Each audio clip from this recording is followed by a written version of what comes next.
Chapter 6:22. Chapter 6:22. Endless Hell. Swoosh, swoosh, swoosh. Cold lights flashed. Sharp arrows burst forth from the dark forest before them one after another, arriving instantly and striking the spirit vessels in midair. Bang, bang, bang. The spirit vessels exploded one after another. Splintered limbs flew all over, and the skies were stained red. Some of the golden cores on the spirit vessels had not even managed to react before they were turned into blood mists by a tremendous power. Debris of the vessels flew everywhere, and when they landed in the crowd, some of the chi condensation and foundation establishment cultivators who were not prepared were crushed to death. The arrows were extremely fast, and some of the cultivators present had already let their guard down a long time ago and could not react to it. The Allied army fell into chaos. Although the remaining spirit vessels were not struck by the arrows, many golden cores were already frightened and abandoned the vessels to soar into the skies. Roar, howl, screech. All of a sudden, a series of shuddering cries of beasts sounded from the depths of the forest. An evil gust of wind blew over, and the ancient trees swayed. The leaves rustled. In the skies far away, many beasts tore through the air in a dense flock. It was as though all the beasts and birds of Tsang mountain range had appeared all of a sudden, forming a beast stampede that charged with an engulfing might. The spirit vessel of the three princes was located right in the middle of the Allied army and did not receive too much of an impact. At that moment, all three princes rose and gazed over. They could see things even clearer from up in the air. The entire Tsang mountain range was moving. Countless demons were going berserk. The trees and grass shook as thousands of demon beasts scurried forth from all directions, forming a massive beast stampede with a terrifying might that was shocking. All three princes looked terrible. The Prince of Great Xia narrowed his eyes and asked darkly, "What's going on?"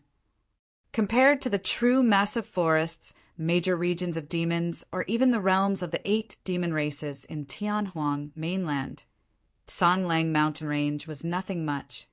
After all, there had never been a fiend demon born in the valley after all these years. But now it was definitely unusual for a beast stampede to burst forth from the mountain range to attack the Allied army.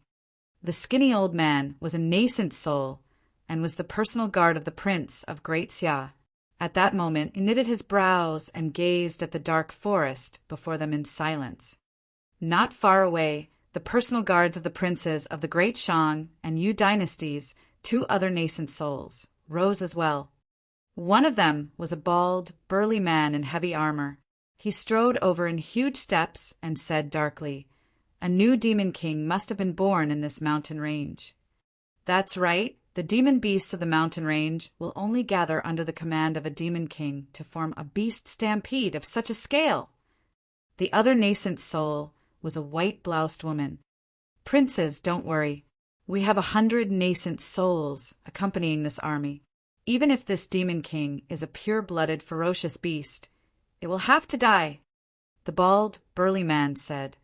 The Prince of Great Shang had an uneasy expression and suddenly asked, "Where's the demon king?" The bald, burly man and white-bloused woman exchanged glances. Neither of them was certain. Searching for a single demon beast in a beast stampede was equivalent to searching for a pin in a haystack. It was indeed difficult. The skinny old man gazed ahead and suddenly said, "The beast stampede came from all directions except for one. Right ahead." The group around the princes on the spirit vessel was not the only people to sense something. The golden cores at the front did as well. Everyone gazed at the sinisterly dark forest before them with grim expressions. The arrows came from that direction. Light was blurry in the forest. The golden cores could vaguely see a blurry shadow in the forest up ahead, resembling a tiny mountain peak. "Who is there?" Someone shouted.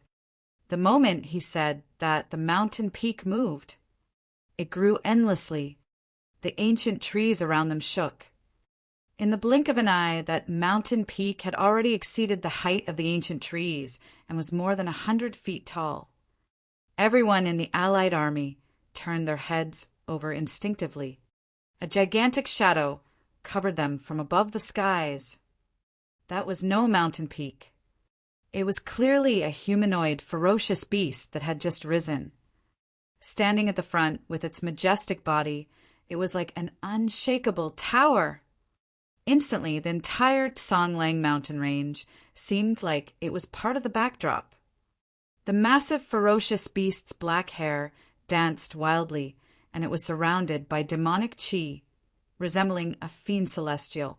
A pair of bloodshot eyes looked down at the Allied army as it breathed out air currents through its nose.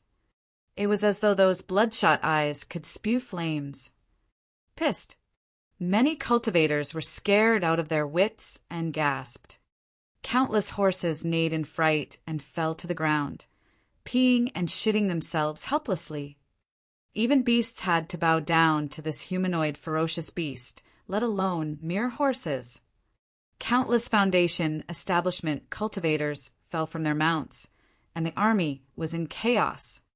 Even the nascent souls who were present were shocked at the sight of this, let alone the low-leveled cultivators. This was way too ferocious. They could sense an immense killing intent from the humanoid, ferocious beast, an apocalyptic malevolent chi that threatened to devour everything in its path. Up till this point of their cultivation, they had come across many pure-blooded, ferocious beasts. However, even the fiercest pure-blooded, ferocious beasts looked like kittens compared to this ferocious beast before them. The person blocking their way was none other than Su Zimo, who had just experienced the pain of losing a kin in his demon form. Roar! Su Zimo took a deep breath of air and his chest puffed. Opening his mouth, he took on the stance of thunderclap kill and released a deafening howl. The weather changed. Boom! It was as though thunder had struck. Against the mighty howl, the beasts cried and the birds screeched. The sound of the beasts trampling endlessly seemed to have vanished. Countless ancient trees were uprooted. The minds of the golden cores, right at the front, went blank as they stood motionlessly in midair with frozen looks on their faces. There was a brief pause. Poof! Poof! Poof! Blood mists appeared one after another. It was like a tragic burst of fireworks. Against the horrifying sound wave, dozens of golden cores exploded from the shock, turning into blood mists without corpses. The golden cores, slightly further away, also had stone gazes. They bled from all 7 orifices, and their lives were severed. One after another, figures fell from midair. The situation on the ground was even worse for the Allied army. There were countless chi condensation and foundation establishment cultivators that were ruptured to death. The beast stampede had already closed in together with the howl, charging into the Allied army with a wild massacre. Spirit lights filled the skies and spirit energy surged. Fresh blood splattered all over the forest. Cultivators were weak physically, and the greatest taboo for them in a fight against demon beasts was being closed in. And now demon beasts were charging into the crowd endlessly, gnawing and swiping their claws at everything before them. This was something that chi condensation and foundation establishment cultivators could not defend against at all. Furthermore, there were tens of millions of demon beasts in Songlang mountain range, a few times more than the number of troops in the Allied army. Up in the skies, down on the ground, deep underground, demon beasts were everywhere. The gathering of countless demon beasts formed a massive force. Even golden cores would most likely die if they were closed in by spirit demons of golden core realm. Only a few perfected beings with golden core phenomenons managed to hold out in midair. However, the true terror had only just begun.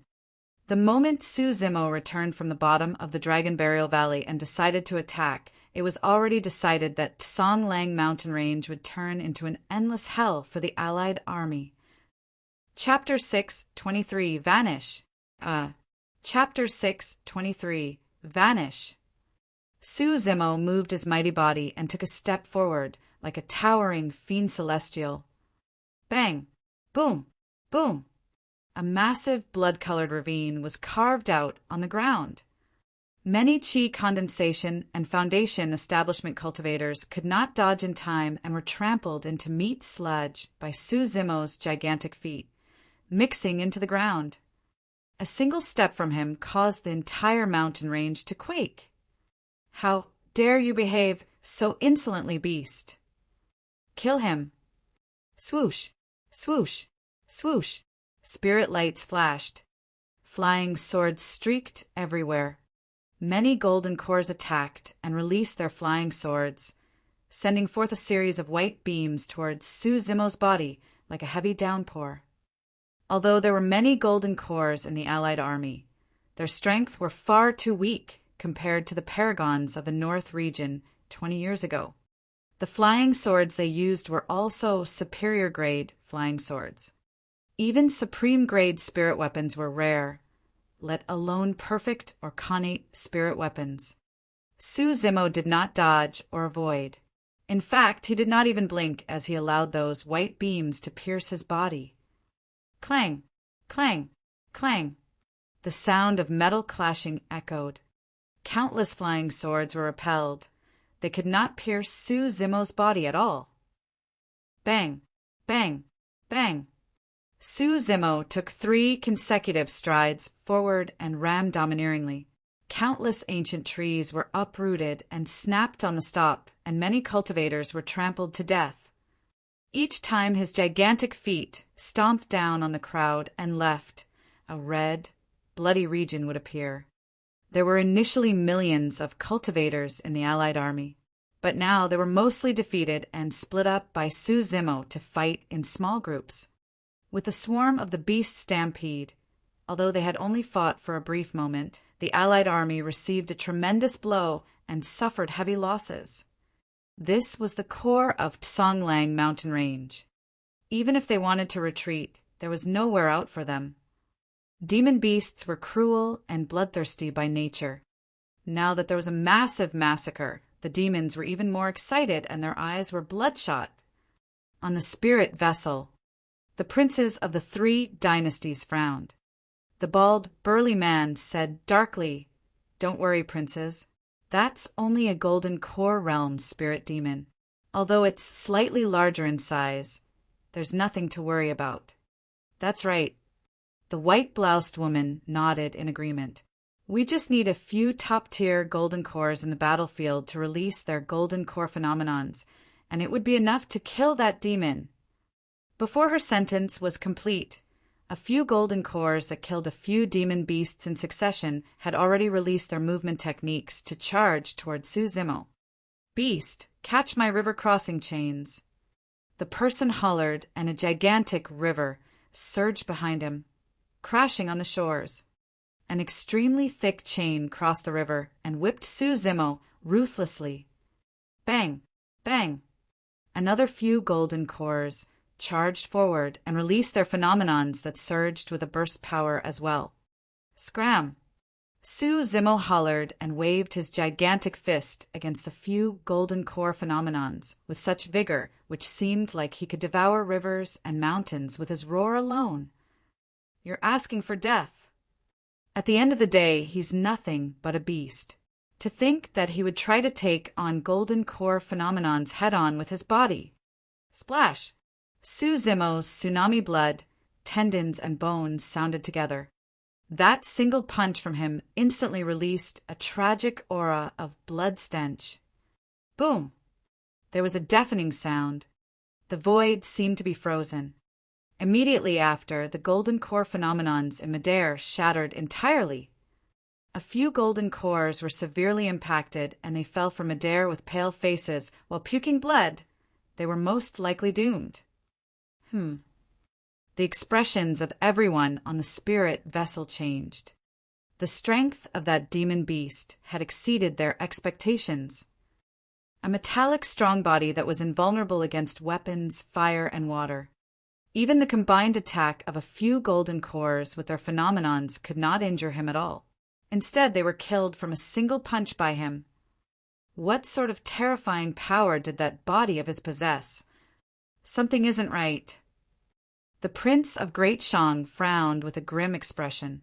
If this continues, our allied army is going to be destroyed by this beast. Perfected lords, please make a move. Don't worry, Prince. I'll head over right now and retrieve the head of that beast. The bald, burly man glared at Su Zimo, who was not far away with a murderous aura, and smacked his lips. I'll go too. The white-bloused woman took the initiative to obey the order. Please hold on, the both of you. The skinny old man frowned slightly. The three of us have a mission to protect the safety of our princes. We should let our fellow nascent souls deal with this beast. There were another 100 nascent souls that accompanied the allied army. At that moment, the commotion of Tsonglang mountain range had already alerted the other nascent souls.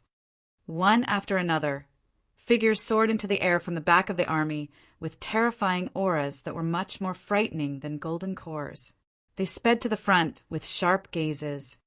The skinny old man said deeply with a glint in his eyes, "There's something weird about this.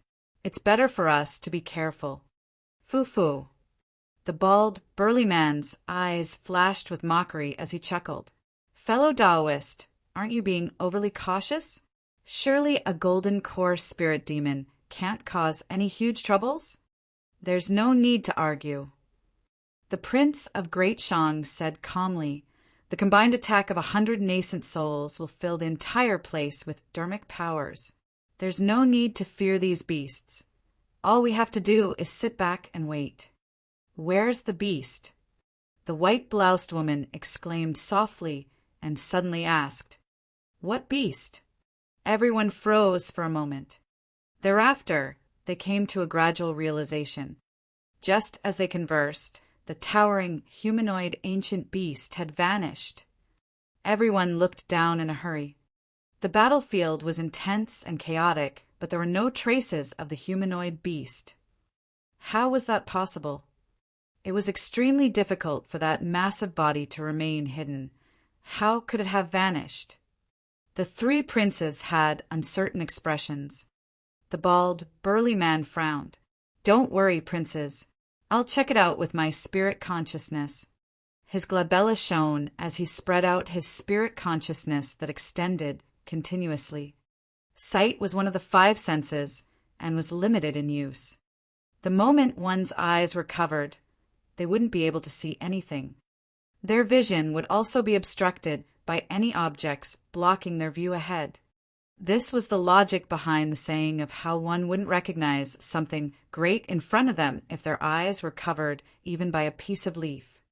However, spirit consciousness was an energy fluctuation released by the essence spirit, a sensory tool that extended outwards.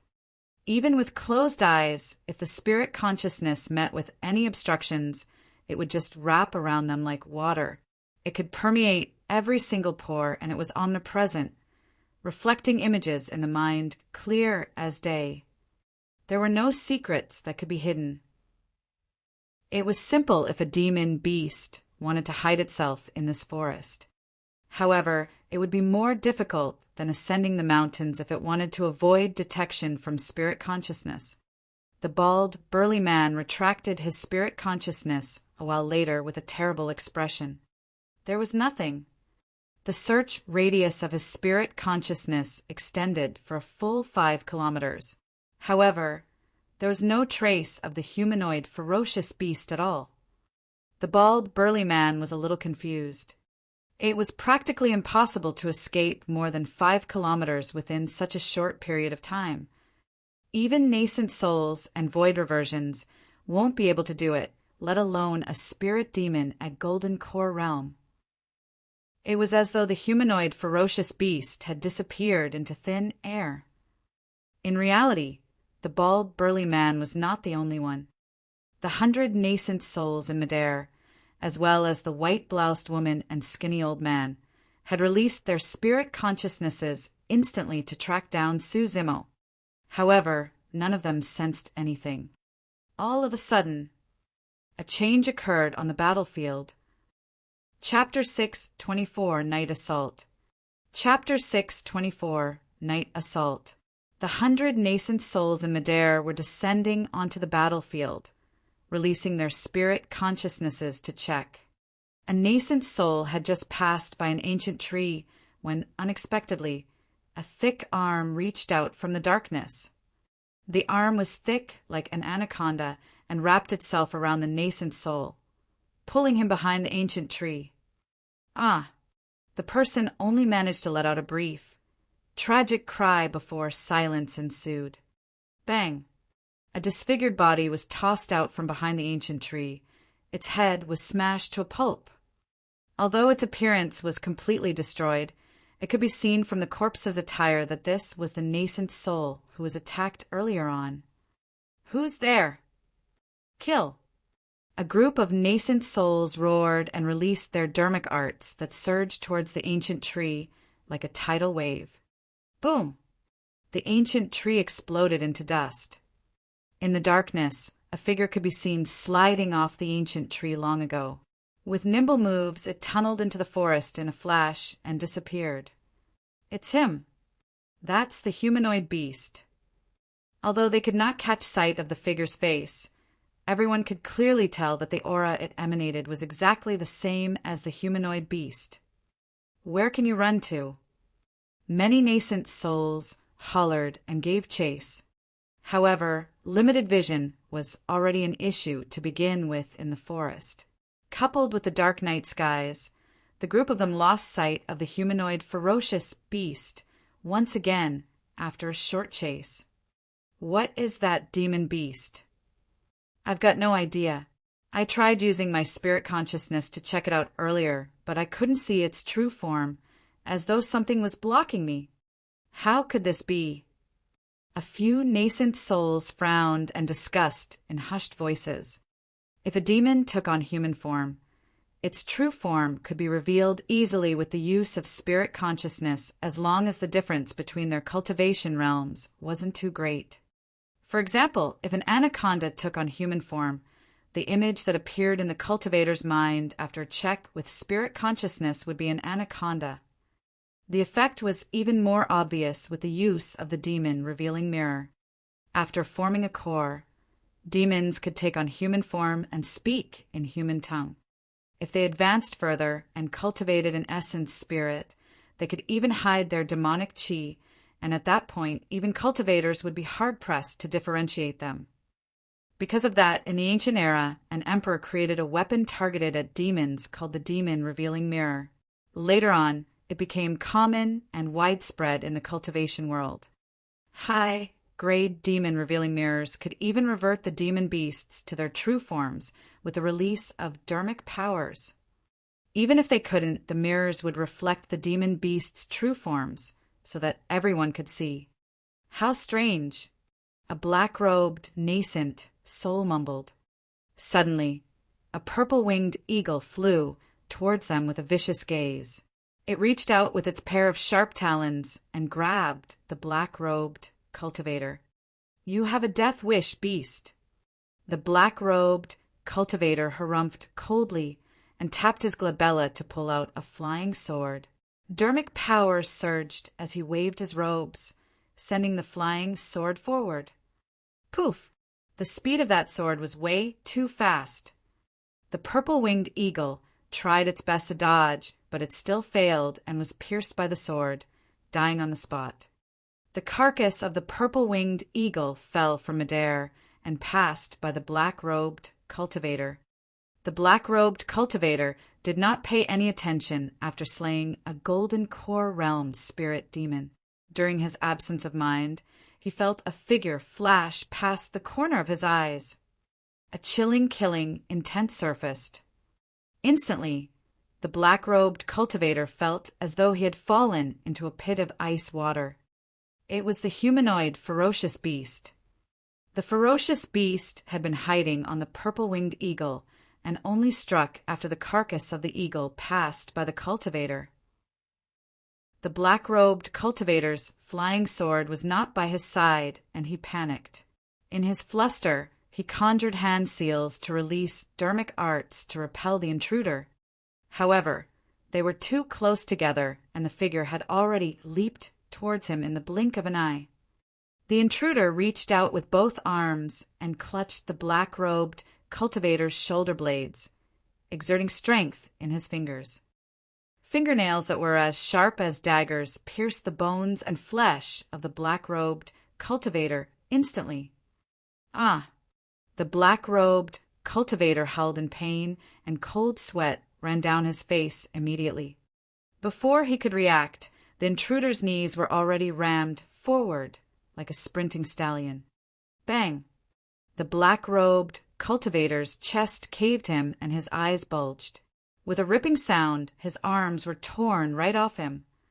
A blood mist spewed out. Another nascent soul was dead. How dare you, beast! The other nascent souls realized what happened and were enraged, summoning their dermic weapons hurriedly to turn around and give chase.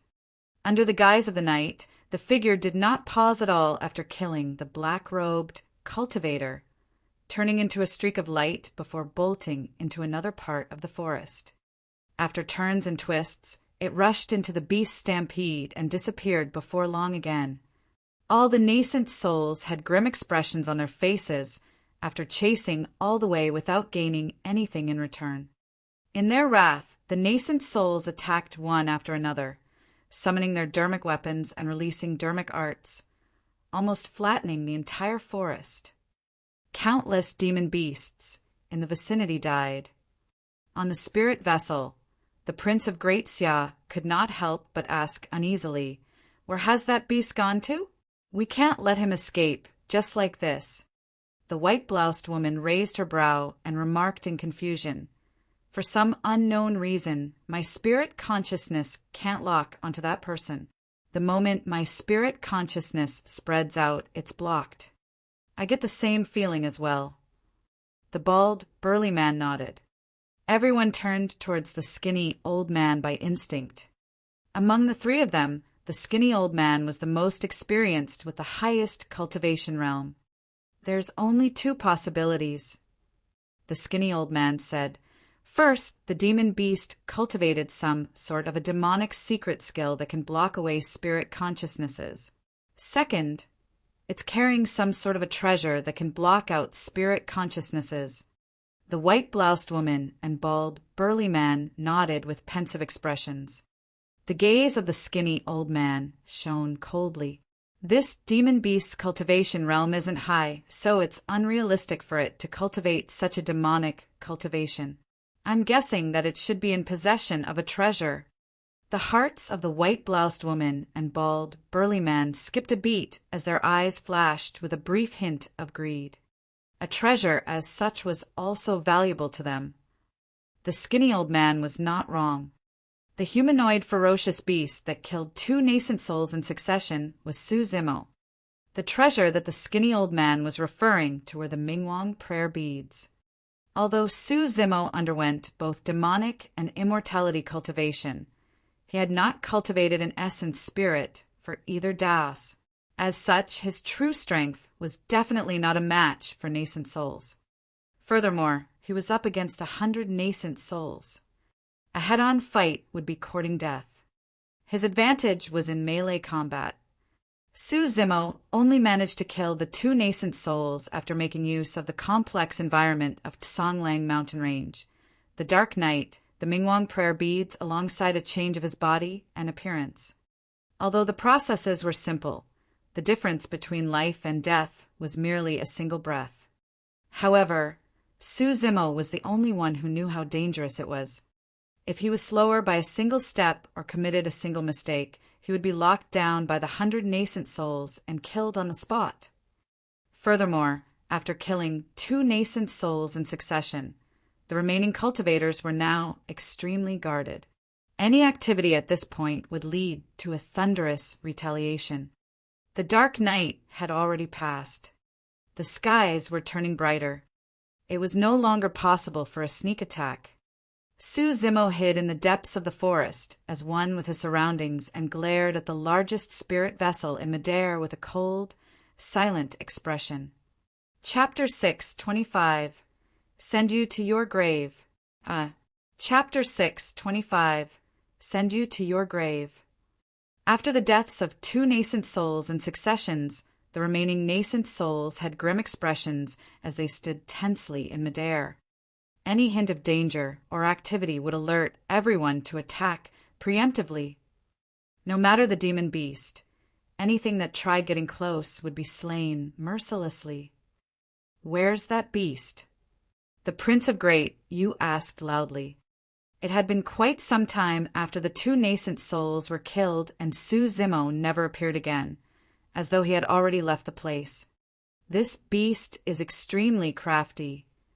The bald, burly man harumphed coldly. If he dares to appear right now, he'll definitely be locked down and killed. The white-bloused woman said, Demon beasts are much sharper towards danger than humans.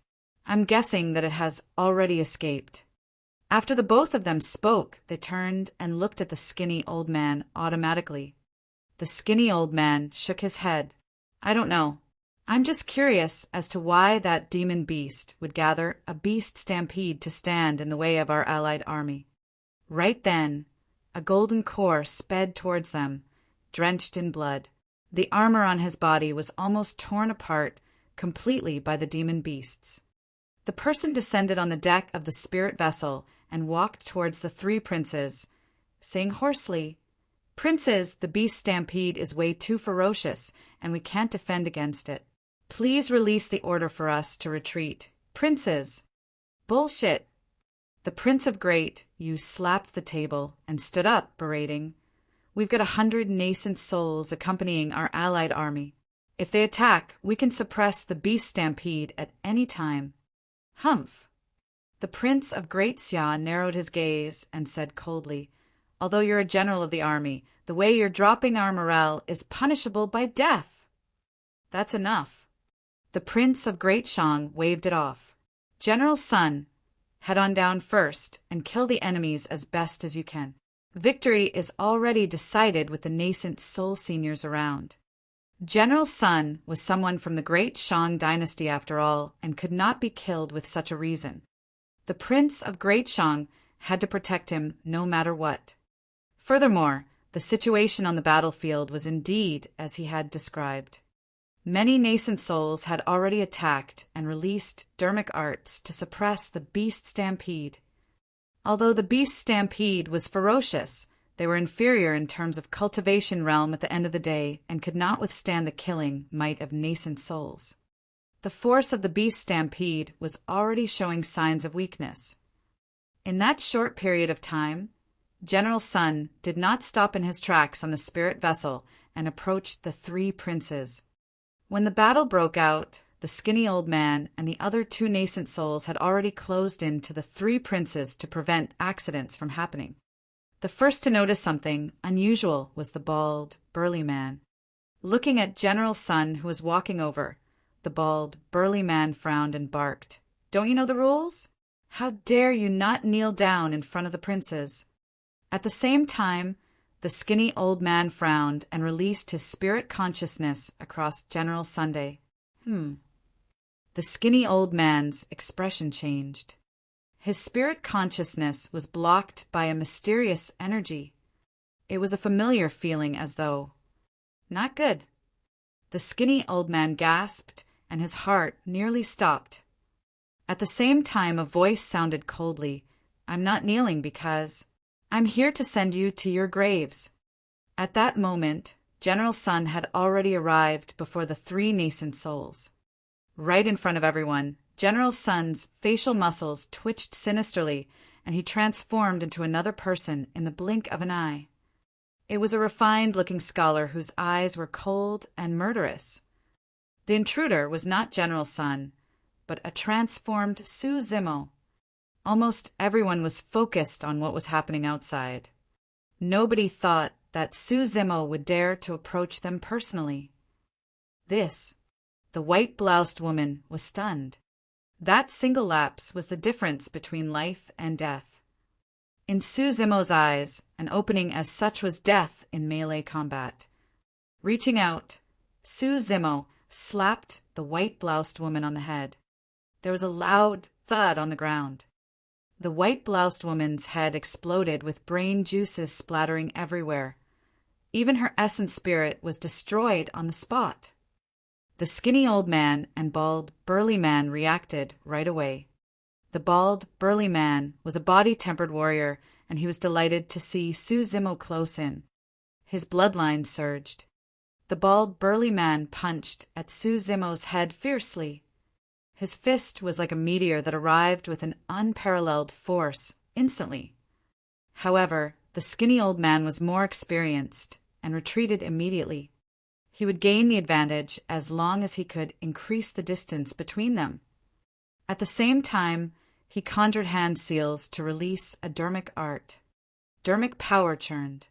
A thick finger that resembled a heavenly piercing pillar was conjured rapidly and thrust at Su Zimo's chest viciously with a frightening might. OM. Su Zimo spoke at the same time. Damning mantra was released. Sanskrit reverberated through the air endlessly, forming a noble might. The first to be implicated was the imperial army that was nearby the deck. Cling! Clang! Many imperial army soldiers revealed pained looks as their weapons fell to the ground one after another in loud clangs. Piak! Piak! Piak! A series of cracks appeared on the protection talismans of the three princes. They were shaken by that single Sanskrit word. As for the skinny old man, he shuddered and frowned with a hint of pain deep in his eyes. Although he was a nascent soul, he was not a body-tempered warrior and was not exactly strong enough to withstand the power of the Sanskrit sound. The dermic power finger that was conjured in midair dissipated slightly, and its power was reduced. The bald, burly man was the least impacted by the Sanskrit sound. There was almost no pause in his punch.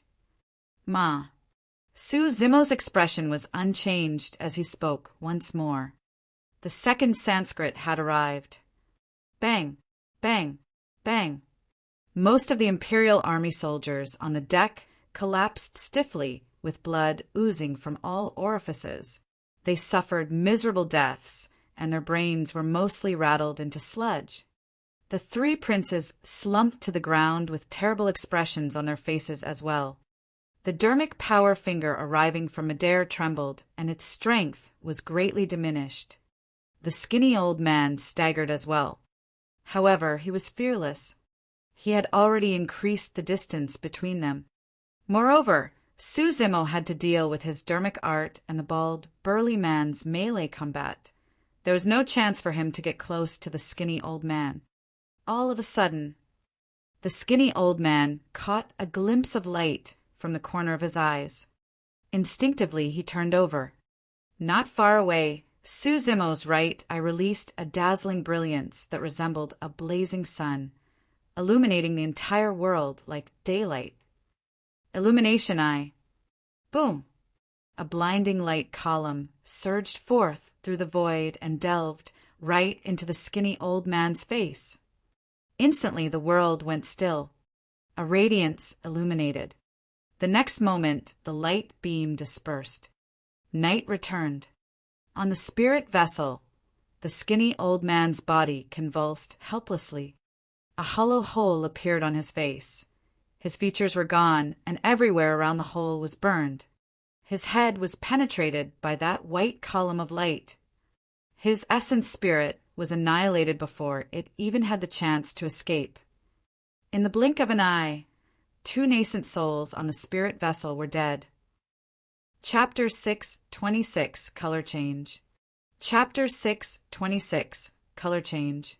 Although the skinny old man was dead, Su Zimo was attacking in succession and did not manage to avoid the dermic power finger conjured by the former after all. Bang!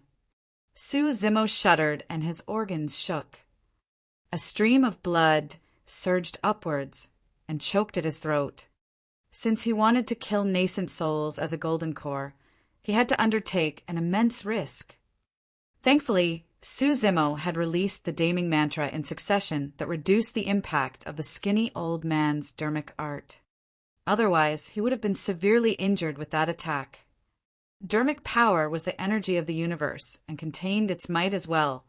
It was not something that ordinary people could defend against. Although Su Zimo's organs were shaken now, he had a strong physique and frightening regeneration capabilities. This was an injury that he could still withstand. At the same time, the bald, burly man's eyes shone viciously, and his fist had already arrived. In his opinion, Su Zimo would be killed by a single punch from him even if the latter was in peak condition, let alone now that he was injured. After all, he was a nascent soul, realm body, tempered warrior. Su Zimo's eyes lit up and shone viciously. His blood chi surged with the howls of dragons and roars of tigers. His tendons pulsated and his bones echoed with metallic sounds. Without retreating or avoiding, Su Zimo returned a punch as well. Bang! The two fists collided. A jarring and dull sound echoed with the collision of flesh and bones. The bald, burly man's expression changed starkly. He could sense an unstoppable power surging through the other party's fist towards him. It was like a tsunami that threatened to devour him. This is bad. This person's physique is really strong. The bald, burly man was alarmed. Although Su Zimo was not at nascent soul realm, his body was extremely frightening. The power of his blood and melee combat capabilities had far surpassed ordinary nascent souls. If a nascent soul from Glass Palace that was renowned for body tempering was here, the fight between him and Su Zimo might be indeterminate. However, this bald, burly man was only an ordinary body tempered warrior. In other words, this bald, burly man wouldn't even have the advantage against Shiwuya, who died in Su Zimo's hands in melee combat, let alone Su Zimo himself. If Su Zimo hadn't been struck by the skinny old man's dermic art previously, victory would have been decided by that single punch. With that single exchange, the bald, burly man had already sensed something amiss. The bald, burly man retreated with the momentum from Su Zimo's punch, intending to increase their distance so that he could release a dermic art to kill the latter. When Su Zimo noticed the bald, burly man's actions, his gaze flashed and he frowned slightly. Although he had killed two nascent souls in succession, the situation was extremely disadvantageous for him. Furthermore, things would only get more dangerous the longer the situation dragged on. The surrounding nascent souls were already starting to notice what was going on here. He had to kill this bald, burly man with a definitive might. But now that the bald, burly man had retreated with the momentum of their clash, Su Zimo was already a little too slow. It was too late for him to give chase by now. Suddenly, Su Zimo was struck by inspiration and opened his mouth. With the help of his powerful organs, tongue and mouth, Su Zimo spat the blood in his throat towards the bald, burly man's face like an arrow. The Daming Mantra's impact on the bald, burly man was minimal. However, that blood arrow could not be ignored. Su Zimo could shock Golden Cores to death with just the power of his voice. It was obvious how strong the corporeal blood arrow would be. The bald, burly man's eyelids twitched rapidly. Unable to dodge, he could only extend his arms to block instinctively. Bang! A piercing pain surged through him when the blood arrow struck his palm. Although it did not injure his core, the bald, burly man was still shocked. If he had ignored that blood arrow and took it head-on, his face would have been destroyed in a mess of flesh and blood. The bald, burly man felt uneasy. However, before he could snap out of his stupor, he caught sight of a vague shadow from the corner of his eye. The bald, burly man's heart sank. The next moment, he sensed an immense killing intent surging over, causing his scalp to prickle and his hairs to stand on end. That blood arrow was merely a bait. The bald, burly man had goosebumps all over. Like an ancient fiend celestial, the figure had already arrived before him and pushed down on his head with a massive, engulfing palm. Die! Su Zimo's ferocity was torrential as he hollered with a lightning gaze. The bald, burly man did not have time to gather his dermic powers and could only cross and prop up his arms while channeling his bloodline to defend against Su Zimo's encompassing palm. Bang! Both parties collided. The bald, burly man's expression changed starkly, and a piercing pain surged through his arms. Immediately after, he lost all feeling in both arms. The bald, burly man merely felt a tsunami-like power crushing down boundlessly. It was invincible, like the collapse of the heavens. The might of a heaven's collapse was not something that human strength could defend against. Thump! The bald, burly man knelt on the ground, and his ankles were almost smashed. By then, most of the surrounding cultivators had already noticed what was happening over here. Everyone was shocked when they saw that. A nascent soul was forced to kneel on the ground. In everyone's eyes, the bald, burly man who was trembling beneath Su Zimo's palm was like an insignificant ant struggling to survive. However, Su Zimo stood firmly and his black hair danced. His eyes were bright and lively, like an enraged diving being with a torrential might. He had suppressed a nascent soul with a single palm strike as a golden core. Who in history could achieve this? With a cold gaze, Su Zimo extended his foot and tapped the bald, burly man gently on the chest. The bald, burly man's body was already enduring an unimaginable burden, propping up Su Zimo's palm. His bones creaked as though they could collapse at any moment. He could only watch as Su Zimo's foot arrived without any way of dodging. Snap! The bald, burly man's chest caved in right away. The bones in his chest shattered, and the snapped bones pierced his heart, ending his life. The bald, burly man's blood chi deteriorated rapidly as blood gurgled in his agape mouth. His eyes were listless and filled with the aura of death. His glabella shone. A glow appeared.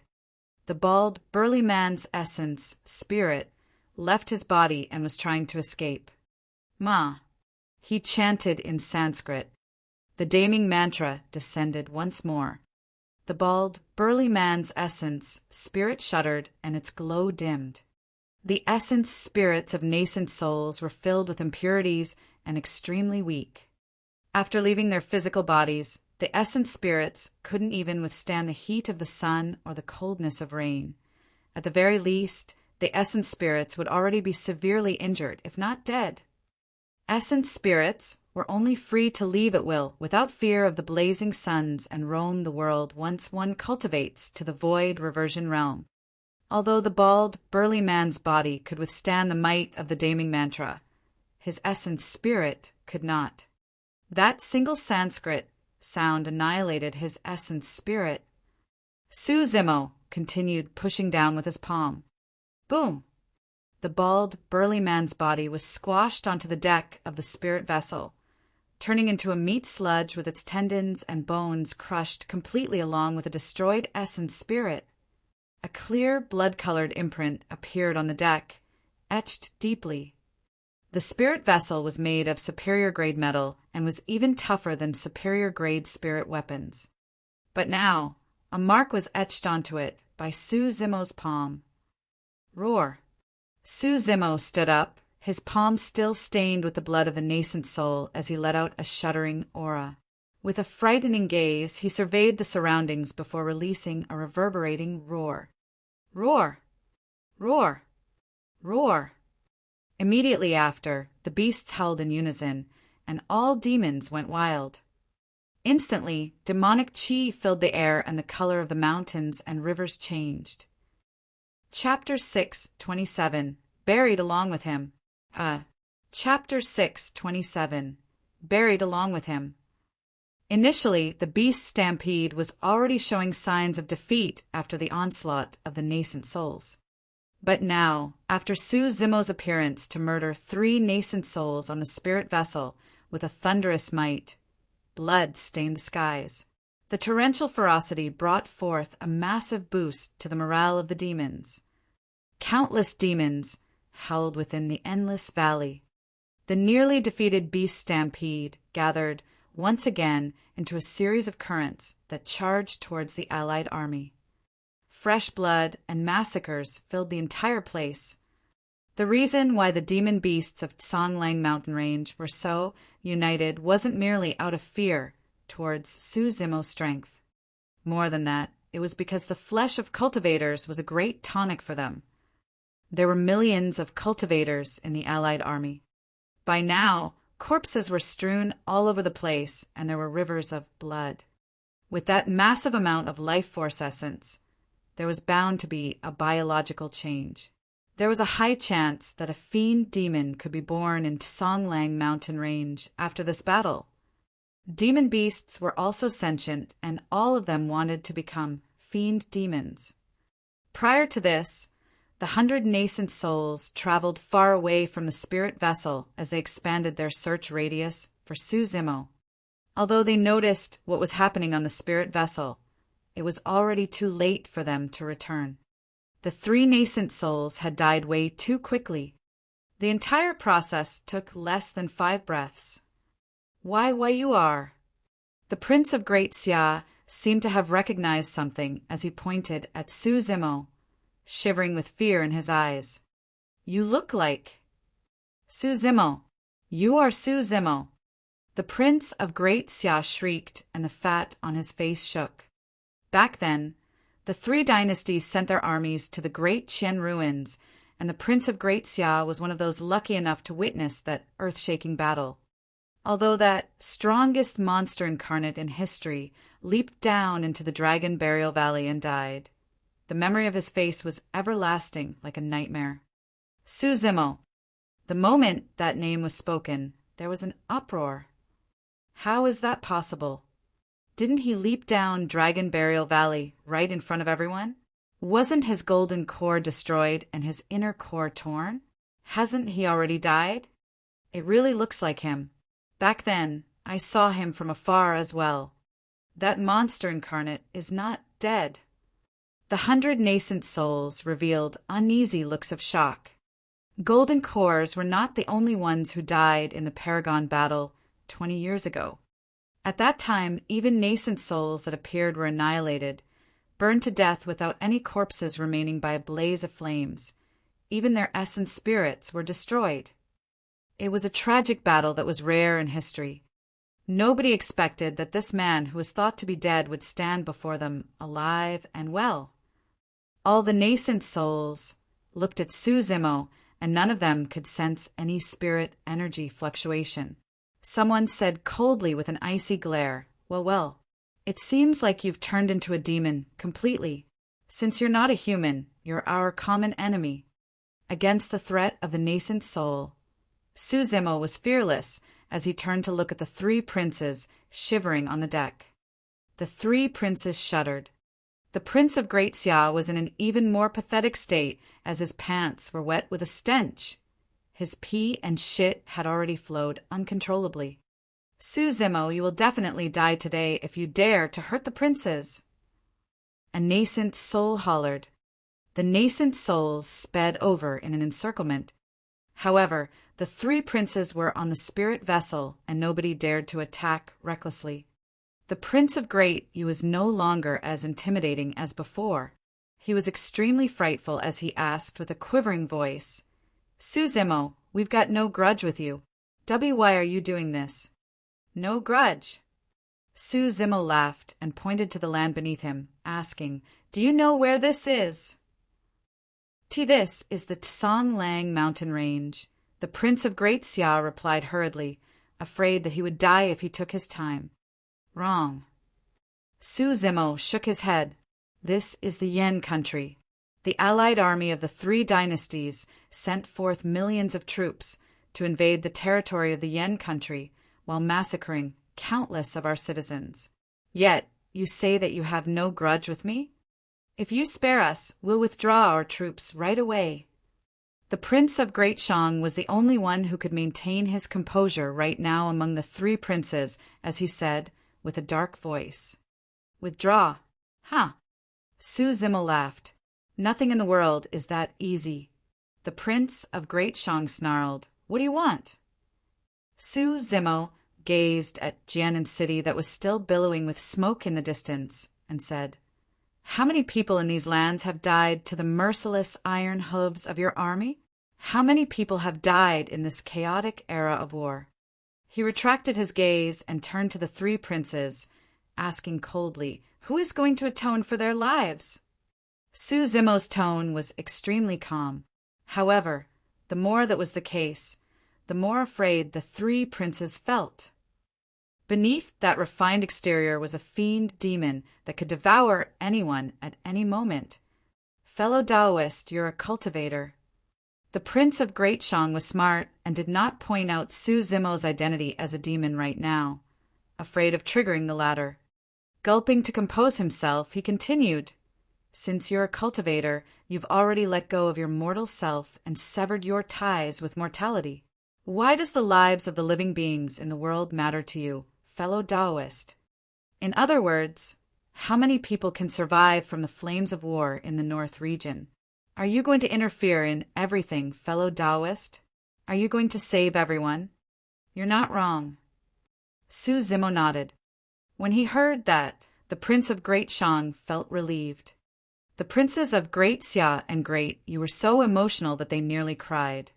However, suddenly, Su Zimo changed the topic and remarked indifferently, "I'm very sad and angry because my brother is dead, therefore I want to kill. I want you to be buried along with him." The moment he said that, the three princes felt chills run down their spines as though they had just fallen into a cesspool of cold water. That was a reason that seemed simple and absurd.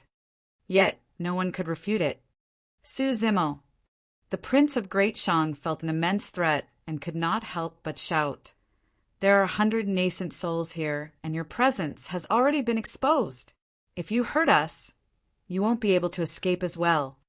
Although the Prince of Great Shang was calm and tried to use both hard and soft tactics, he had not realized that he was dealing with someone so terrifying. This was a person that was decisive to kill without reservations. This was a person whose guts would shock nascent souls. "Is that so?" Su Zimo smirked. "I'm going to give that a shot." Boom! With a ferocious gaze, he stomped his feet fiercely on the deck, letting off a reverberating boom. The spirit vessel shook violently. On the deck, a crack could be seen clearly extending endlessly from where Su Zimo stood. It was extremely fast and dense. Boom! It was yet another deafening sound. Su Zimo stomped once more. The spirit vessel exploded into different parts.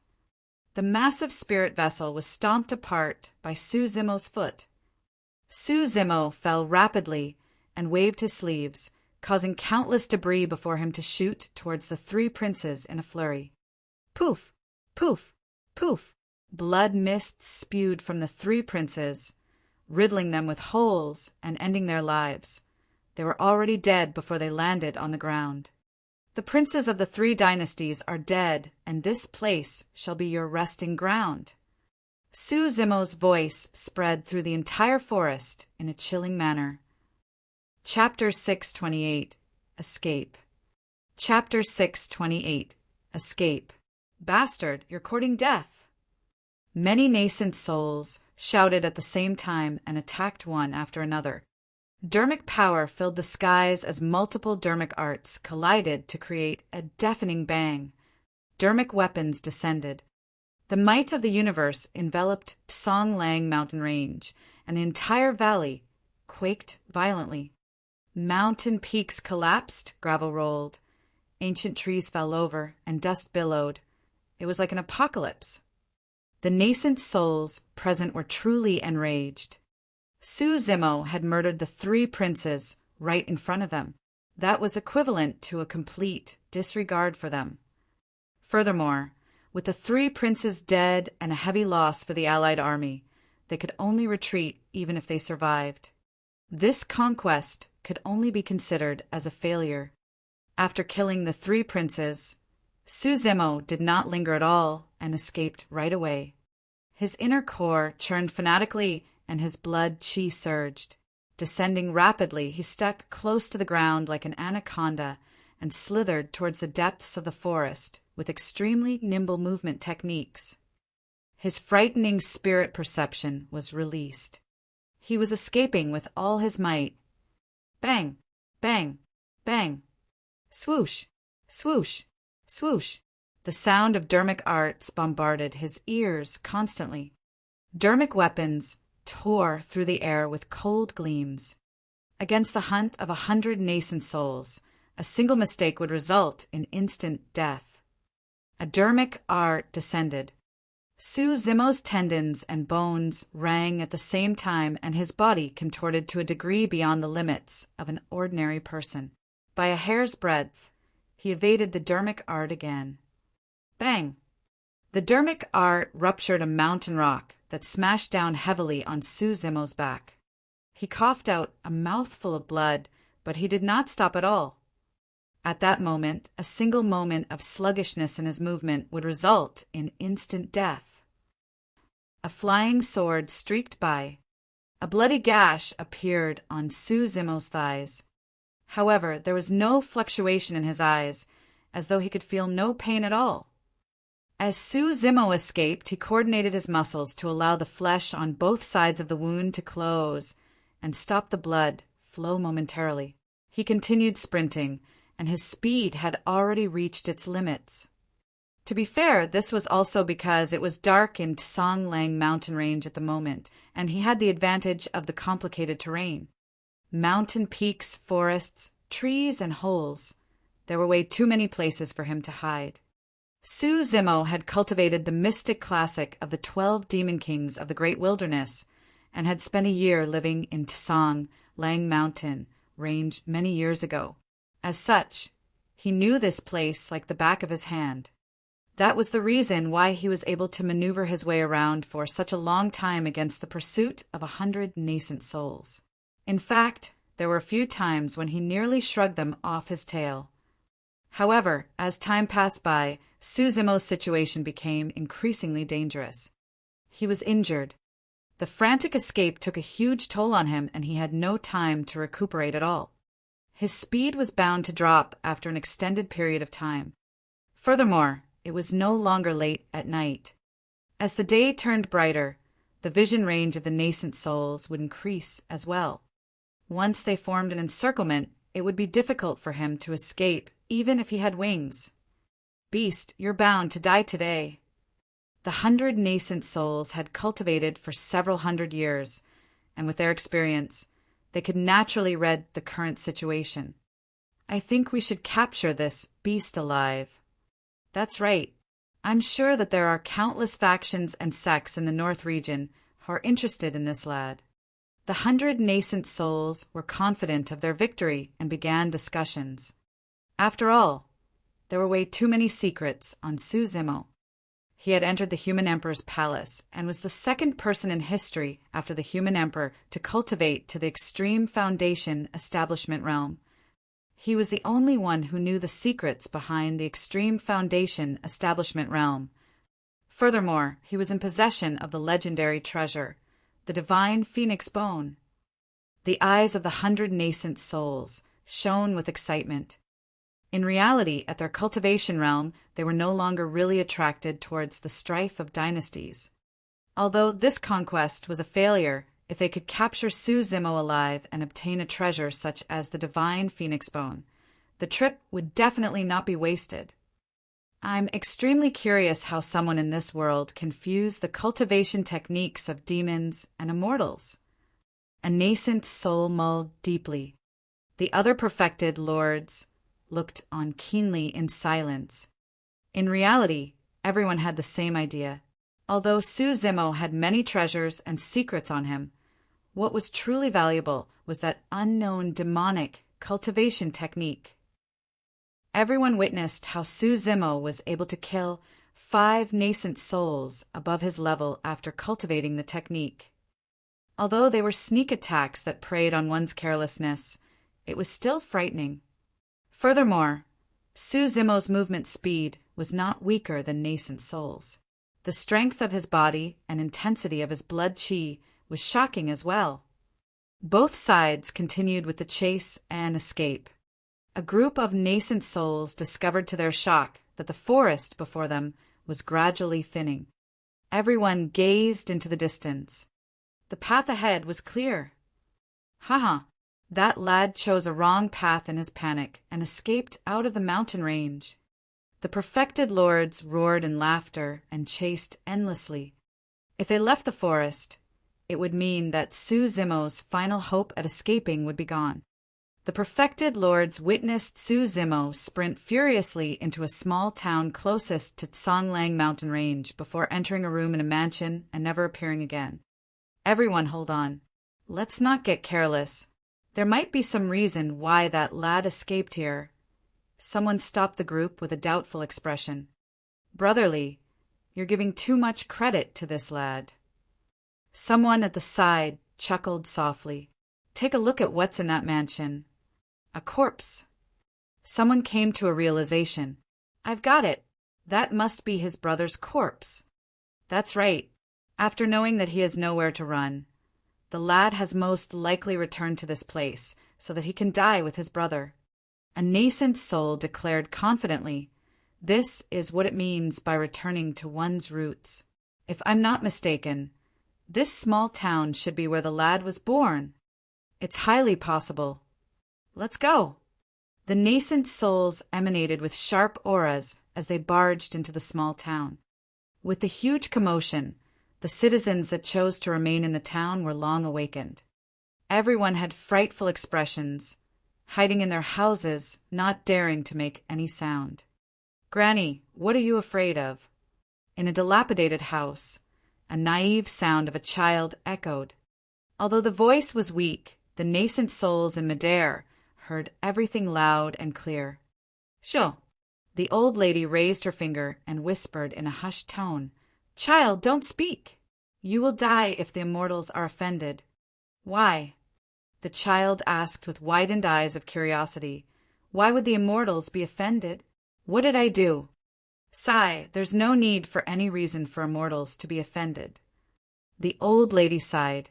Dozens of years ago, there was a scholar in this town who was nearly burned to death in flames because he did not kneel down to the immortals. Ah, the child exclaimed, seemingly scared. The old lady clutched the child's mouth hurriedly and broke out in cold sweat. When she released her hand slowly a while later, the child had a pensive look before whispering, Granny, there are also good and bad immortals. The immortals who kill without reason are bad immortals. There was a boom. The roof above the both of them was torn away all of a sudden. 100 mighty figures stood in midair and looked down at the both of them coldly. The old lady hugged the child tightly with frightful eyes and shivered. A nascent soul barked coldly with a menacing gaze. Talking bad about immortals behind our backs is a crime punishable by death. Suddenly, there was a creak and a door opened in a mansion not far away. A refined-looking scholar strode out with long green robes. Chapter 6:29. 3 Formations. Chapter 6:29. 3 Formations. The scholar who arrived with a fresh set of green robes was Su Zimo, who had escaped here. The attention of the 100 nascent souls were drawn over immediately.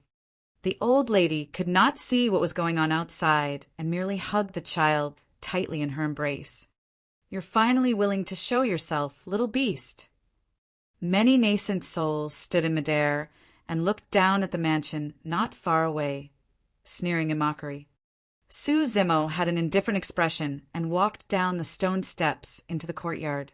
He gazed silently at the old man beneath the peach blossom tree with a deep sorrow in his eyes. The old man's eyes were closed and he had a peaceful expression, as though he was in a deep sleep. The furnace, made of red clay, burned and flickered. There was a bowl of wine remaining above that was still warm. Su Zimo was oblivious to the encirclement of the 100 nascent souls and walked towards the furnace. He lifted the remaining bowl of wine and finished it in a gulp. This wine is truly fragrant.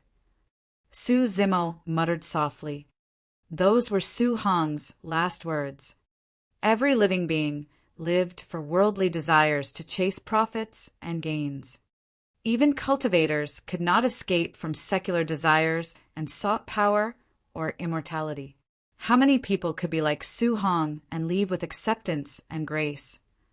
Beast, a nascent soul hollered, if you surrender and hand over the divine phoenix bone along with your demonic cultivation technique, now, we can leave you with a full corpse.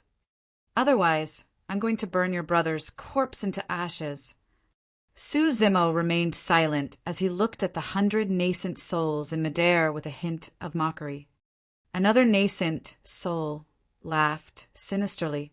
Also, after today, nobody here shall be spared.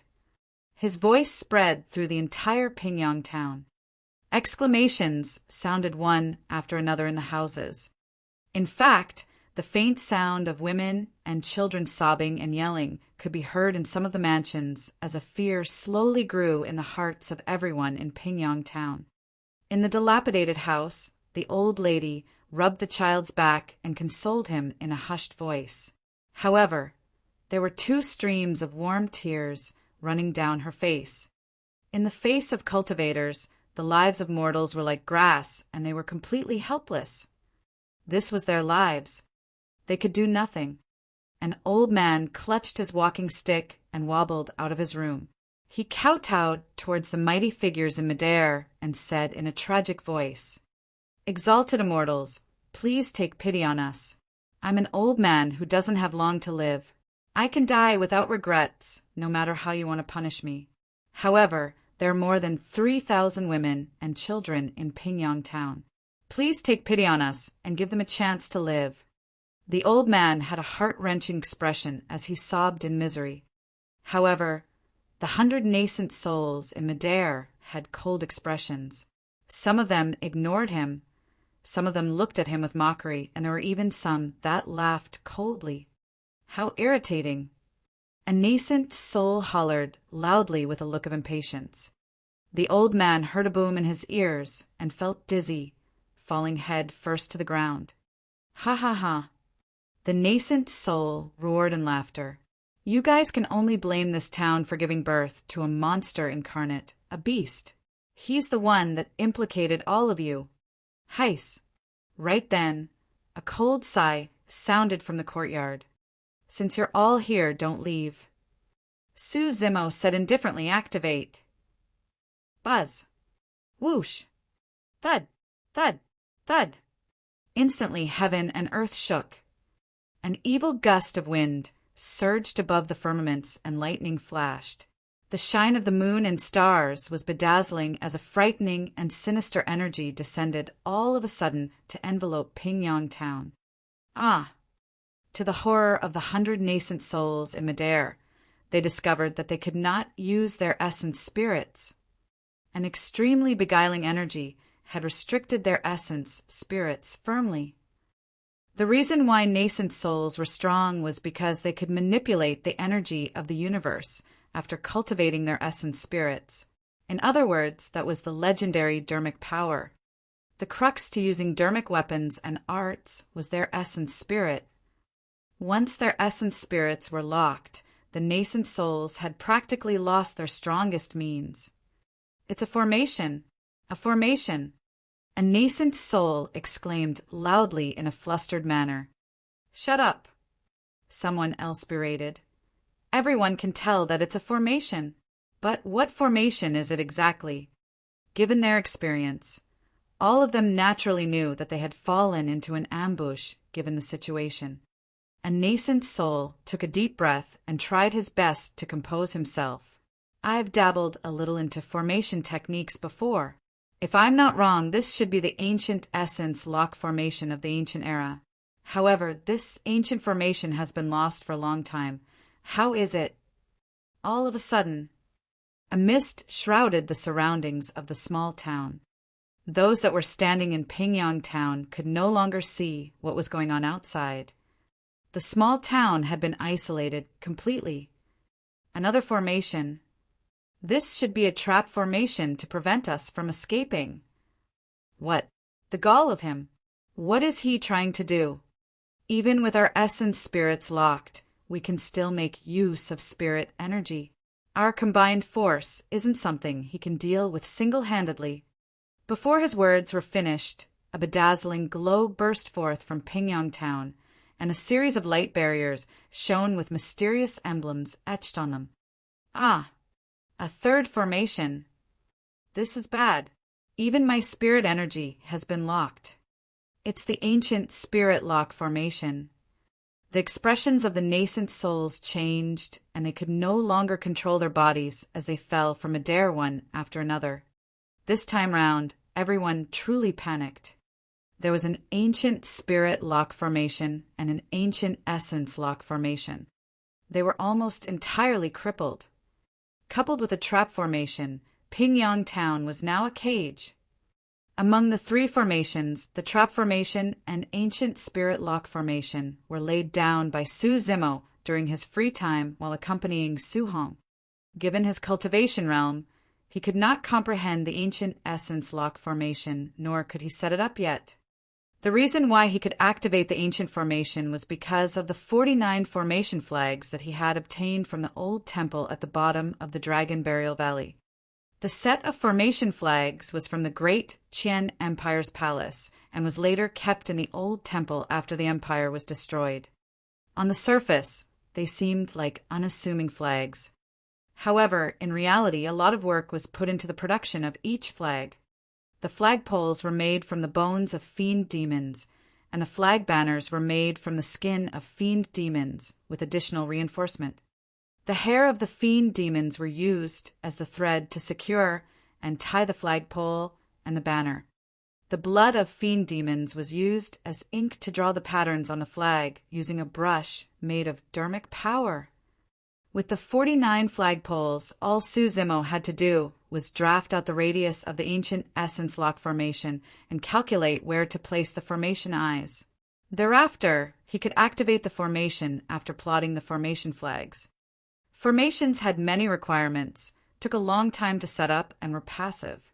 Coupled with the fact that many ancient formations had gone missing, the Tao of formation had been on the decline. However, there was naturally a reason why the Tao of formations was still passed down from history as one of the 4 unorthodox groups. The ancient era, when the Tao of formations flourished the most, was also the period of time when humans established their foundations. Humans were innately weak and relied on countless ancient formations in the beginning to defend against the thousands of races. Because formations required a fixed location and a pre-planned setup, it was extremely difficult to use them. The stronger the formation, the longer it required to set them up. There was no way any party would wait for the other to set up a formation before fighting to the death. That was the reason why an emperor invented formation flags to make up for the weakness of the Tao of formations. The emperor was known as the Formation Emperor, and he was one of the ancient emperors who was ranked alongside the Weapon Emperor, who created the demon revealing mirror. Chapter 630, Green Robes, A Bloodied Path. Chapter 630, Green Robes, A Bloodied Path. The bottom of the Dragon Burial Valley did not only contain the legacies of the Daming and Fahua monasteries. There were also old massive items of the north region from the past, as well as the legacy of the Great Qian Empire. Su Zimo was dormant at the bottom of the Dragon Burial Valley for 20 years, isolated from the world. As such, his strength had already grown to a terrifying degree.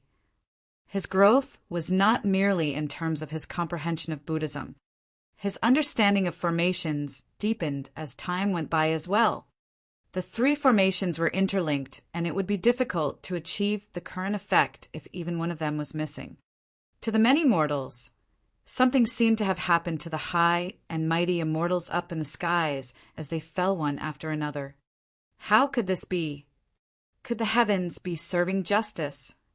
In the midst of the mortals' confusion, a figure rose slowly into the skies. The person wore a set of green robes and had refined features. His expression was cold, and there was a deep murderous look in his eyes as he wielded a blood-red saber. He looks familiar. He looks like... The old lady's mouth opened slightly as she stared at the figure in the skies with disbelief, muttering continuously, "It's him! It's him!" "Granny, who is that?" The child in her embrace also saw the figure in midair and asked out of curiosity, Second young Master Sioux. It's second young Master Sioux of the Sioux family, the old lady said with a trembling voice. Even after dozens of years, the old lady recognized Sioux Zimo right away. That was because, even though dozens of years had passed, age left nothing on the face of second young Master Sioux, and he looked the same as before. Sioux Zimo turned sideways and glanced at the old lady and child before nodding. The murderous look in his eyes softened considerably. The old lady was stunned. It was a familiar act, and she felt like she had returned to the past in the blink of an eye. Even after turning into an immortal, second young Master Sioux had not changed. The child's eyes widened without blinking. This was an immortal as well. However, the child did not feel any fear or pressure from Sioux Zimo. The initially pounding heart of the child calmed down. Wielding Blood Quencher, Sioux Zimo stood in midair and looked down at the nascent souls who were scurrying to escape in Pingyang Town with a mocking look in his eyes. You're still trying to escape. Sioux Zimo descended from the air with his arms raised, and Blood Quencher buzzed loudly, as though it was extremely excited. He slashed down at the crowd. A blood beam burst forth. Boom! The crowd split into two, and a ravine tore the ground asunder. 7 nascent souls were cleaved into two by the blood beam, and their organs splattered onto the ground with a nauseating blood stench. This was the first time Blood Quencher consumed blood after its rebirth. The saber shone with a bright, malevolent aura. Sioux Zimo moved and burst into the crowd in a flash. Blood Quencher swept horizontally. Buzz! A blood-colored ripple spread out across the air, across the crowd. Poof! Poof! Poof! Enveloped by the blood-colored ripple, more than 10 nascent souls had their heads sliced off with blood spewing, as though a sharp blade had cut them off. Their essence spirits were locked and perished on the spot without a chance to even escape. Fellow perfected lords, let's stop running. If we continue escaping, we'll definitely be killed by this beast one after another. Perfected Lord Yindu, hurry and dispel the formation while we fight against him to buy time for you. That's right. Let's join forces. Everyone shouted and regrouped together, sending forth a burst of blood chi toward Sioux Zimo. The perfected lords at the front were body-tempered warriors who released their blood chi and charged forward with dancing halberds and swords. Splash! Sioux Zimo's blood chi surged with the sound of tsunamis as he slashed in reverse with a shocking momentum. His saber stances resembled waves crashing onto shores. Clang! Clang! Clang! Blood Quencher collided heavily against the weapons of the nascent souls and released a tremendous force that resembled an unstoppable tidal wave. Someone could not withstand it and spat out a mouthful of blood on the spot. His palm was split and his weapon was repelled as he fell over. With their essence spirits and spirit energy restricted, the perfected lords were only left with their physiques and blood chi. However, none of them could compete against Sioux Zimo in terms of physique and blood chi. They wielded dermic weapons, but they could not channel their dermic powers with their essence spirits restricted. As such, they could not unleash the true power of the dermic weapons and could not defend against the edge of Blood Quencher. Blood light flashed intermittently, and the remaining nascent souls could not defend against Sioux Zimo's slaughter even when they grouped together. After obtaining the legacy of the Saber Emperor and this generation's Azura, Sioux Zimo's understanding of the saber had already reached a relatively frightening degree. There was the countercurrent, raging tides, vortex, and ripple of the sea calming manual. There was the ghost howl, blood flow, hell, white bones, phantom, and corpse of the Azura saber. At times it was tough and resolute, at times it was fluid as water, at times it was majestic and mighty, at times it was sinister and eerie. Blood Quencher drank an endless amount of fresh blood in the hands of Sioux Zimo. The blood gleam on the saber intensified as though Blood Quencher was getting excited. In the town, some mortals who were slightly more daring could not hold back their curiosity and opened a small gap in their doors to peek outside. Because of that, they caught sight of a scene that they would not forget for their entire lives. The immortal that was initially high and mighty and declared that he was going to leave no survivors in Pingyang Town was now scurrying to escape in a pathetic manner without the grace of an immortal at all. A green-robed man wielded a blood-colored saber and strolled slowly along the long street, leaving corpses in his wake. Everywhere he passed, rivers of blood would be formed. It was a complete massacre. Immortals were killed. Against Su Zimo, the nascent souls with their essence spirits and spirit energies restricted were like fishes on a chopping block. The skies were turning brighter. At the borders of Pingyang Town, perfected Lord Yin focused wholeheartedly on dispelling the formation with sweat pouring down his forehead. The ancient spirit and essence lock formations were extremely complicated, and even with his capabilities, it was difficult to dispel them in a short period of time. Thankfully, the trap formation that caused the fog was not too difficult. When he heard the tragic shrieks behind him, perfected Lord Yin was even more panicked. However, he did not turn back to look. He could not afford to get distracted. Their only shot at survival was if he could dispel the trap formation as quickly as possible. Time slowly passed. A long time later, the fog dispersed. Perfected Lord Yin heaved a sigh of relief and fell on his buttocks to the ground. His back was already drenched in sweat. A sliver of sunlight shone from the horizons and filled the small town, making it seem tranquil and peaceful. Suddenly, perfected Lord Yin sensed something amiss. It was way too quiet. Unknowingly, the cries, shrieks, and pleads for mercy behind him had vanished. Pitter, patter. Footsteps sounded. It was as though the person approaching was stepping on stone slabs covered in a sticky liquid. The footsteps came to a stop behind him. He felt a chill run down his spine. Perfected Lord Yin did not dare to turn back. A blood-colored saber slowly made its way beneath his throat with a thick blood stench. The edge of the saber was extremely chilling. "You're the last one." A voice sounded faintly and indifferently without any emotions in his ears. A flash of blood appeared. Perfected Lord's head rolled off with fresh blood splattering. His head rolled a couple of times on the ground before facing Pingyang Town. His eyes were widened. Green robes, a bloodied path. Two distinctly different colors triggered his final senses. His consciousness gradually faded into oblivion. Chapter 631, Sentient Peach Blossom Tree. Chapter 631, Sentient Peach Blossom Tree. Doors on both sides of the streets opened gradually with gaps. Many mortals looked out bravely, but were shocked. The stone slabs were strewn with corpses. At the end of the road, a green-robed man stood in the blood with a sinister saber beside him, resembling a fiend celestial from hell. The man had a calm expression, gazing at the slowly rising sun in the east with a slightly lost expression. Sunlight spilled onto the man's face and radiated with life, giving him a saintly and tranquil look as though he was covered in a layer of gold foil. For some unknown reason, everyone suddenly calmed down from their initial panic. Engulfed in a Buddha light, the man seemed like he was a bodhisattva from hell who had arrived to purify the masses.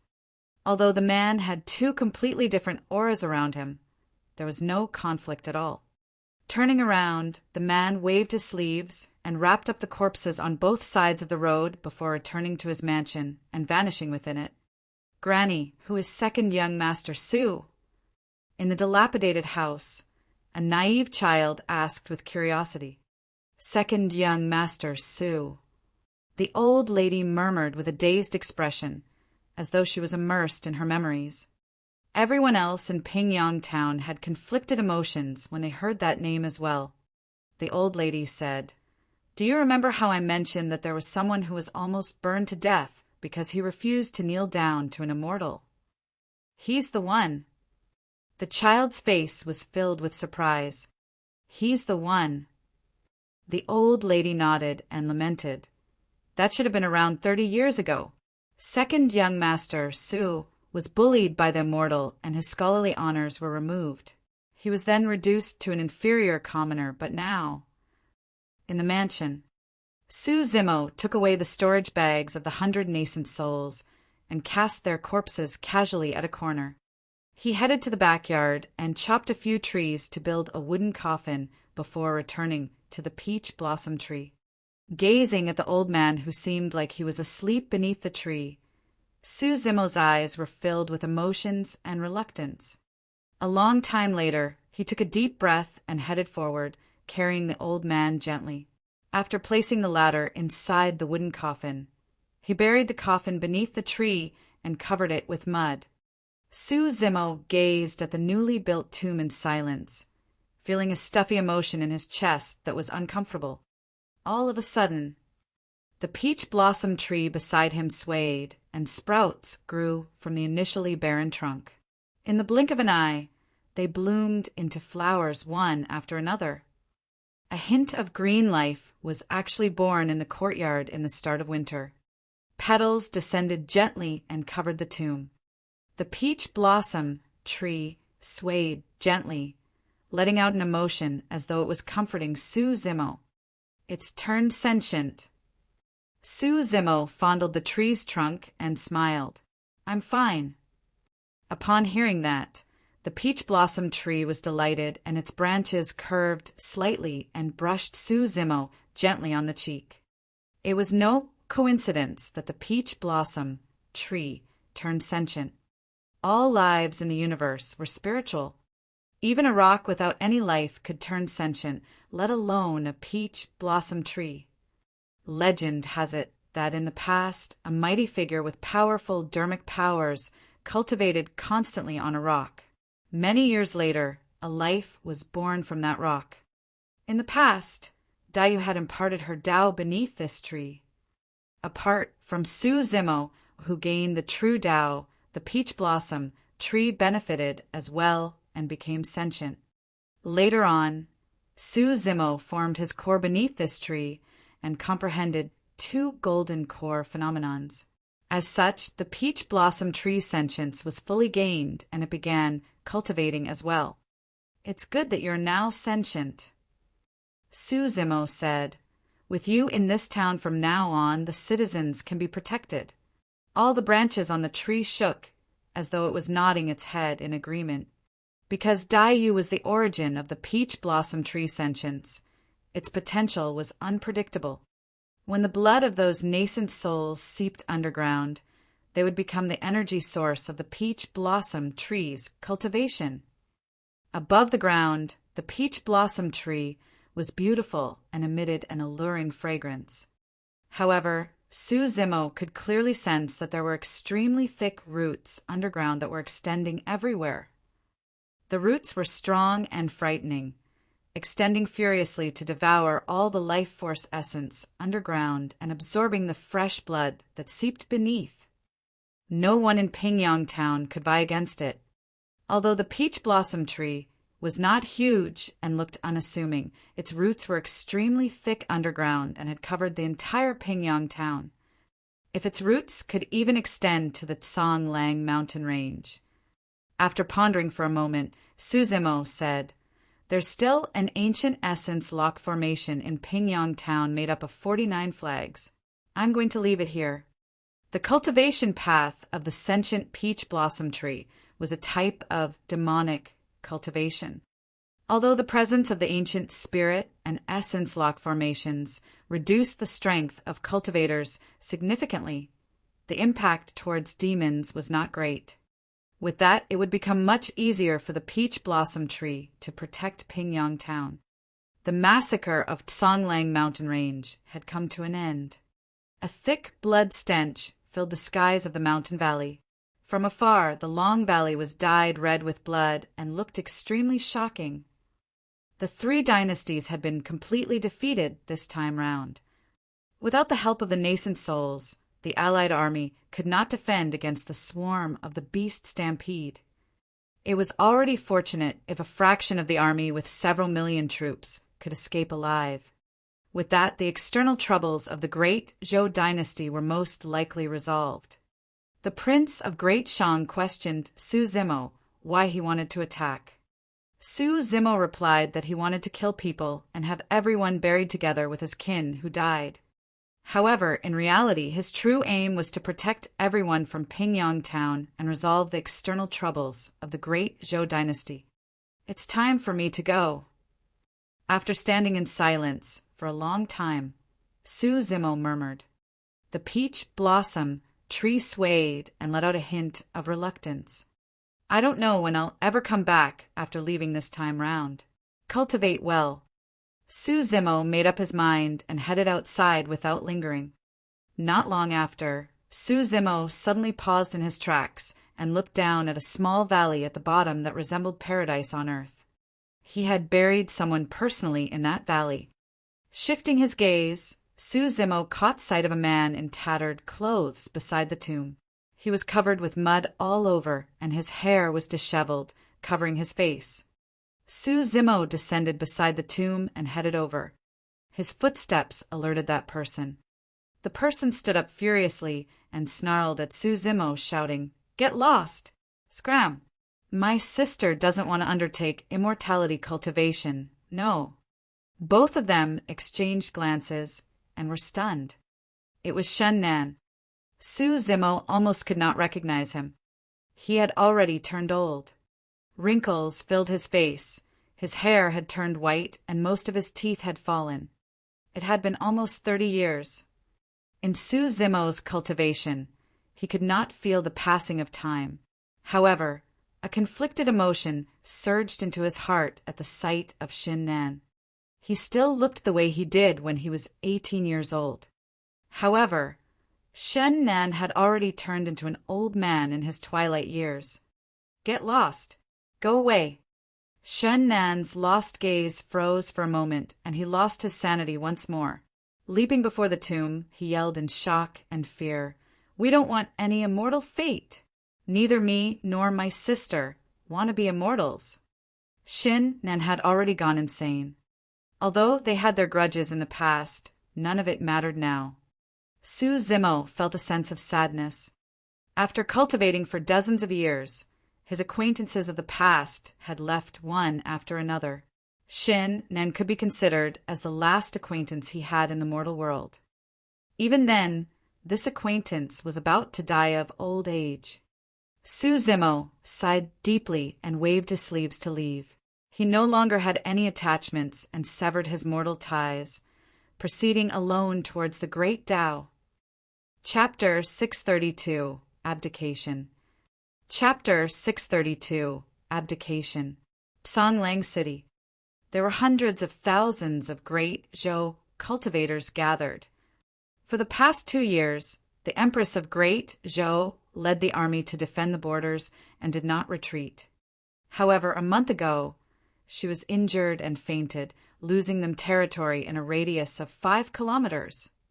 The eldest prince took over control of the army of cultivators and retreated the entire way, letting go of a large part of their territory. They retreated the entire way north of Songlang mountain range, where Songlang City was their temporary foothold. City, Lord's Mansion. The generals, commanders, and many nascent souls of the great Zhou army gathered within the main hall of the mansion, where the Empress of Great Zhou sat high and above with a frosty expression. Although she was a woman, she had a steely aura that was unyielding. Ji Yaoshue's face was a little pale. Her wounds had not recovered fully. At the front of the nascent souls, a purple-robed man stood with one hand behind his back. His black hair fell like a waterfall, and his eyes were deep, emanating an extraordinary bearing. Although the purple-robed man stood below, he was not weaker than Ji Yaoshue in terms of aura. The atmosphere was extremely tense in the main hall. "We can't retreat," Ji Yaoshue said word by word with a resolute expression. "It's not about losing our territory when we retreat. It's the fact that countless citizens of Great Zhou are going to be slaughtered by the 3 dynasties. As long as things are under my rule, I'll not permit something like that to happen. Yao Xue, you're injured. Don't waste your energy on something like this. Leave everything to me. The purple-robed man below smiled indifferently. Although he spoke as though he was concerned, there were no emotions in his eyes, and he was unusually calm. The purple-robed man was none other than the eldest prince who had accompanied the army. Ji Yaoxue was unmoved and said deeply, I can hand things over to you, but you must promise me that you will guard over Tsonglang City and not withdraw the troops. Guard over Tsonglang City. The eldest prince laughed and asked, There are millions of troops in the allied army of the 3 dynasties, a few times more than ours. Their force is mighty and ferocious. How should we guard against them? Yao Xue, you are still overconfident at times. The eldest prince stood on no courtesy in his words against Ji Yaoxue. Perfected Lord Ming Zhe stood behind Ji Yaoxue and frowned when he looked at the cultivators and generals in the main hall. The situation doesn't seem right. You must be careful, Empress. Perfected Lord Ming Zhe transmitted his voice stealthily. That's right. We can't defend. I heard from a secret report that the Allied army has already arrived at Tsonglang mountain range. Once the night passes, they will surely cross the mountain range and push into Tsonglang City. We won't get another chance if we don't retreat now. A few generals under the lead of the eldest prince discussed in hushed tones. When she heard the discussions in the main hall, Ji Yaoxue glared at the eldest prince coldly. She had an icy expression and said slowly, Since you're unable to guard Tsonglang City, retreat. I'll guard over it personally. Fufu. The eldest prince laughed lazily and asked, Yao Xue, are you truly going to be this stubborn? That's right. Ji Yaoxue's tone was resolute and unyielding. Retracting his smile, the eldest prince said coldly, Don't blame me then. Ji Yaoxue narrowed her eyes. What do you want? Nothing. The eldest prince sneered, and a killing intent flashed through his eyes. Since you insist on doing things your way stubbornly, I have no choice but to replace you. The moment he said that, the main hall went silent. Ji Yaoxue's expression changed as she bolted upright. However, her body swayed and she nearly fell over. Perfected Lord Ming Zhe supported her hurriedly before turning to the eldest prince to question with a sharp gaze, Eldest prince, you're forcing the empress to abdicate. Abdicate. The eldest prince reared his head in laughter and shouted with a menacing gaze, That throne wasn't hers to begin with. I'm the eldest son, and the throne should have been mine to begin with. Ji Yaoxue was worked up, and her old wounds were agitated, causing her to cough out a mouthful of blood. Her face turned even paler. Clutching her chest, she smiled bitterly. You finally said those words. A woman really thinks she's befitting to ascend the throne? There has never been such a thing throughout history. The eldest prince sneered once more. A look of pride flashed through Ji Yaoxue's eyes. She pushed away perfected Lord Ming Zhe and stood by herself. Brother, I've never had the intention to fight with you, but since you look down on women, I'll insist on fighting. How many people are going to be on your side if you force me to abdicate? Ji Yaoxue hollered with the wrath of an empress. She surveyed her surroundings with bright eyes, and many generals and commanders lowered their heads one after another, not daring to make eye contact. The nascent souls in the main hall were naturally fearless against the wrath of the empress and looked on calmly with focused gazes. Ji Yaoxue's heart skipped a beat at the reaction in the main hall. Things in the army have changed in the month she was unconscious. Fufufu. The eldest prince laughed with a mocking look in his eyes. Ji Yaoxue, for the past 20 years, ever since you ascended the throne, there has never been peace in Great Zhou. How many people do you think will still stand by your side? Oh, right, I've got to remind you as well. If nothing goes wrong, our second and fourth brother should have already sent a motion to father to get rid of you. A clamor broke out in the main hall. What do you want? Ji Yaoshua asked coldly. The great Zhou dynasty can't fight the allied force of the three dynasties head-on. Of course, we'll look to negotiate for peace. As for the condition... The eldest prince paused for a moment before looking at Ji Yaoshua with a fake smile. Sister, we'll have to trouble you to visit the three dynasties as a guest. How dare you? Perfected Lord Mingzhe was enraged and hollered. You're thinking of sacrificing the Empress, incorrigible. Furthermore, she's your younger sister. Don't you have any heart? There's no kinship to speak of in politics. The eldest prince said coldly with an icy expression, I believe that as long as the allied army retreats, even father won't blame me for sacrificing you. Ji Yaoshua remained silent, more than anger. She felt sadness in her heart. She hadn't expected such words to be said from her closest kin. Traitor, how dare you? Perfected Lord Ming-Zhe waved his sleeves and sent forth a flying sword that shot towards the glabella of the eldest prince. The eldest prince was unmoved and expressionless. Clang! Another flying sword flew through the air and struck away Perfected Lord Ming-Zhe's flying sword. Two nascent souls stood out in front of the eldest prince and glared at Perfected Lord Ming-Zhe coldly. Yongyan Jingshan, the both of you. Perfected Lord Ming-Zhe stared at the two of them in disbelief. Ming-Zhe, a wise person makes a discerning choice. Handing over Ji Yaoshua might be the only way to hold back the allied army. Perfected Lord Yongyan said. Ridiculous. Perfected Lord Ming-Zhe snarled. That is a method that will bring shame upon the great Zhou dynasty. There's no way the allied army is going to retreat with their forceful march. You guys!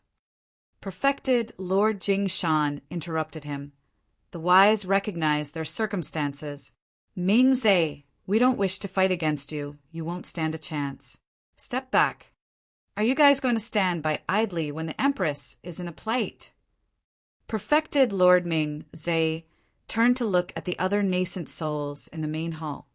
Most people avoided his gaze. A small portion of them even chose to move and stand behind the eldest prince directly. Senior Ming-Zhe, you don't have to care about me now that things have come to this. Ji Yaoshua was devastated and whispered, All you have to do is head back and tell father that even if I die, I won't fall into the hands of the three dynasties and allow them to humiliate me. Ha ha ha ha. When he saw that the outcome was already set, the eldest prince could not help but break into laughter. Sister, don't blame me for being ruthless. You can only blame yourself for being born in the royal family. You should have never fought me for the throne. Before his laughter was over, a change happened. Chapter 633. An Arrow to Determine Life and Death. Chapter 633. An Arrow to Determine Life and Death. The tiles above the main hall shattered all of a sudden. A dark light descended into the crowd within the blink of an eye. At that moment, the tension was nigh within the main hall. Although there were many cultivators inside, including nascent souls, nobody could react to the sudden appearance of the dark light. Watch out! Who's there? The crowd dispersed. There was a swoosh. The dark light was already pinned into the ground. It was an arrow. The arrow was so powerful that its tail was still quivering after more than half of its body was embedded in the ground. Everyone focused their attention. There were 6 spirit patterns on the body of that arrow. It's a connate spirit weapon. No wonder it was so fast. The nascent souls in the main hall felt a sense of trepidation. Given the situation earlier, if any of them were struck by the arrow, they would have died on the spot, unable to avoid it all. It was chaos in the main hall, but there was one person who did not move. The eldest prince. Motionless, the eldest prince was particularly striking in the crowd. Everyone looked at the eldest prince and could not help but shudder. Their eyes widened in disbelief. There was a horrific hole of blood in the head of the eldest prince. The eldest prince was dead. That arrow had pierced his head. A momentary silence, filled the main hall. Immediately after, perfected Lords Jingshan and Yongyan were enraged as they shouted with murderous looks, "Who is the scum who dares to take the life of a prince of the great Zhou dynasty?" Boom! Perfected Lord Jingshan waved his sleeves and attacked. A massive hole punctured the ceiling of the main hall. It was empty. The person who attacked had already left. "Fellow perfected lords, heed my call." Perfected Lord Jingshan calmed down and said darkly, "This is a spirit weapon, so this man's cultivation realm is golden core at most. He can't have escaped Songlang City just yet. Soldiers, hunt him down in the city. Reporty." Suddenly, an urgent voice sounded outside the main hall. A cultivator in martial arts attire sprinted over, panting heavily. He was drenched in sweat and looked agitated, but there was a hint of fear deep in his eyes. "Reporty! Reporty!" The cultivator barged right into the main hall and yelled while stuttering. "Perfected Lord Yen berated him. "No matter what it is, hold on first. It's a new urgent news from the scouts at the front." The cultivator panted heavily and said abruptly. The expressions of everyone in the main hall changed. Did the allied army of the three dynasties not rest last and chose to cross Songlang mountain range? Ah, if that's the case, they must have arrived at Songlang City by now. A chaotic commotion broke out in the crowd. Silence! Suddenly, Ji Yaoshue's voice sounded and overwhelmed the clamor with her aura as the empress. She asked deeply, "Speak, what happened?" The cultivator managed to compose himself by now. Last time, the allied army of the three dynasties did not set up a camp. Instead, they chose to cross Songlang mountain range. The hearts of everyone in the main hall sank when they heard that.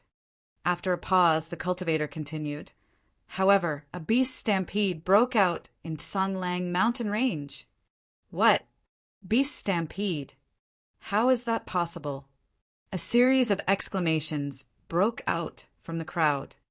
Perfected Lord Ming Zhe had a calm expression and said darkly, "From what I know, there are no fiend demons in Songlang mountain range. Even if there's a beast stampede, it shouldn't be of concern to the allied army." The cultivator gulped and continued, "The allied army is almost completely destroyed. They had several million troops, but only a few 100,000 of them managed to escape. The three princes died, and the allied army has already withdrawn in defeat." Silence engulfed the main hall. Completely destroyed. The three princes were dead. The news was so shocking that everyone almost forgot that the Prince of Great Zhou was just killed by an arrow.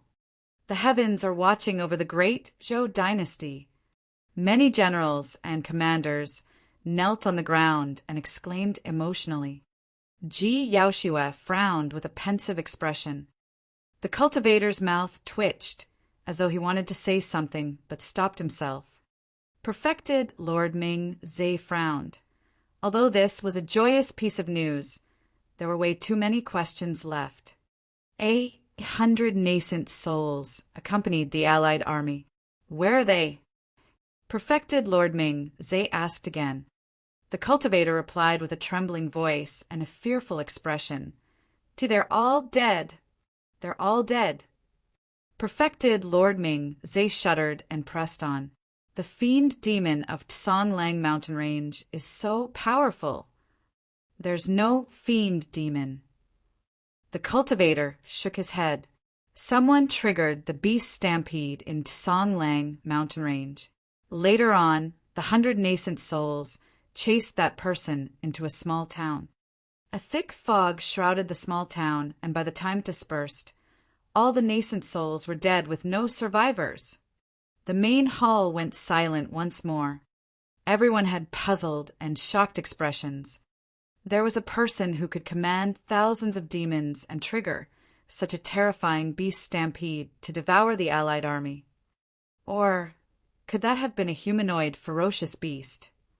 But why would a humanoid ferocious beast run to the town? Why was there a fog shrouding the town? How did the 100 nascent souls die later on? Everything sounded extremely odd. After pondering for a moment, Perfected Lord Ming Zhe asked, "Why did that man stand in the way of the Allied army?" The cultivator replied, "His kin passed away at the same time as the invasion of the Allied army. In his rage, he triggered the beast stampede and committed the massacre, declaring that he wanted everyone to be buried along with his kin." When Ji Yaoshua heard that, she thought of something and shuddered. Ignoring her injuries, she dashed out of the main hall and gazed into the distance. Perfected Lord Ming Zhe asked once again with a sharp gaze, "What's the name of that person?" "I think it's Su Zimo." Pissed. The moment that name was spoken, everyone in the main hall gasped in shock. Su Zimo, the strongest monster incarnate in history, 20 years ago. He defeated all the paragons of the nascent soul and incinerated nascent souls in the great Qian ruins, dyeing the skies red. Almost everyone had forgotten about that name after 20 years. To think that it would be mentioned once more today. Impossible. Perfected Lord Jingshan interrupted. Everyone knows that Su Zimo leaped into the Dragon Burial Valley. How could he still be alive? Perfected Lord Ming Zhe was in disbelief as well. However, deep in his heart, he knew that if there was a person in the world who could commit such an act, it would have to be Su Zimo. "I heard that this connate grade black gold arrow was used by Su Zimo in that battle of the North Region Paragons 20 years ago," a cultivator said in a hushed tone within the crowd. There were some rumors in the imperial court of Great Zhou regarding the relationship between Ji Yaoshue and Su Zimo. Everyone came to a realization. If the rumors were true, he was exerting his authority by killing the eldest prince with that arrow. He did not even give the latter a chance to explain. It was a direct kill. With the death of the eldest prince and the withdrawal of the Allied army, who else would dare harbor evil intentions towards Ji Yaoshue? None of the nascent souls in the main hall, including Jingshan and Yongyan, who stood by the eldest prince, dared to provoke Su Zimo. Even 100 nascent souls of the 3 dynasties were dead. Who else would dare provoke him? A single statement flashed through Perfected Lord Ming Zhe's mind.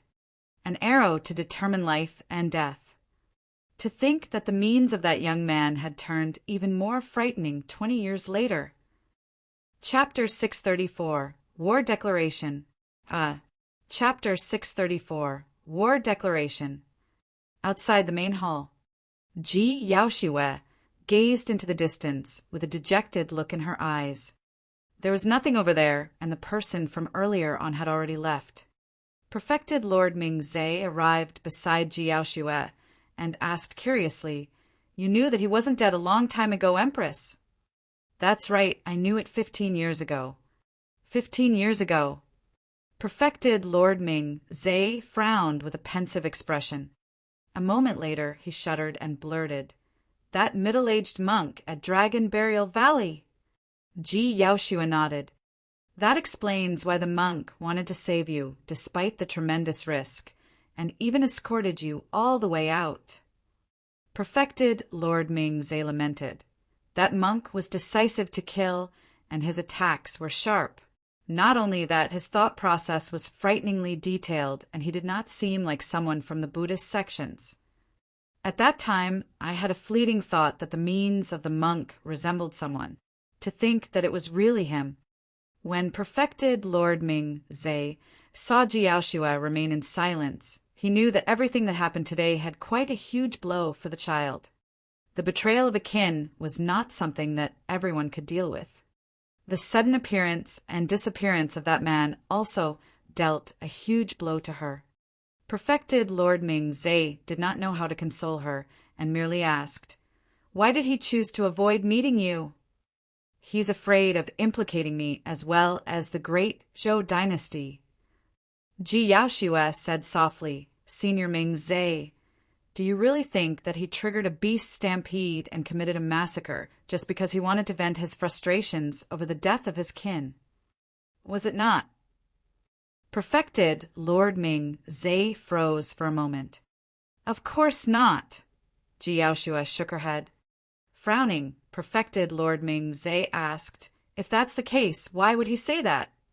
Ji Yaoshua replied, it's because that's the only way it wouldn't be linked to me or the great Zhou dynasty. That way, no major sect or faction would direct their rage towards the great Zhou dynasty.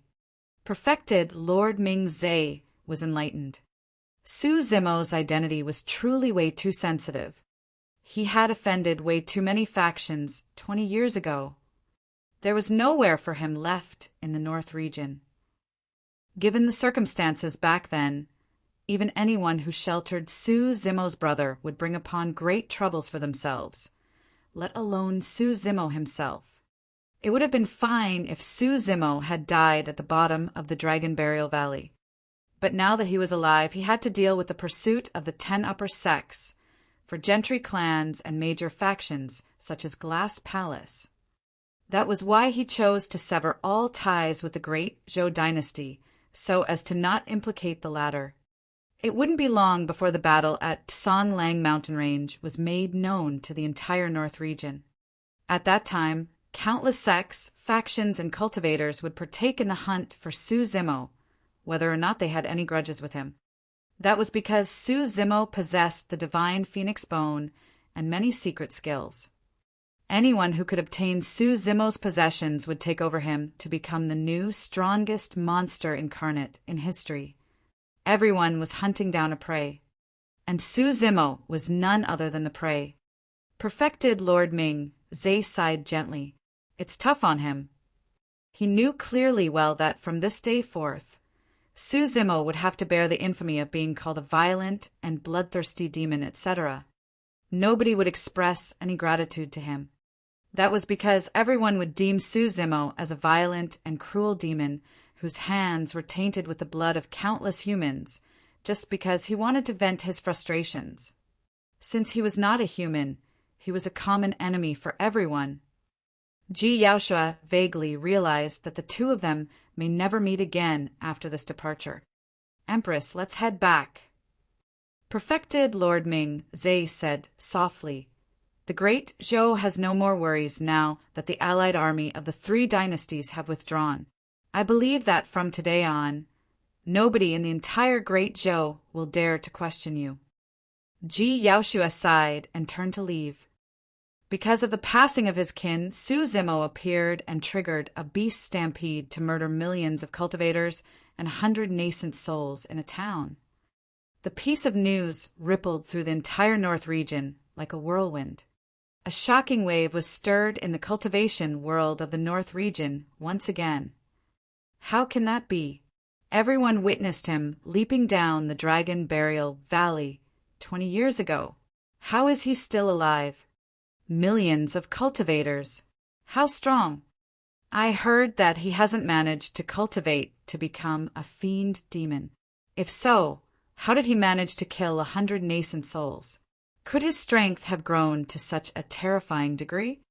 I think the nascent souls fell into an ambush and their spirit energies and essence spirits were locked. Is he declaring war against the humans? It was a common topic of discussion among all the cultivators of the North region. Initially, the cultivation world had calmed down with the imminent opening of the intermediate ancient battlefield because all the major sects and factions were busy preparing to send their disciples inside. However, the piece of news stirred the entire North region. The number of cultivators in the great Zhou dynasty increased significantly. All the major sects and factions moved. All of them wanted to be the first to hunt down Su Zimo. Cultivators of the 10 upper sects, for gentry clans, 2 aristocratic families, and even super sects such as Glass Palace and Malevolent Earth sect appeared one after another in search of Su Zimo. It was almost impossible for Su Zimo to continue hiding, given the current circumstances. However, for 10 consecutive days, nobody found Su Zimo. Even Dharma characteristics were alerted for this period of time. It was said that Tao lords of Glass Palace visited Ethereal Peak personally to capture Su Zimo, but to no avail. Within the capital of Great Zhou, powerful spirit consciousnesses would sweep past daily to check every last corner of the capital. It was as though Su Zimo had vanished into thin air. Nobody knew where he was. Suddenly, a spirit crane that arrived in the vicinity of Glass Palace caused yet another huge stir. There was a declaration written on it. You had better not send any cultivators into the ancient battlefield, or I'll murder each and every single one of them I see. Blood will be paid by blood for the 13 cities of Yen country. It was signed with a name, Su Zimo. The fact that nobody from Glass Palace stood out to deny it meant that it was probably true. The piece of news caused a huge uproar. There was someone in this world who dared to threaten Glass Palace. This was a declaration of war.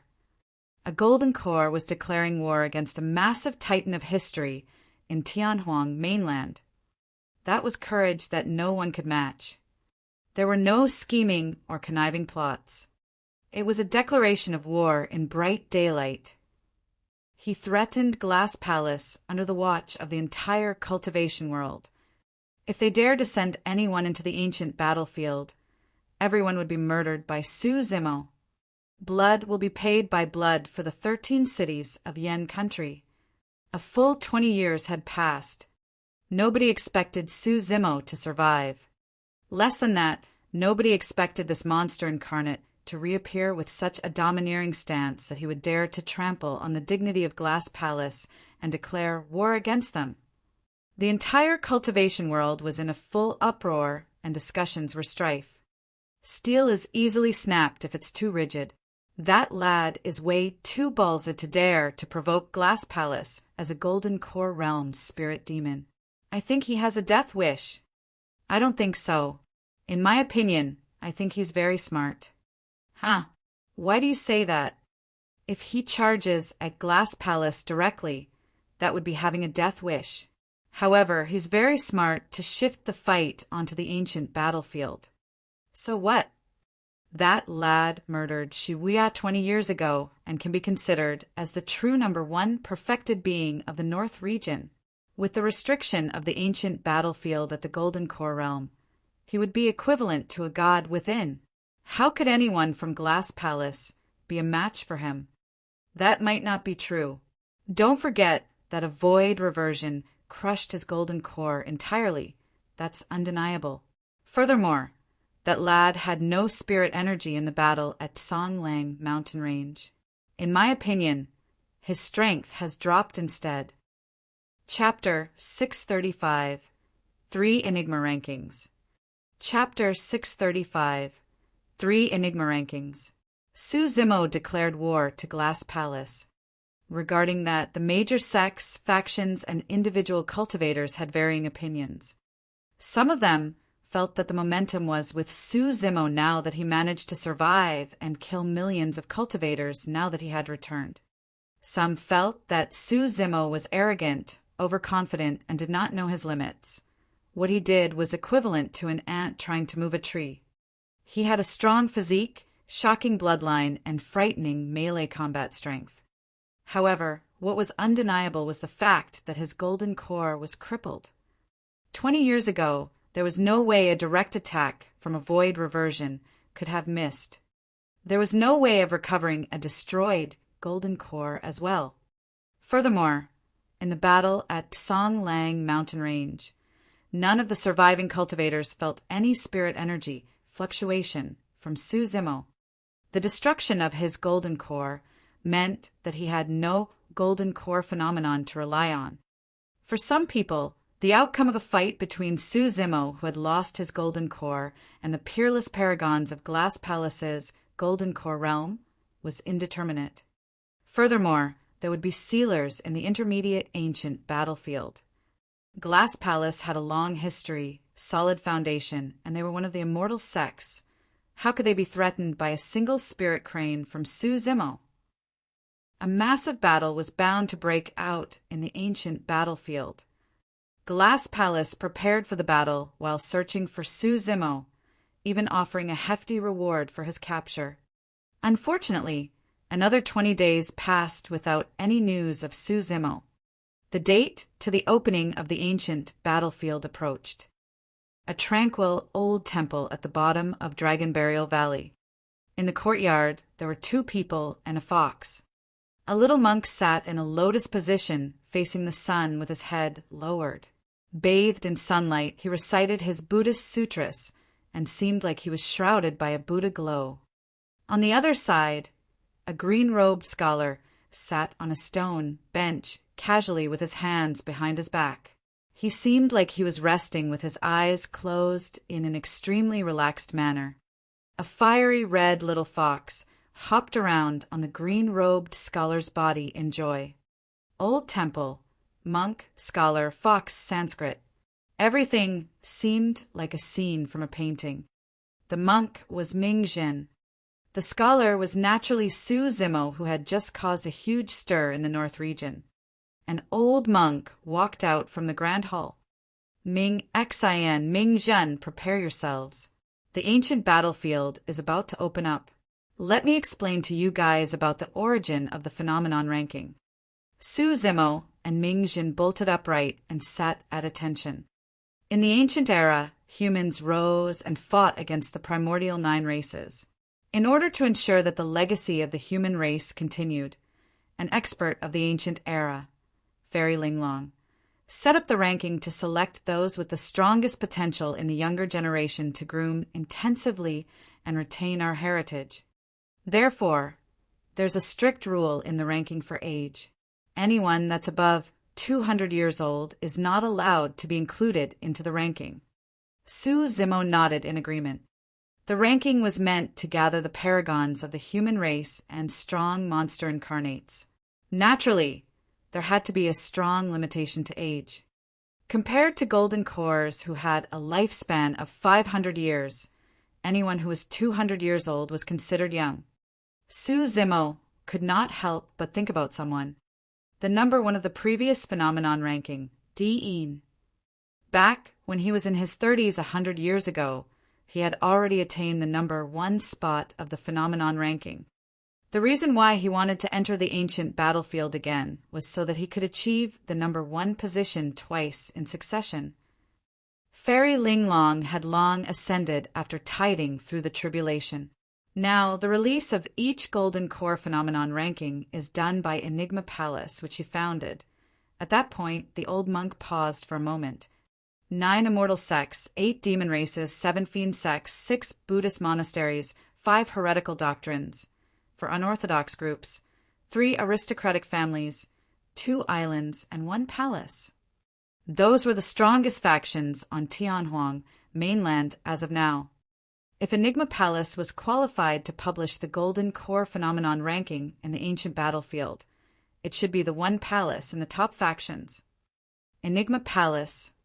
Suzimo's eyes shimmered as he murmured. In his mind, a pale, rotund, and beardless cultivator with a folding fan appeared. Suzimo lamented. Enigma Palace, Lin Xuanji. I wonder if they're connected. After a moment of contemplation, Suzimo asked, Fairy Linglong must have been an ancient emperor as well if she had such an influence to gather all the monster incarnates in the world. Although Fairy Linglong was an expert of the ancient era, she wasn't an emperor. The old monk shook his head. However, she had another identity. She was the wife of the human emperor. The wife of the human emperor. That explained everything.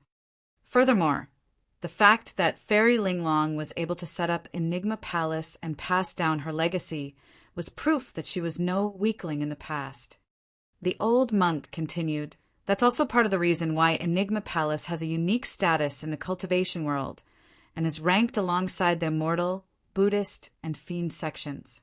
Because the human emperor did not leave behind any legacy, Enigma Palace is the only sect that is related to the human emperor.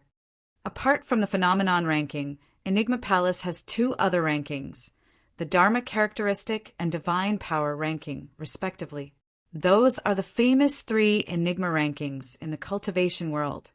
Ming Zhen had a lost expression and asked curiously, "Master, apart from being famous, what's the use of being on the phenomenon ranking?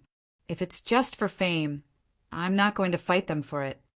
To Ming Zhen, being able to study Buddhism in peace meant more than fighting to the death with everyone else. Of course, there's more to it than fame. The old monk chuckled. Any cultivator that's able to get their name on the phenomenon ranking would be known to the world, and they would be watched by all the super sections. For example, if you're able to get into the phenomenon ranking, you'll have a chance to join the 6 Buddhist monasteries. I don't want to join the other monasteries. I just want to follow you, Master. Master shook his head. You must not be emotional. The old monk said with good intentions, "It's a rare opportunity, and you can only grow more if you discover more about the strengths of others. Cultivation isn't merely hiding in seclusion away from the world forever. You're still young, and you'll have to head out eventually to experience the pains, love, and emotions of the mortal realm and secular affairs. That is the true path of cultivation." The old monk said, "The only way to leave the mortal realm is after you enter it." Ming Zhen nodded, seemingly confused. He had never left the bottom of Dragon Burial Valley, nor had he experienced secular affairs. How could he understand any of that? However, he could tell that the old monk wanted him to leave. Ming Zhen felt disappointed internally. Su Zimo eyed the old monk and sighed internally. He was probably the only one who understood the old monk's underlying intentions. The old monk was trying to seek an alternative path for Ming Zhen. He was already old and knew that he would leave this world one day. That was the reason why he wanted Ming Zhen to join other sections. That way, the latter would be able to gain the protection of the super sect. At that thought, Su Zimo smiled bitterly in self-deprecation. He had offended all the major factions of the North region. There was no place left for him in the North region. No other sects or factions would accept him either. That was because everyone saw him as a demon. Humans and demons were different. Sensing the sorrow in Su Zimo's eyes, the old monk said warmly, "Apart from the chance to join super sects, there will also be rewards for leaving your name on the phenomenon ranking. Naturally, the higher the ranking, the better the rewards. It could be earth-grade dermic arts or cultivation techniques, or supreme or perfect-grade dermic weapons. In fact, there's a small chance that it can be a Khanate dermic weapon." Chapter 636, Destiny Dermic Weapon. Chapter 636, Destiny Dermic Weapon. Cultivators would experience life-changing transformations after forming a core. That was the first time they would break free from the restraints of heaven and earth, and they would not only be able to soar through the skies, their lifespans would even extend to 500 years. Core formation could be considered as a rift in the path of cultivation. The difference between Golden Core and Nascent Soul Realm was another great rift. That was because one would break free from the restraints of heaven and earth once more at Nascent Soul Realm by cultivating their essence spirits and extending their lifespans to 1,000 years. With an essence spirit, cultivators were able to channel dermic powers for their own use. At the same time, it meant that cultivators would require new dermic arts, weapons, and even some secret skills to refine their spirits. Simply put, the intermediate ancient battlefield was where many paragons of the Golden Core would prepare themselves for what they require after ascending to Nascent Soul Realm. The old monk said, there were even heaven-grade dermic arts and cultivation techniques that appeared in the rewards of previous phenomenon rankings.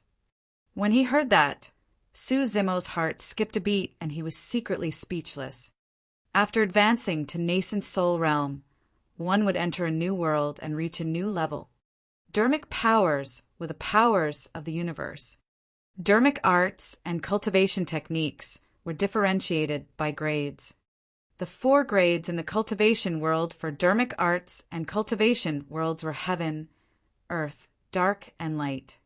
Naturally, the most frightening techniques that could release the strongest dharmic powers were heaven-grade dharmic arts. Thereafter, the power level was reduced per grade. Light-grade dharmic arts had the weakest dharmic powers. Of course, there were also stronger and weaker light-grade dharmic arts. Furthermore, in the cultivation world, most of the commonly seen light-grade dharmic arts and cultivation techniques could be found in various major sects and factions. Dark-grade dharmic arts and cultivation techniques were most likely only possessed by aristocratic families and true gentry clans. Earth-grade dharmic arts and cultivation techniques were only possessed by major super sects of Tianhuang mainland. However, heaven-grade dharmic arts and cultivation techniques were things that could only be hoped for. In the ancient era where paragons dominated and multiple emperors rose, there were many heaven-grade dharmic arts and cultivation techniques that were created. However, few were passed down till now. Furthermore, many of them that were passed down were incomplete by now. That was the reason why all the paragons of Tianhuang mainland looked forward to the intermediate ancient battlefield. It was also the reason why Diyin was willing to suppress his cultivation realm so that he could enter the ancient battlefield once more. The Daming dharmic seal that Su Zimo cultivated was originally an earth-grade dharmic art. However, with the loss of the Mingwang prayer beads such that there were only 4 dharmic seals remaining, Daming dharmic seal could only be considered as a dark-grade dharmic art. Strictly speaking, the fiend suppression, demon subduing, immortal trap, and immovable foundation seals could only be considered as dark-grade dharmic arts. When released in tandem with Daming mantra, it was only a superior dark-grade dharmic art. Within the Daming dharmic seal, only the lost Great Vajra Wheel and Great Mount Meru seals were true blue earth-grade dharmic arts. However, the strange thing was that Daming True Sutra was clearly listed as a heaven-grade dharmic art in the ancient books of Daming Monastery. Even if he managed to recover the 2 lost dharmic seals, Daming dharmic seal was only an earth-grade dharmic art. However, it could actually turn into a heaven-grade dharmic art after it was combined with the sound secret skill, Daming mantra, to form Daming True Sutra.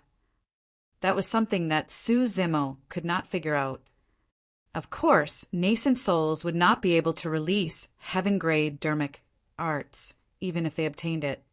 Heaven-grade dharmic arts had extremely strict requirements of one's essence spirits. Even if nascent souls were to set their essence spirits ablaze, they would not be able to channel the heaven-grade dharmic arts.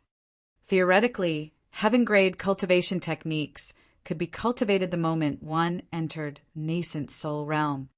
However, heaven-grade cultivation techniques were extremely difficult to comprehend, and having just cultivated their essence spirits, there were many things that nascent souls did not know about this realm. It would be extremely difficult for them to cultivate. Of course, the benefits of cultivating a heaven-grade cultivation technique were clear as day as well. In the same realm, an essence spirit that cultivated a heaven-grade cultivation technique would be much stronger than the essence spirits of other perfected lords.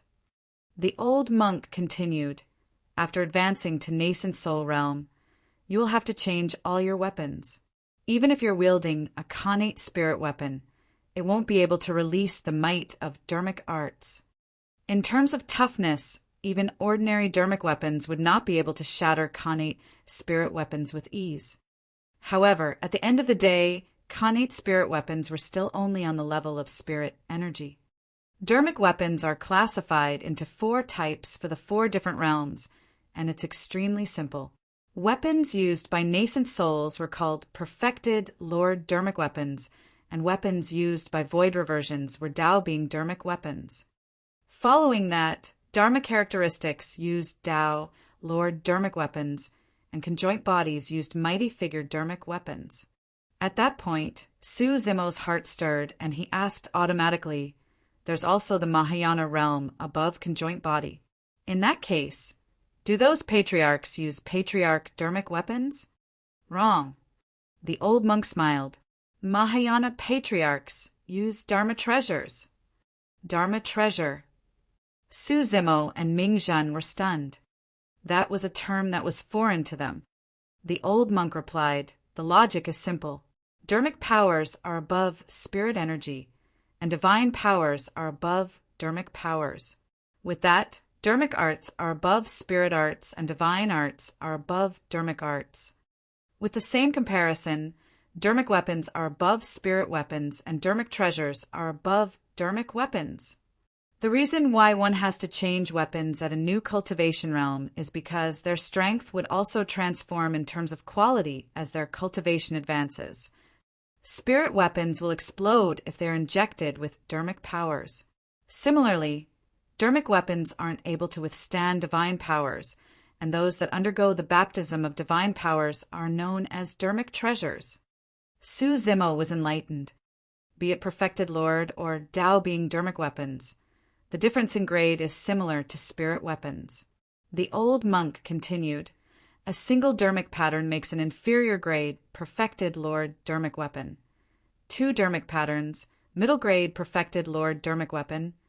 3 dharmic patterns, superior grade, for dharmic patterns, supreme grade. 5 dharmic patterns, perfect grade, and 6 dharmic patterns, Khanate. I'm sure you know about this by now. Su Zimo nodded. He was a weapon refinement master to begin with and naturally knew a little toward such things. After a brief pause, the old monk took a deep breath. There's another important thing I want to talk about. If you guys are able to advance to nascent soul realms successfully, you'll be able to cultivate your essence spirits.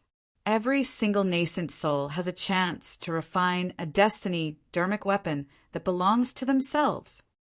Destiny dharmic weapon. Both of them were stunned. Su Zimo asked, what is a destiny dharmic weapon? A destiny dharmic weapon is interlinked with your essence spirit.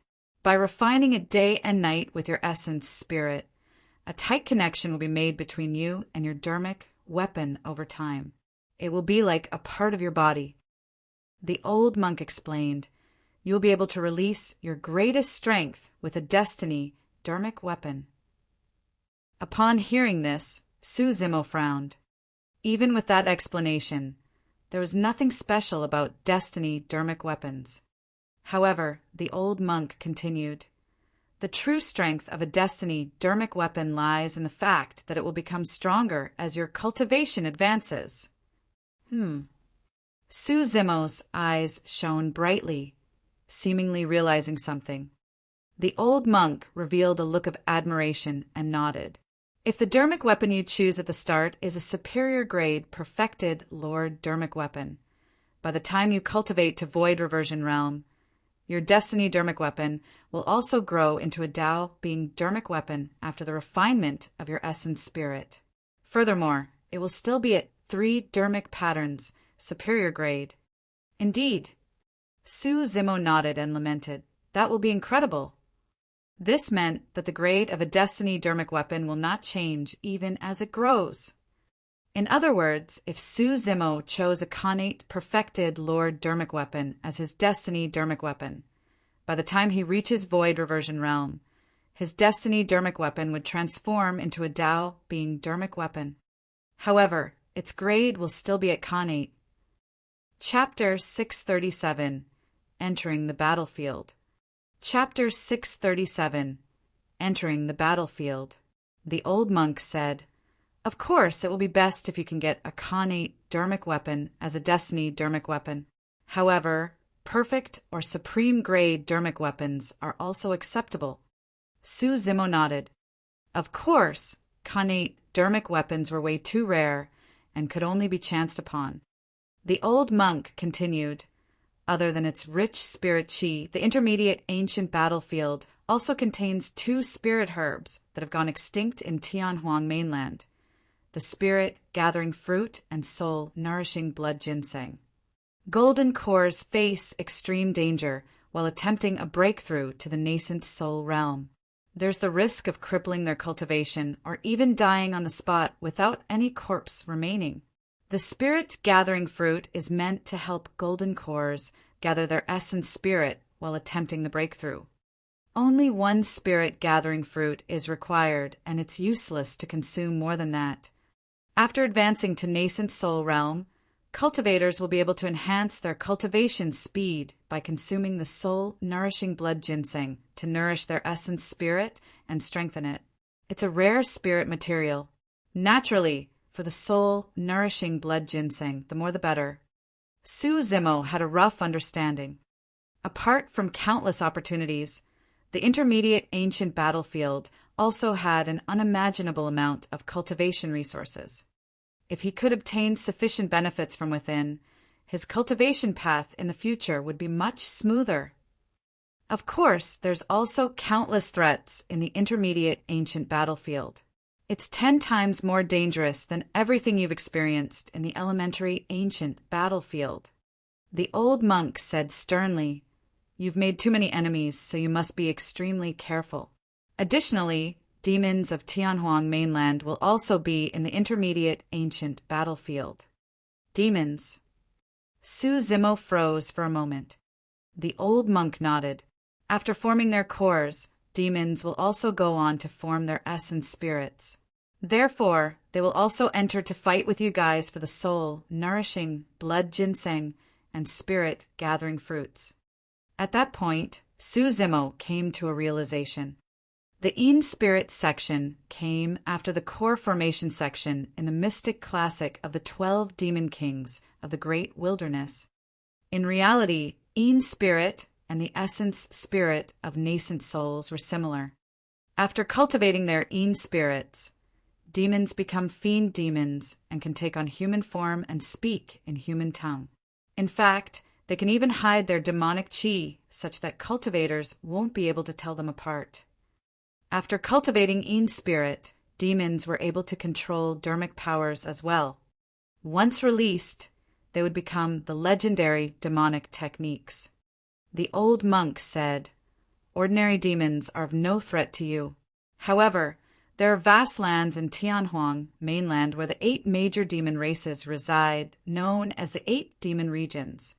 In those 8 regions, there are countless frightening birds and beasts that only stand out after going through endless bloodshed and possessing extraordinary bloodlines. You must be careful. I'll remember them all to heart." Su Zimo nodded. "There's nothing else." The old monk walked down the stone steps and glared at the void before him. Suddenly, his eyes lit up and he extended his withered palm, slapping the void gently. Boom! A resounding boom exploded in the void. Right in front of Su Zimo and Ming Zhen, the void shattered and caved in, turning into a pitch-black vortex. The vortex connected to an unknown place that gave off an ancient aura. The old monk turned to Su Zimo. "You're planning to leave the North region this time round." "Yes." Su Zimo did not choose to hide the truth. With the passing of his eldest brother, he no longer had any attachments to the mortal world. Most of his attachments were now with Xiaoning. Furthermore, there was no place left for him in the North region. If he continued staying here, more people would be implicated. The reason why Su Zimo did not even return to Ethereal Peak when he reappeared was because he did not want the latter to be burdened because of him. The old monk had a benevolent gaze and said warmly, "There's only one thing you need to remember after leaving the North region. If you truly encounter any danger and have nowhere left to run, use the major transference talisman and return here. As long as I'm alive, I'll definitely be able to guarantee your safety." Su Zimo pursed his lips in silence and bowed deeply to the old monk. "Go on." The old monk waved his hand. Su Zimo and Ming Zhen exchanged glances and did not hesitate, leaping into the vortex in the void along with the little fox. Su Zimo felt the world spin. In the blink of an eye, it seemed as though his body and soul had separated out of his control. His surroundings were pitch black and he could not see anything. All his senses had vanished. Even his spirit perception felt hazy. The two of them seemed to be traveling through a dark tunnel. Initially, Su Zimo could still rely on his spirit perception to sense the presence of Ming Zhen and the little fox. However, not long later, Su Zimo discovered that Ming Zhen and the little fox had vanished from his spirit perception. Gradually, a spot of light appeared before him, enlarging and turning clearer. His consciousness returned. His body and soul seemed to have recombined. Swoosh! Su Zimo burst out of the light spot, and his body descended rapidly. It was a brand new world. Spirit chi was multiple times richer than it was outside. Su Zimo knew that he had already entered the intermediate ancient battlefield. Releasing his spirit perception, Su Zimo put on his guard and surveyed his vicinity. It was vast and empty. Ming Zhen and the little fox had already vanished. Su Zimo furrowed his brows slightly. He realized that something had gone off course in the teleportation process and they were separated. A slight deviation in the teleportation could send them hundreds of kilometers apart. Su Zimo was not worried about Ming Zhen. After Di Yin left the old temple, Ming Zhen spent 10 years in the Great Qian ruins, fighting with the otherworldly soldier and undergoing countless brushes with death. Ming Zhen's combat experience had already grown by a lot. Furthermore, he was not weak to begin with, and he had even cultivated the world-cleansing green lotus, which was previously ranked top 10 in the phenomenon ranking. The little fox was whom Su Zimo was truly worried about. Trying to find a fox in this vast world was akin to searching for a needle in a haystack. Taking a deep breath of air, Su Zimo made a rough gauge of direction before heading towards the center of the ancient battlefield.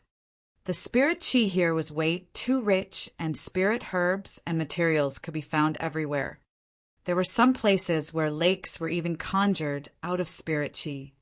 If everything went smoothly, Su Zimo would definitely be able to reach perfected golden core a year later. Even though his surroundings were filled with lush greenery along the way, he did not encounter any cultivator. Not long after.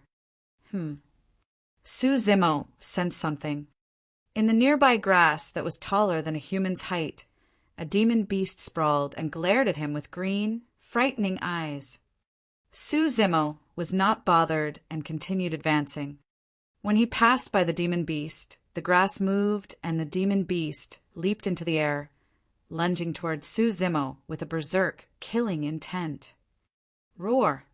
A deafening roar sounded from the depths of the demon beast's throat. If it was any other cultivator, they would be shocked into a daze by that sudden attack and roar, thereby perishing under the claws of the demon beast. However, Su Zimo cultivated the mystic classic of the 12 demon kings of the great wilderness and was the greatest demon.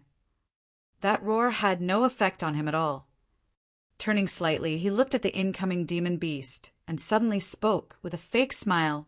"Oam!" The incoming demon beast froze in midair with a stumped expression. It was completely shocked.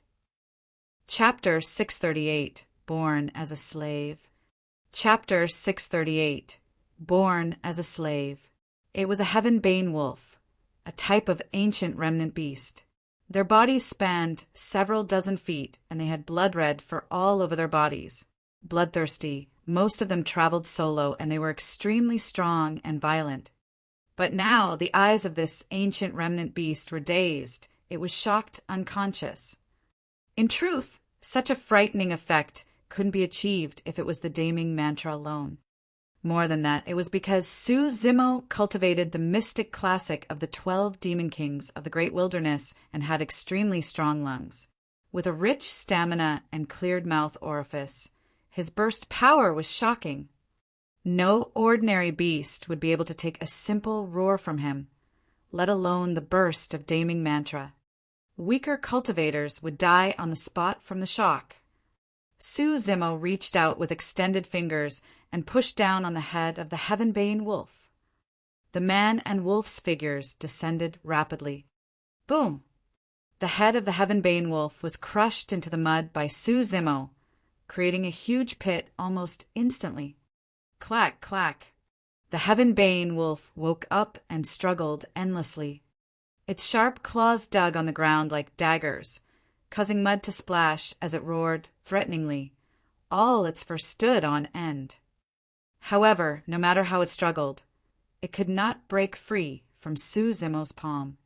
His hand was pale and smooth, resembling jade, and did not seem like it had ever held any weapons. However, his outstretched fingers pinned the head of the Heavenbane wolf on the spot like a mountain. Su Zimo's gaze was cold with a murderous look. Sensing something, the Heavenbane wolf shuddered and stopped struggling. Demon beasts were the sharpest towards danger. Furthermore, it was already sentient by this point of its cultivation and could naturally tell that Su Zimo was showing mercy. Su Zimo released his palm when he saw the Heavenbane wolf motionless. The Heavenbane wolf panted heavily and raised its head slightly. When it saw the distance between it and this human, the killing intent in its heart returned. Normally, cultivators had weak bodies. Given this distance, it had a 90% chance of success. However, it gave up on that thought in the blink of an eye. Su Zimo was expressionless and had a calm gaze. The Heavenbane wolf could vaguely sense that it would be murdered on the spot by this human the moment it behaved abnormally. Su Zimo climbed onto the Heavenbane wolf's back and patted its head, pointing towards the depths of the battlefield. Head there. The Heavenbane wolf rose, somewhat reluctantly, and shrugged the mud off itself. It growled deeply and sprinted towards the depths of the battlefield. In its mind, it was willing to listen to this human's arrangements first, as long as it was not forced into a blood oath. Riding on the back of the Heavenbane wolf, Su Zimo could cultivate in peace. Right now, he was at the peak of late-stage golden core. Given the rich spirit chi in the environment, he was sure that he could sense the opportunity for a breakthrough if he cultivated for a period of time. 10 days later, Su Zimo, who was riding on the Heavenbane wolf, woke up from his cultivation in a jolt. His ears twitched, and he could vaguely hear the sounds of a fight going on far away with the roars of demon beasts mixed within. Head over there and check things out. Su Zimo patted the Heavenbane wolf and pointed in another direction. The Heavenbane wolf sprinted the entire way and arrived before the entrance of a valley before long.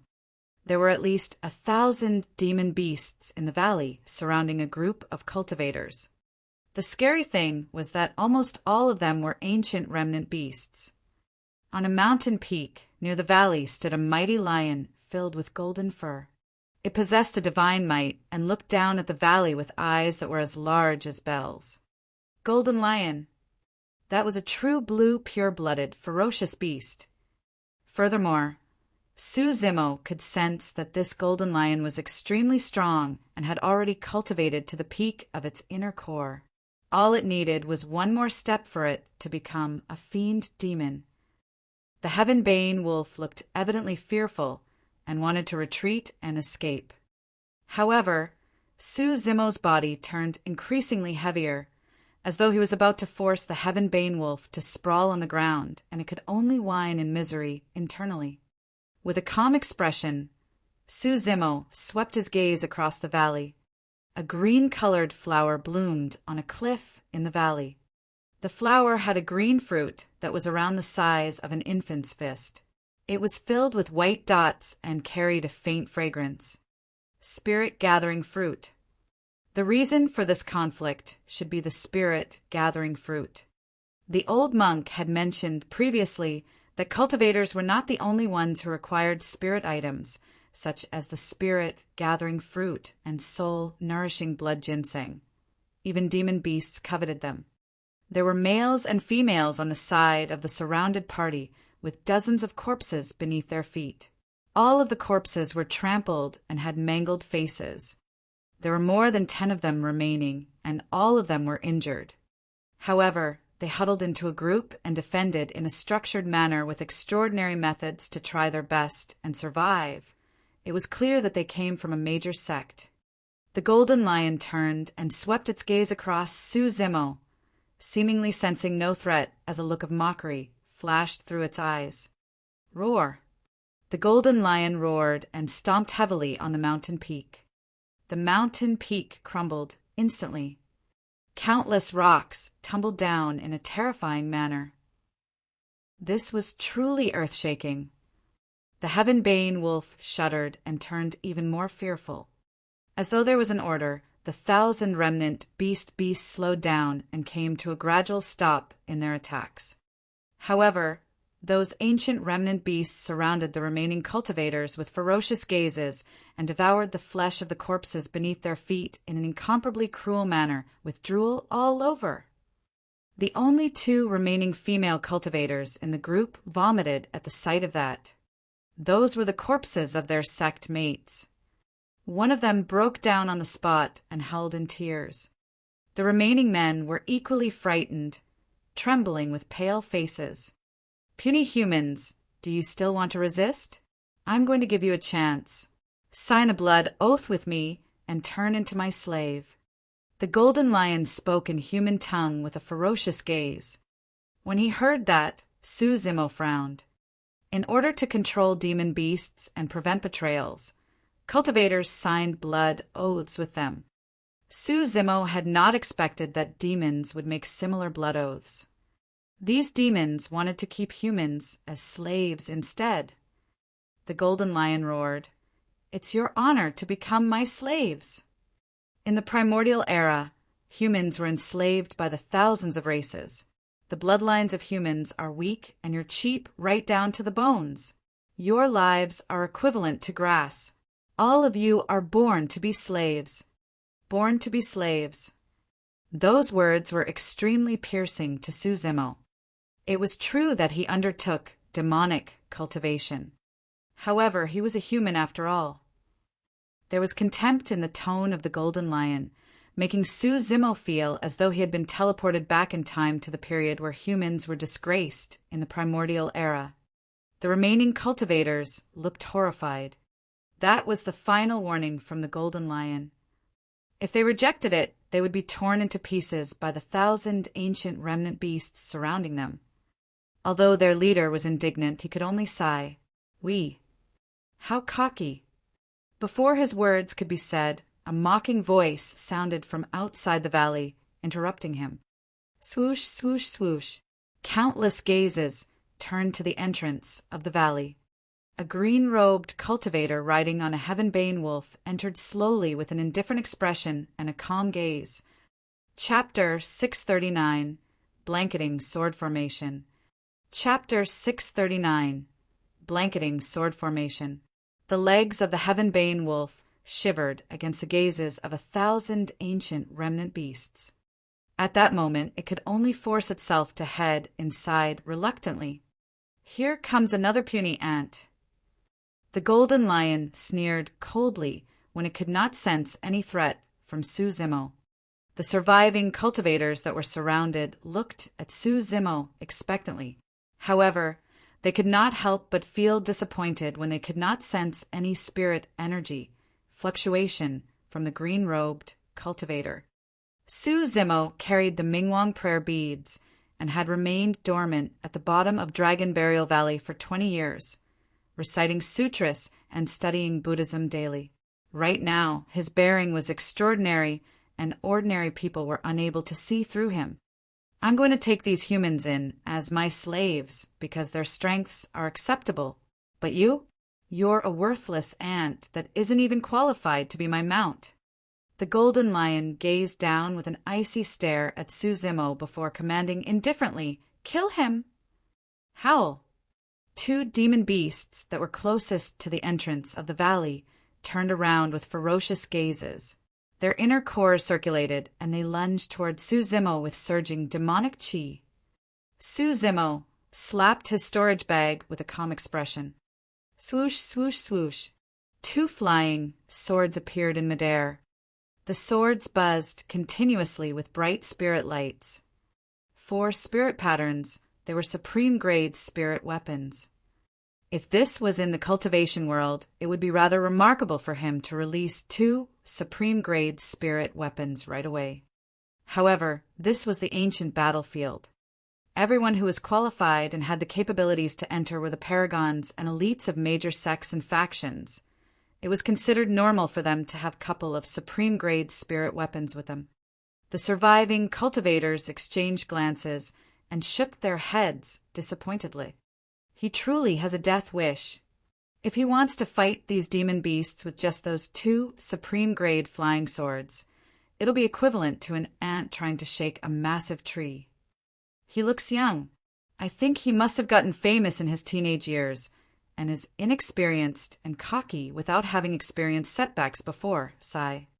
The 2 ancient remnant beasts were expressionless when they saw Su Zimo's flying swords and continued charging at an even faster speed. However, the next moment, their expressions changed. Sure. The 2 flying swords vanished right before everyone, and there was only the sound of the void tearing. The 2 ancient remnant beasts felt their hearts skip a beat. Although they were ancient remnant beasts and had tough flesh and skin, the sharpness of a supreme-grade flying sword could still threaten their lives. Poof! Poof! Before the 2 ancient remnant beasts could dodge, a stream of blood spewed from their heads. The 2 flying swords pierced their heads right away. The blood did not even stain the swords as they revolved in midair before returning to Su Zimo. It was too fast. Furthermore, they were traceless. It was as though 2 flying swords had appeared out of thin air to kill the 2 ancient remnant beasts. The leader of the survivors, a blue-robed man, murmured softly with widened eyes, "What an impressive sword-wielding technique!" In the crowd, the female cultivator who was initially having a breakdown on the ground stopped crying. Her misty eyes widened with shock as she looked at everything. Up till this point of his cultivation, Su Zimo had learned a wide spectrum of skills. However, all of them were top-tier cultivation techniques and secret skills. That sword-wielding technique could only be considered as one of the most basic skills among his methods. Ethereal Sword had 3 levels: Shadow, Void, and Ethereal. Right now, Su Zimo has already cultivated it to the ethereal realm.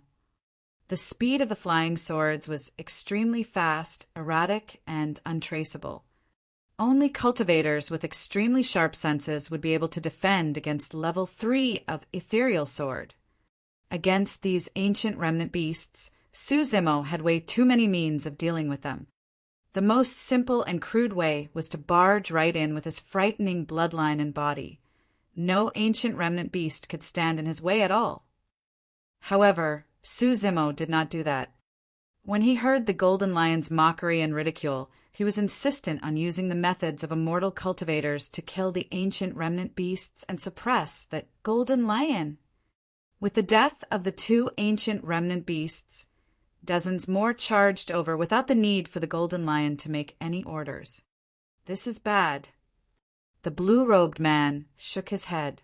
Although he is skilled in maneuvering his swords, he only has 2 of them. Before his words were finished, he had to swallow them. Su Zimo slapped his storage bag, and 25 flying swords appeared in midair. Coupled with the 2 from before, that was a total of 27 flying swords. More than that, the scary thing was that all of them were supreme-grade flying swords. While it was nothing much for a golden core in the ancient battlefield to possess 2 supreme-grade spirit items, it was rather frightening for someone to possess 27 supreme-grade spirit weapons. He has so many flying swords. The surviving cultivators were dumbstruck.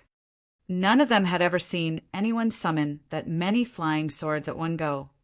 The 27 flying swords hovered before Su Zimo in an orderly manner and flashed with a glaring beam before surging towards the dozens of ancient remnant beasts. Sure. Once again, the 27 flying swords vanished. In the blink of an eye, the 27 of them reappeared. At the same time, the ancient remnant beasts that lunged over fell one after another with blood streams spurting from holes on their heads. All of them were dead. The blue-robed man's group was shocked. It was extremely difficult to control 27 flying swords to such a precise degree. The most frightening thing was that right from the beginning, there was no emotional fluctuation in the eyes of the green-robed cultivator. It was as though everything happened exactly as he had predicted. Roar! Roar! A commotion broke out among the demon beasts. Although the death of dozens of ancient remnant beasts did not amount to much compared to their massive numbers, they could sense danger exuding from the green-robed cultivator. "You're rather interesting, human. You're worthy of being my mount." The golden lion spoke in human tongue and nodded with confidence. Ha ha ha ha. Su Zimo reared his head in laughter, and 27 flying swords circled and danced before him. "Yellow lion, let's see who is going to be subdued today, you or me." "Senior brother Zhu, this man isn't weak. There's a chance we might be saved." The eyes of a beautiful female cultivator at the side shone brightly as she whispered. "It's hard to tell." The blue-robed man shook his head. "By the looks of it, this man is already at his limits, controlling 27 flying swords. Don't forget, there's 1,000 demon beasts surrounding us. There's no way this man will be able to defend if they all swarm him together." The beautiful female cultivator raised her brow. "What should we do then?" "Let's seize the time to recuperate and recover our combat strength as soon as we can. Listen to me order in a bit," the blue-robed man said in a deep voice. Everyone nodded. Before his sentence was finished, another 100 demon beasts lunged forward. But this time round, the demon beasts were smarter. They split into 3 directions toward Su Zimo. A mocking look flashed through Su Zimo's eyes as he extended his forward and tapped in front of him. "Go!" The 24 of the 27 flying swords split away. Forming groups of 6, the flying swords streaked through the air, leaving sword scars in the void. The expression of the blue-robed man changed as he yelled, "Sword formation! It's a sword formation! Ah, he's a sword formation master." For hexagonal sword formations streaked through the air and shone with a dazzling glow. Buzzing loudly with a frosty sword chi, they kept the 100 demon beasts at bay. Poof! Poof! Poof! A blood mist spewed out. The limbs of many demon beasts flew everywhere and stained the voids red. Chapter 640, Blazing Sunday. Chapter 640. Blazing Sunday sword formation masters were extremely rare and had a unique status in the cultivation world. Although sword formation masters were not considered as sword cultivators, their killing powers were not inferior. In fact, if one could set up a powerful sword formation, it could even go head-on against many golden core phenomenons with ancient legacies without being disadvantaged. Of course, sword formation masters had an obvious disadvantage. Although the speed of setting up sword formations was fast, it could not compare to the speed of releasing spirit arts or secret skills. If they were to meet with top-tier experts, their opponents would strike and defeat them before their sword formations could be set up. The ancient remnant beasts in the valley were clearly not sharp enough yet. The 100 ancient remnant beasts charged over, but were minced by the 4 hexagonal sword formations, causing their flesh and blood to splatter in an extremely miserable sight. Roar! The golden lion's expression finally changed as he roared in Su Zimo's direction and raged. The valley quaked and the leaves of the ancient trees scattered one after another. The sight of the fresh blood triggered the remaining ancient remnant beasts entirely. The beasts rumbled and roars reverberated through the valley. Thud! Thud! Thud! The remaining 1,000-odd ancient remnant beasts turned around with vicious gazes and sprinted toward Su Zimo, ignoring the blue-robed man's group even. Opportunity! The eyes of the blue-robed man lit up as he shouted softly, "Hurry, let's go!" Before his words were finished, the blue-robed man leaped into the air and circulated his golden core fanatically. turning into a streak of light to bolt to the other side of the valley. The remaining survivors were stunned and could not react to it.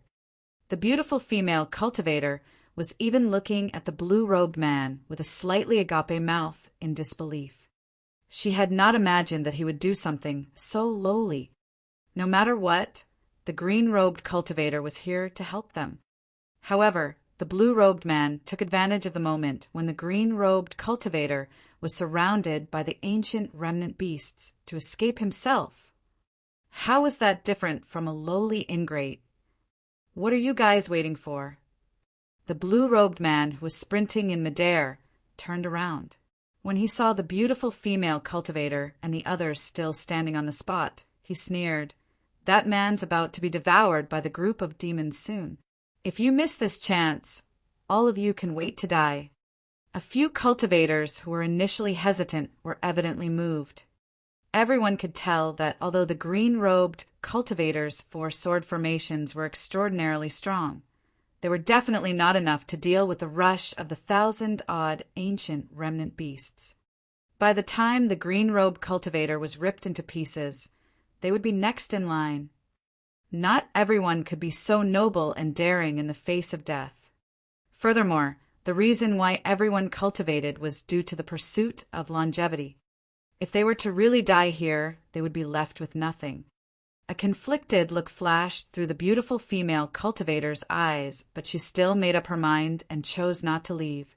However, beside her, around 8 of her sect mates soared into the air, wanting to escape from the valley with the blue-robed man. When he saw the decision of the beautiful female cultivator, the blue-robed man could not help but frown and curse internally. Truly the epitome of stupidity! Just as the blue-robed man was about to turn around and sprint with all his might, he discovered that his sect mates who soared into the air did not catch up to him. Instead, they were frozen on the spot and trembling. All of them had horrified expressions, as though they had witnessed something extremely terrifying. It was the same for the beautiful female cultivator. Her arm was outstretched and her eyes were filled with fear as she pointed in his direction. There was a damp aura with a hint of blood stench behind him. The blue-robed man's heart sank. He turned around by instinct and sat a demon beast with a murderous aura standing at the mountain peak before him. It had a huge figure, and its golden fur danced with a chilling aura as it glared ferociously with widened eyes. It was the golden lion. Unknowingly, the golden lion had already arrived in front of him. Its mouth was open wide, and it had a menacing expression as saliva dripped alongside streams of nauseating breaths. By sprinting with all his might, the blue-robed man had almost sent himself into the mouth of the golden lion. "Ah!" the blue-robed man exclaimed and felt his scalp prickle and legs go limp. It was impossible if he wanted to get away given that distance. Scared out of his wits, the blue-robed man was about to beg for mercy when a mocking look flashed through the golden lion's eyes. Suddenly, it reached out and closed its massive mouth shut. Crack! The blue-robed man was gone. Upon seeing that, the cultivators who wanted to take advantage of the situation to escape fell from midair one after another, frightened with pale expressions. The golden lion munched a couple times, seemingly unsatisfied, and extended its grisly tongue to spit out a few pieces of minced flesh with blood oozing from the corner of his mouth. The beautiful female cultivator had a terrible expression and nearly threw up. In the blink of an eye, a live person was eaten by that pure-blooded, ferocious beast. Am I truly going to die here today? The eyes of the beautiful female cultivator dimmed as she lamented internally. Right then, a sound echoed from the direction of the entrance of the valley. It was ordinary, but it seemed to possess a noble might that could calm one down. Illumination, sword formation, transform! Everyone subconsciously looked up. However, dust billowed and their vision was completely blocked by the bodies of the 1,000-odd ancient remnant beasts at the front, and they could not catch sight of the green-robed cultivator at all. Clang! Clang! All of a sudden, the sounds of swords buzzing reverberated through the world. Sharp streams of light burst into the air one after another. Immediately after, right in front of everyone, a series of bedazzling sword lights appeared from the entrance of the valley and illuminated the entire world. 27 flying swords gathered with their tips pointed outwards, forming a circular disk of swords. It was as though a blazing sun had descended upon the valley and released 27 streaks of sword chi, radiant and domineering. It could tear through the voids and destroy the firmaments. The might of the illumination sword formation was way more frightening than the hexagonal sword formation. Poof, poof, poof, a blood mist spewed out. The 1,000-odd ancient remnant beasts rushed up, but they were minced by the illumination sword formation. Flesh and blood splattered everywhere, and corpses were strewn. The entire valley was filled with blood. Bang, bang, bang. Countless ancient remnant beasts that did not fear death charged forward, but none of them could go against the illumination sword formation. The sword formation started advancing gradually. When the group of the beautiful female cultivator saw this and heard the sounds of flesh and bone being cut, they were shocked. The ancient remnant beasts were in chaos and were retreating. The green-colored figure reappeared in their line of sight. Riding on the heaven-bane wolf, the green-robed cultivator was heading towards them with a calm expression and deep gaze. The sword formation was gathered right in front of his palm. The green-robed cultivator merely waved his arm casually, and the terrifying sword formation danced in midair, mincing and destroying everything in its path. The group of people stared blankly. How was that a sword formation? In the hands of the green-robed cultivator, it was like a blazing sun that was retrieved from above the skies, annihilating all life wherever it passed. A bloodied path lined with endless blood, flesh, and corpses appeared behind him. Wielding the blazing sun, the green-robed cultivator traveled through the blood, flesh, and corpses like a divine being, looking down at everything with an unquestionable might. The eyes of the beautiful female cultivator were fixated with a lost expression. Chapter 641, Subduing Demons. Chapter 641, Subduing Demons. The number of ancient remnant beasts in the valley was decreasing rapidly. Although there were almost 1,000 ancient remnant beasts, they could not deal with the level 3 illumination sword formation. Mountains of corpses and rivers of blood were formed. The entire valley seemed to have transformed into a blood-colored purgatory. Finally, some of the ancient remnant beasts could not take it anymore, and the ferocity in their eyes dissipated. Overwhelmed by the fear of death, they started fleeing in all directions wildly. The golden lion stood on top of the mountain peak and looked at the puny human with a grim expression. It had finally stopped underestimating the human. This human was strong. That sword formation seemed to possess an extremely ancient power, such that even it felt its heart pounding. However, the more that was the case, the more excited the golden lion became as the glint in its eyes shone brighter with a raring battle intent. If he could subdue such a strong human as a slave, it would be worth it to lose those ancient remnant beasts. Roar! The golden lion roared, and its blood chi surged, shrouding its body with demonic chi. Descending from the skies, it reached out with its claws and lunged towards the illumination sword formation. Those watching were always clearer at the end of the day. Although the sword formation was mighty, every single flying sword had been tainted by the blood of countless ancient remnant beasts up till this point of the battle, and their sword lights dimmed gradually. The bloodline of ancient remnant beasts was powerful. Even supreme-grade spirit weapons would weaken in strength after being tainted by the demon blood. In fact, supreme-grade spirit weapons could even be destroyed entirely if they were soaked in demon blood for a long period of time. It was evident that the circulation of the illumination sword formation was not as smooth as before. The radius of its sword chi had shrunk considerably, and its movement was slightly sluggish. The reason why the golden lion waited till this moment to strike was because it wanted to destroy the illumination sword formation in one move. Boom! There was a deafening noise. The illumination sword formation and the golden lion collided against one another. After a short pause, the sword formation dispersed, and 27 flying swords scattered from the skies one after another. All their sword lights had dimmed completely. Everyone who was watching engrossly could not help but exclaim. They were even more worried than Suzimo was at the sight of the sword formation's destruction. On the other hand, Suzimo was not surprised, and his gaze was calm.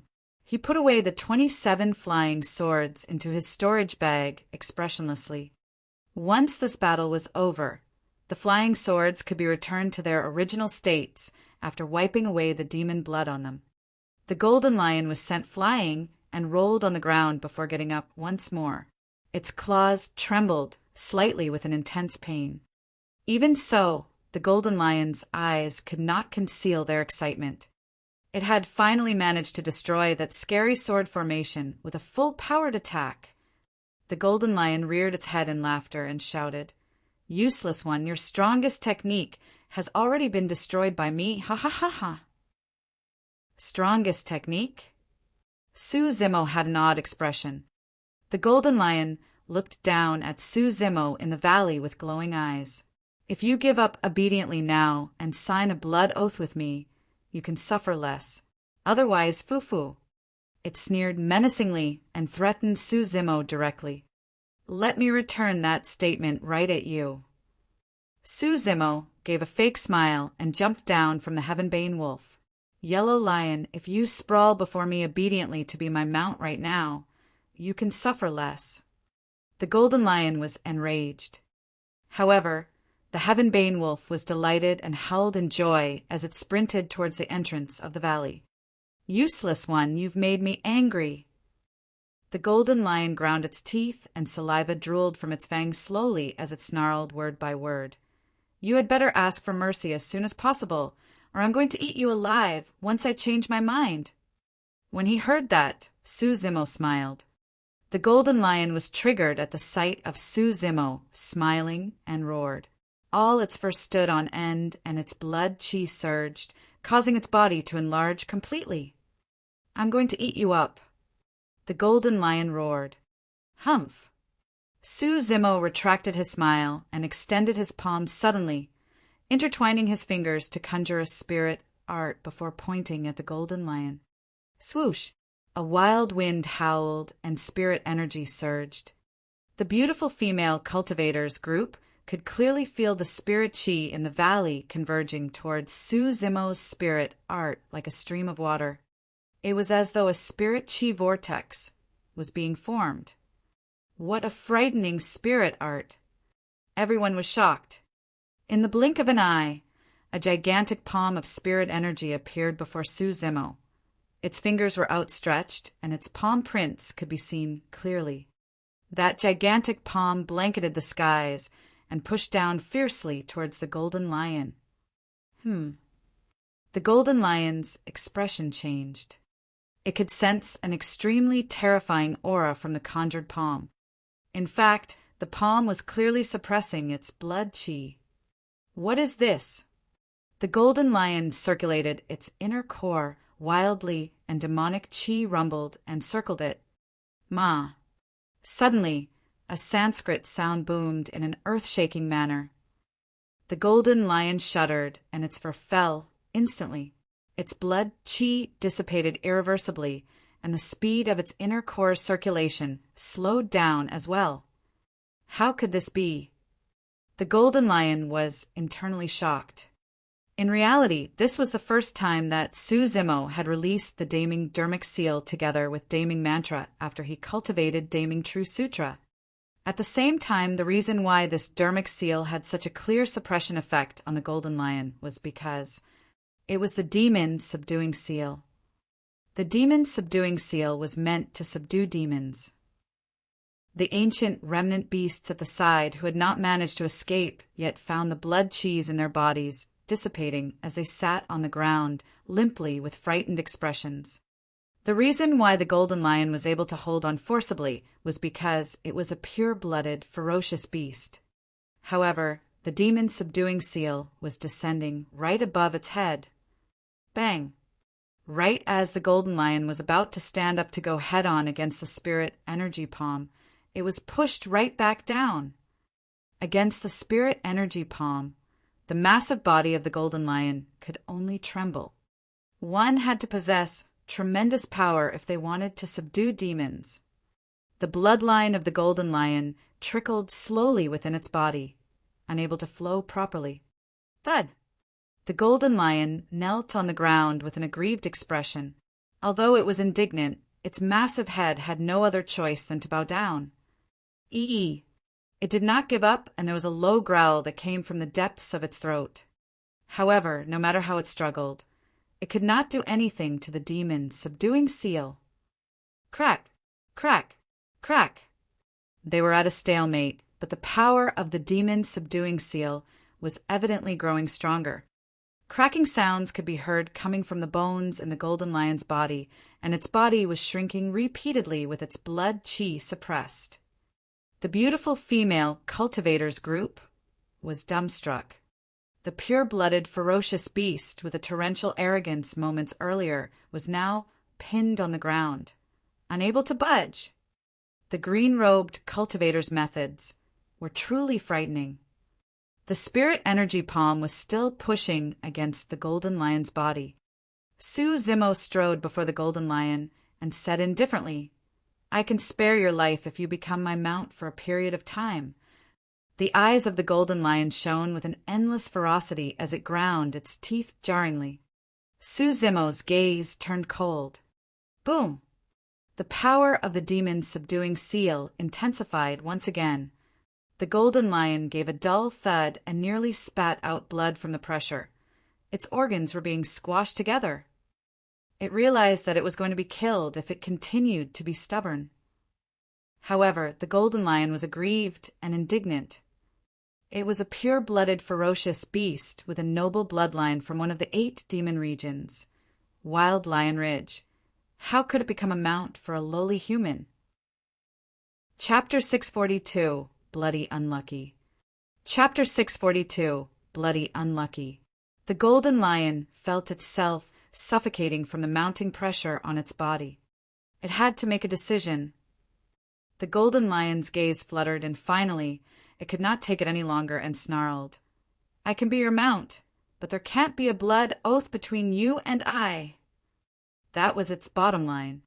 As part of the golden lion race, it would be disgraced and humiliated by its tribe if it signed a blood oath with a lowly human. There had been golden lions who signed blood oaths with humans in the past. However, all of those humans were peerless heroes. Even if they were not emperors, they were mighty figures, patriarchs, or even paragons of the generation that looked down on everyone of the same level. While the human before it was well-versed in some methods and managed to subdue it by luck, Su Zimo was way too skinny in the golden lion's opinion. The golden lion still belittled Su Zimo from the bottom of its heart. It made up its mind and sneered, making a final gamble. "Don't sign a blood oath with me if you've got the guts." "Sure." Su Zimo nodded. This time round, the golden lion was the one that was stunned. When it said that it thought that it was going to die, it had not expected Su Zimo to agree to it so readily. Did my provocations work? Or is this lad trying to play a trick on me? Everyone had to be wary of anyone that wasn't of the same race as them. If it was in the same position, the golden lion would definitely force Su Zimo to sign a blood oath with it. That way, it could save itself the worry of the latter's betrayal in the future. Another situation where a blood oath was not required was if the cultivation realm between both parties was great enough, minimally 2 major cultivation realms. That way, one party would not be afraid of the other party's betrayal. Rather, the former had the confidence of suppressing the latter if a betrayal were to happen. However, that was a contradictory situation. If Su Zimo was a void reversion or dharma characteristic, there was no need for him to look for a golden core realm spirit demon to sign a blood oath with. As the Golden Lion's thoughts ran wild, Su Zimo released the spirit art and dispersed that mountainous demon subduing seal above it. The Golden Lion was delighted upon being relieved from its burden. This lad really let me off without a blood oath. Although the Golden Lion was trying its best to contain its emotions, it was certain about one thing.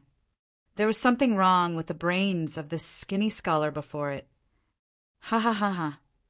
The Golden Lion laughed wildly in its heart. He has really let me off. I can leave any time now. Do you really think that I'm going to be your mount? Su Zimo dispelled the demon, subduing seal, and turned around right away, seemingly unguarded towards the Golden Lion that was now behind him as he headed towards the spirit gathering fruit not far away. The spirit gathering fruit naturally belonged to Su Zimo. Initially, the Golden Lion wanted to leave right away. However, a fierce look flashed through its eyes and killing intent surged as it caught sight of Su Zimo's back. If it were to pounce forward right now, the scholar would definitely not be able to react. Even if he could react, the scholar wouldn't be able to release the same spirit art from earlier on in this brief moment and would definitely turn into his food. However, the Golden Lion hesitated on second thought. No matter what, this scholar had just spared its life. It did not feel comfortable about eating this scholar up like an ingrate. Bloody hell! Does that mean that these demon beasts under my charge died for nothing? This lad pinned me on the ground earlier on, and my head was almost stuffed into the mud. Am I going to let that off just like this? The more the Golden Lion thought about it, the angrier it became. This was something it could not endure. It could not let things go just like this. While it was contemplating, Su Zimo had already retrieved the spirit gathering fruit and was heading back. A thought crossed the Golden Lion's mind. When this lad rides on me, I'll circulate my inner core and enlarge my flesh and tendons, causing him to fly in embarrassment.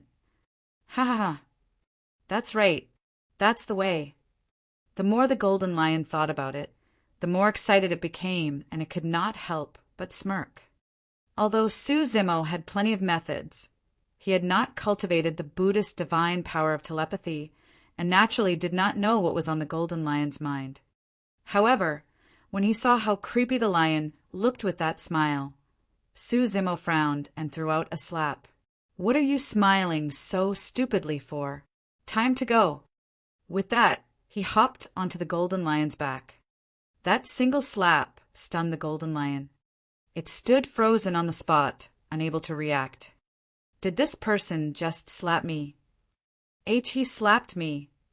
The Golden Lion was enraged and growled deeply, circulating its inner core wildly to expand its flesh. Demonic chi emanated, and its body was about to expand.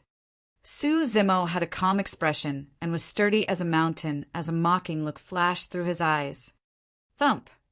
Before anyone could see what Su Zimo did, the Golden Lion was sprawled onto the ground with dust flying all over once more. The Golden Lion groaned in pain. It felt like its spine was nearly snapped by that seemingly skinny scholar. The legs of the scholar clasped on both sides of its ribs like indestructible iron pillars, and it could not free its body at all. How could it send the scholar flying when it was already close to suffocating from the pressure? Impossible! The Golden Lion yelled internally in disbelief. How could this skinny scholar possess such a frightening amount of physical strength? Right then, the scholar leaned down close to its ears and whispered, "Be obedient and don't try anything funny." The scholar placed his palm on its head and stroked while saying. Although the action seemed gentle, the Golden Lion shuddered and felt chills run down its spine. It could clearly feel the scholar's fingernails protruding slightly and gliding across its scalp. His fingernails were even sharper than knives.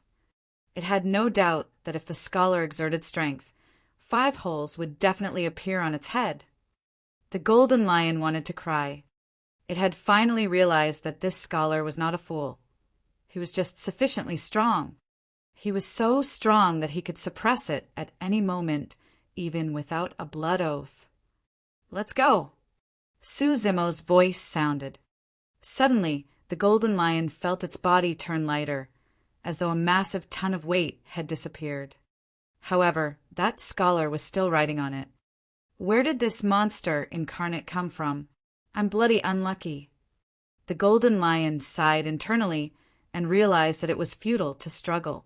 Instantly, it turned listless and strode to the exit of the valley. In the wild lion ridge, it was considered as a ferocious beast with status. When it entered the ancient battlefield, it intended to defeat all the paragons of the human race and look down on all demons, displaying its might and gaining fame throughout the world. To think that it would suffer such a huge loss a few days after it entered. And now, there was no need for it to defeat the paragons of the human race anymore, as it could only be a mount obediently. What the golden lion was most worried about was encountering demon beast acquaintances in the ancient battlefield later on. If those demon beasts saw this, it would truly be embarrassed, and the golden lion race would be disgraced as well. At that thought, the golden lion's eyes turned misty out of sorrow. "Senior sister, take a look. That lion was beaten up so badly that it's weeping." A cultivator at the side said softly. When it heard that, the golden lion's expression darkened, and it stumbled, almost puking out blood. "Hold steady," Su Zimo scolded. Piak! Once again, a slap landed on its head. This time round, the golden lion was truly on the brink of tears. Chapter 643, Southern Dual Sect. Chapter 643, Southern Dual Sect. Naturally, no outsider could understand the power struggle between the man and the lion. Everyone could not imagine that the pure-blooded, ferocious beast had been completely subdued in this short period of mounting it as well. As Su Zimo approached slowly riding on the golden lion, a cultivator looked at the beautiful female cultivator at the side and whispered, "Senior sister, should we head up and thank him?" The beautiful female cultivator had a lost gaze and was first frozen upon hearing that. Immediately after, her beautiful eyes flashed with a hint of panic as she nodded with blushed cheeks. Of course. The way she looked at the green-robed cultivator was different. Everyone was cultivators who had cultivated for dozens and hundreds of years. Naturally, all of them could see it and understood internally as well. The beautiful female cultivator's name was Tang Shiyun. She was famous in their sect and was the de facto #1 beauty. Coupled with her extraordinary talent and powerful strength, she was a shining crown jewel of her generation. It would be a lie to claim that all the male cultivators of the same sect present were perfectly fine without any envy after noticing Tang Shiyun's intentions. However, everyone was also clear after this battle. The green-robed cultivator was indeed a rare paragon with a distinguished bearing. He seemed scholarly, but every single move of his had an overwhelming dominance that was admirable. Tang Shiyun took a deep breath and approached Su Zimo, bowing with cupped fists before saying gently, "I am Tang Shiyun of Southern Dual Sect. Thank you for your life-saving grace, fellow Taoist." Su Zimo paused in his tracks and turned to look at Tang Shiyun indifferently. Tang Shiyun's head was lowered slightly, revealing a slender and smooth neck. Trickles of sweat sparkled down her neck with a charming allure. It would be exaggerated to claim that she fell in love with Su Zimo at first sight. However, at that moment, Tang Shiyun's heart was truly pounding in an unstoppable manner. She felt as though everyone could hear her heart and did not dare to look at Su Zimo in the face. In reality, she could not be blamed either. If any other girl were to be rescued from the brink of death by someone who killed off all threats in his path and subdued all demons with such overbearing methods, they would also be flustered. "It's nothing," Su Zimo replied indifferently before patting the golden lion. The golden lion understood his intentions and ignored Tang Shiyun's group before continuing towards the exit of the valley. Tang Shiyun lowered her head instinctively only to catch sight of a fading, green-colored figure. She could not help but feel a wave of disappointment. Standing rooted on the spot, She bit her cherry lips and hesitated for a long time as she stared at that shrinking green figure. Finally, she made a decision and chased in pursuit with light steps. The survivors from Southern Dual sect followed hurriedly as well. "Fellow Taoist, please wait up," Tang Shiyun shouted. The figure at the front paused. Delighted, Tang Shiyun hastened even more. Before long, she caught up to the figure, panting slightly. "Is there anything?" Su Zimo turned around with a questioning look. Earlier on, Tang Shiyun did not leave when he was fighting the ancient remnant beasts. Her actions gave him a decent impression of this woman. Otherwise, he would have left much earlier on without stopping. Tang Shiyun tried her best to compose herself as she looked at Su Zimo's refined features and smiled. "I don't know your name and sect or faction. After all, you are our benefactor. I need to know where to find you if I ever want to repay the debt in the future." Su Zimo smiled lukewarmly. "It's too much to call me a benefactor.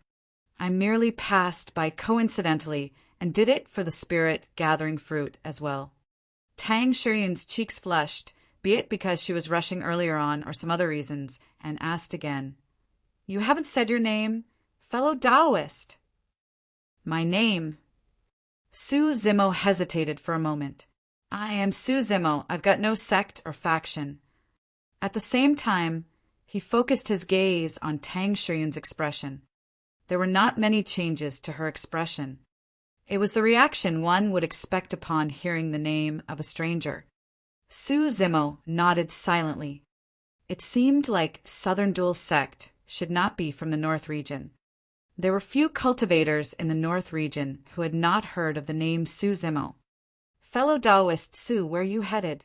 If it's convenient, can we travel together?" Tang Shiyun invited with sincerity. Su Zimo raised his brow slightly. His first instinct was to decline. When Tang Shiyun saw Su Zimo raising his brow, she knew that things would most likely not go her way as she added hurriedly, "Many living beings have awoken from their slumber and entered the ancient battlefield. At the same time, there are also ferocious beasts from the 8 demon regions. This place is extremely treacherous, and if we travel together, we can help one another." At that point, Tang Shiyun felt a little embarrassed. After all, from Su Zimo's display of strength earlier on, he truly did not require their help. After pondering for a moment, Tang Shiyun continued, "Southern Dual sect is one of the upper sects of the South region. Although we can't compare to you in terms of combat strength, we can still offer some help. Furthermore, Senior Brother Zhu is alone outside, but he must be rushing over here upon receiving our spirit crane sent for help. That's right, we won't be defeated so badly if Senior Brother Zhu was here with us," the cultivators at the side. "Senior Brother Zhu is strong and is a paragon listed on the previous phenomenon ranking. If he was around, these beasts wouldn't have been able to get this cocky." Another Southern Dual sect cultivator snarled and glared at the golden lion Su Zimo was mounted on with hateful eyes. Initially, the golden lion was listless and dispirited. However, upon sensing hostility, it turned around furiously and opened its mouth, roaring at the person with an aggressive stance primed to lunge. Roar! The mountains and forests shook. The Southern Dual sect shuddered out of fear and wanted to retreat instinctively with a pale face. However, his legs went limp and he fell onto the ground. "Ha ha ha ha!" The golden lion reared its head in laughter with a mocking gaze. Although it was subdued by Su Zimo, its might was still existent. It did not mean that it would allow anyone to trample on it. After all, the golden lion was a pure-blooded, ferocious beast and was innately feral, unable to be tamed. Ashamed, the Southern Dual sect cultivator's expression turned even more vengeful. This time round, Su Zimo did not lecture it. Instead, he was gazing at the distant horizon in deep thoughts. Suddenly, a robust swoosh sounded from the horizon, an extremely powerful aura sped over rapidly, and the sound of clothes fluttering cut through the air like a streak of lightning. Senior Brother Zhu! Senior Brother Zhu is back! Everyone from Southern Duel's sect was excited and exclaimed. Su Zimo had an indifferent expression and was not surprised. He had already noticed activity from the area before the sound was heard. Indeed, this cultivator with the surname Zhu definitely had some capabilities to be able to tread alone in the ancient battlefield. Moreover, there were at least millions or more golden cores that entered this place. However, there were only a total of 108 spots on the golden core phenomenon ranking. Anyone that could occupy a spot was definitely extraordinary. Chapter 644, and if I refuse? Chapter 644, and if I refuse? The newcomer had a sharp face and a robust figure with huge bones. Wearing a set of black robes, he arrived with the wind, seemingly effortlessly with a tremendous aura. A casual glance from Su Zimo was enough to tell that the black robes were far from simple. The surface of the robes was dotted with stars that seemed like they were sewn on, and they even shone faintly in a dazzling manner. If an enemy was unprepared during a fight and the stars on the robes shone brightly, their eyes would be impacted and they would be flustered. Naturally, the robes posed no threat to Su Zimo. He had cultivated illumination eye and looked at the rise and set of the blazing sun daily. Naturally, those specks of starlight would not faze him. The black-robed cultivator had a sharp gaze, and his expression darkened after he swept his gaze at Tang Shiyun's group. This is Senior Brother Zhu Yu.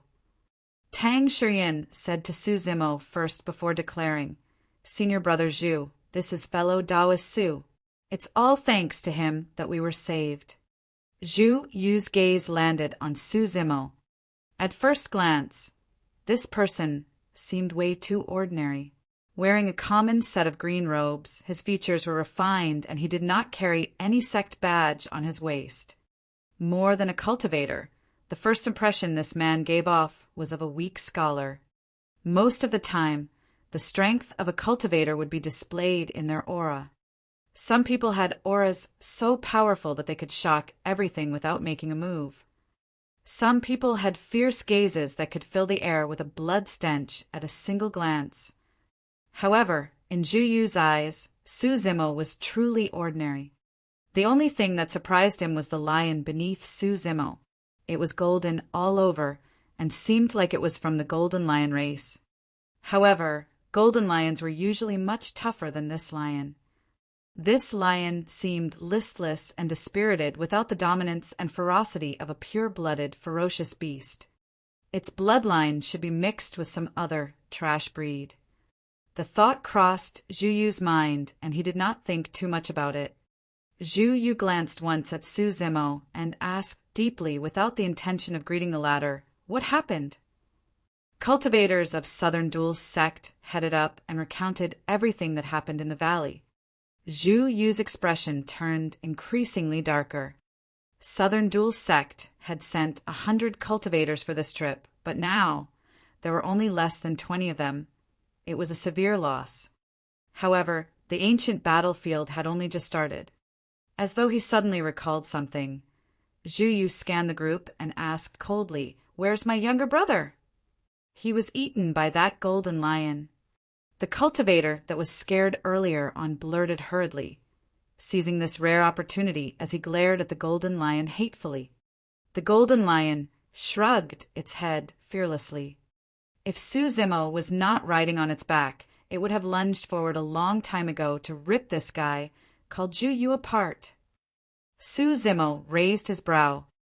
In that case, it meant that the blue-robed man who tried to escape alone earlier on was Zhu Yu's younger brother. Zhu Yu spun around and glared at Su Zimo and the golden lion mount with a murderous look. Tang Shiyun's expression changed slightly.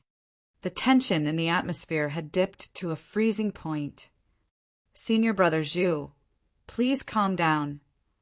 Tang Shiyun said hurriedly, fellow Taoist Su is our benefactor, and this has nothing to do with him. Furthermore, Zhu Wei was the one who abandoned us and tried to run away alone while fellow Taoist Su was fighting. That was the reason why he was eaten. When Zhu Yu saw how close Tang Shiyin was to Su Zimo, coupled with her clear intention of defending the latter, his expression turned darker and his killing intent deepened. Fu. Zhu Yu sneered and asked, "So you mean that my brother deserved to die?" "And no, that's not what I meant.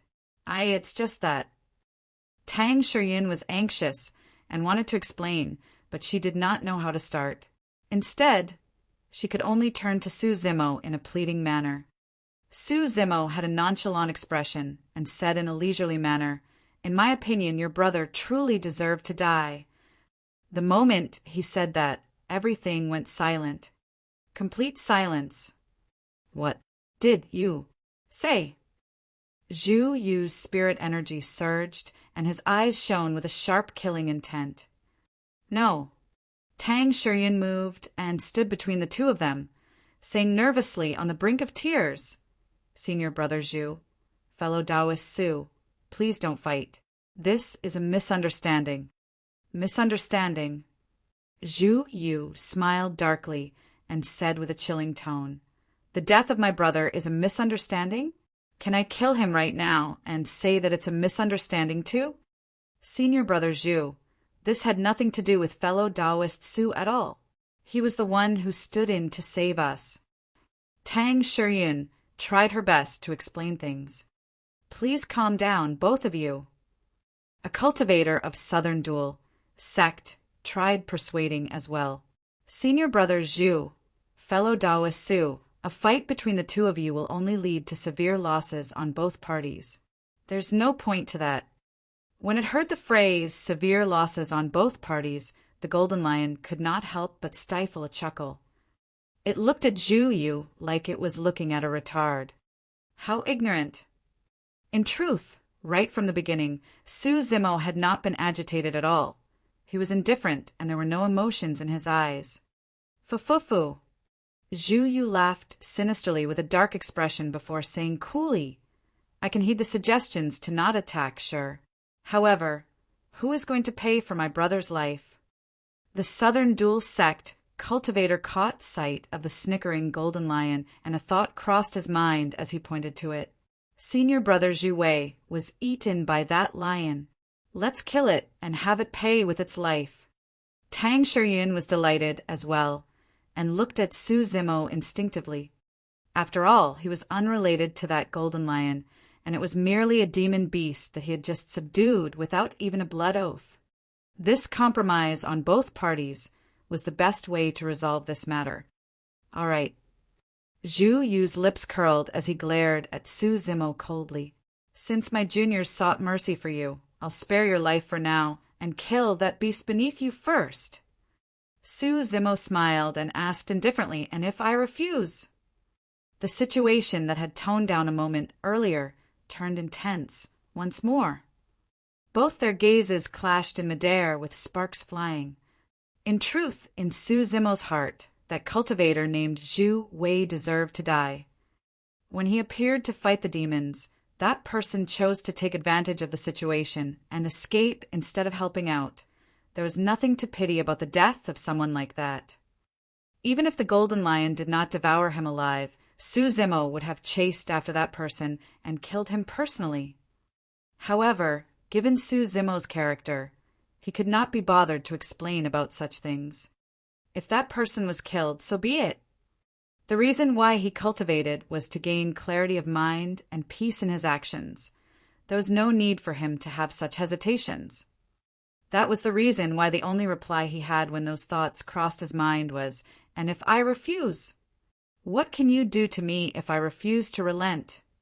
His display of strength was shuddering. In that instant, Zhu Yu felt his vision blur, as though the refined scholar had just bared menacing fangs at him all of a sudden. Zhu Yu experienced a hallucination. It was as though that scholar could eat him alive. Chapter 645 Lesson. Chapter 645 Lesson. Zhu Yu shrugged his head to try and shake that thought out of his mind. He gazed at Su Zimo once more. The fangs and shuddering aura he experienced earlier had vanished, and that man was merely riding on the back of the golden lion, silently looking like a weak scholar. It was as though a single gust of wind could blow him over. So, you're relying on your status as a sword formation master as your trump card. Zhu Yu raised his head slightly and gradually said with a menacing gaze, "Let me tell you, in the ancient battlefield, only cultivators who can cultivate golden core phenomenons can protect themselves. The true paragons are those who make it into the phenomenon ranking." Before his words were finished, Zhu Yu's golden core was already circulating wildly. The spirit energy in his body was rich and torrential. It was clear that he was already at perfected golden core realm. Against the power of a phenomenon, your sword formations and spirit arts are worthless. The killing intent in Zhu Yu's eyes seemed to materialize as he snarled word by word. "If you don't make way, I'll kill you first." Boom! A deafening boom echoed from the ground before his words were even finished. Su Zimo leaped down from the golden lion and stomped on the ground heavily, bolting towards Zhu Yu like an arrow. A deep footprint extended outwards with cracks from where he was initially standing. It was too fast. Everyone merely felt their visions go blur before Su Zimo vanished from the spot. Pissed, Zhu Yu's expression changed starkly. A terrifyingly shuddering aura was surging towards him from the void ahead, almost suffocating him. Buzz! The stars on Zhu Yu's robes shone brightly with a series of glimmers. However, the light had no effect on the attacker. "Southern Dual Star!" Zhu Yu shouted. His voice broke off. Su Zimo had already arrived before him in an instant, grabbing his throat with outstretched fingers and lifting him from the spot. Zhu Yu could not even breathe, let alone speak. Zhu Yu's golden core phenomenon was destroyed before it could even be released. With a cold gaze, Su Zimo gripped tighter on Zhu Yu's throat and swung left and right gently. A series of weird sounds echoed from Zhu Yu's body, creaking and popping. Zhu Yu's expression was horrendous, and he felt as though his bones were about to break apart. All his blood, chi, and spirit energy had dissipated, and he no longer possessed any strength. He could not even maintain his grip on the flying sword he took out from his storage bag as it fell to the ground. The entire process happened in less than a breath. Everyone was stunned and dumbstruck. To everyone, it was as Zhu Yu had said. Although Su Zimo's sword formation and spirit arts were strong, they could not go against golden core phenomenons. Nobody expected this outcome in a fight between the two of them. Nobody expected Zhu Yu to suffer such a swift and tragic defeat. In Su Zimo's hands, Zhu Yu's mighty figure was like a duckling, struggling helplessly in midair with flaying legs. Even the golden lion was shocked. In its mind, there was no doubt that Zhu Yu would be defeated. However, it had not expected that Zhu Yu would be suppressed without even being able to let out a fart. More than that, the thing that terrified it was Su Zimo's burst speed. The two of them were a full 10 feet apart. Even if it released its bloodline and attacked with its full power, it would not be able to match that speed. The Golden Lion's regard for Su Zimo's strength had been raised by yet another level. You're not wrong. Golden core phenomenons can be considered as the epitome of spirit arts and are the strongest means available to golden cores. Su Zimo looked at Zhu Yu's suffocating purple face and smiled gently. However, that's only if you're able to release it. Zhu Yu could not speak at all, and the best he could do despite his greatest struggle was a weird sound. Let go of senior brother Zhu. Fellow Taoist Su, hurry and let go, or don't blame us for being nasty. Everyone from Southern Dual Sect brought out their spirit weapons and shouted. Maintaining his grip on Zhu Yu's throat, Su Zimo turned around and grazed his gaze past everyone from Southern Dual Sect, like a sharp dagger before asking coolly, "You guys want to attack me?" Everyone felt their hearts skip a beat and did not dare to meet his gaze. Some of them were even so rattled that a single glance from Su Zimo caused them to retreat half a step and tremble from head to toe. "Don't!" Tang Shiryun was alarmed. She was way too familiar with the look in Su Zimo's eyes. This was the same look he had when he looked at the ancient remnant beasts in the fight earlier on. It was a sign that he was about to commit a massacre. Tang Shiryun came before everyone from Southern Dual Sect and said darkly, "Keep your weapons! Have all of you forgotten that we would all be dead by now if not for fellow Taoist Su's help earlier on? Are you going to point your weapons at our benefactor right after you get out of danger?"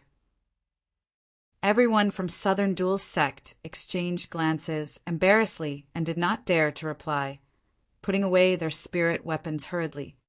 When Su Zimo saw that, the killing intent in his eyes lessened considerably.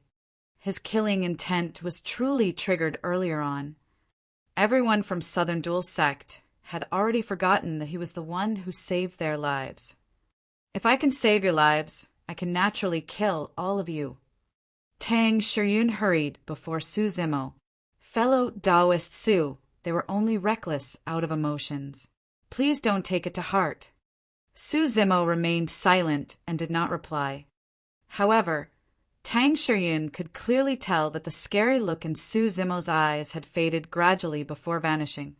"Fellow Taoist Su, please spare senior brother Zhu's life," Tang Shiryun said.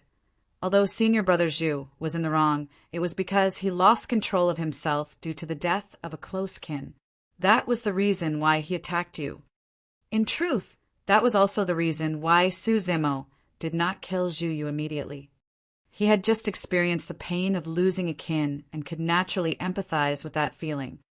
Otherwise, he would have crushed Zhu Yu's throat a long time ago, just for the fact that the latter possessed a killing intent towards him.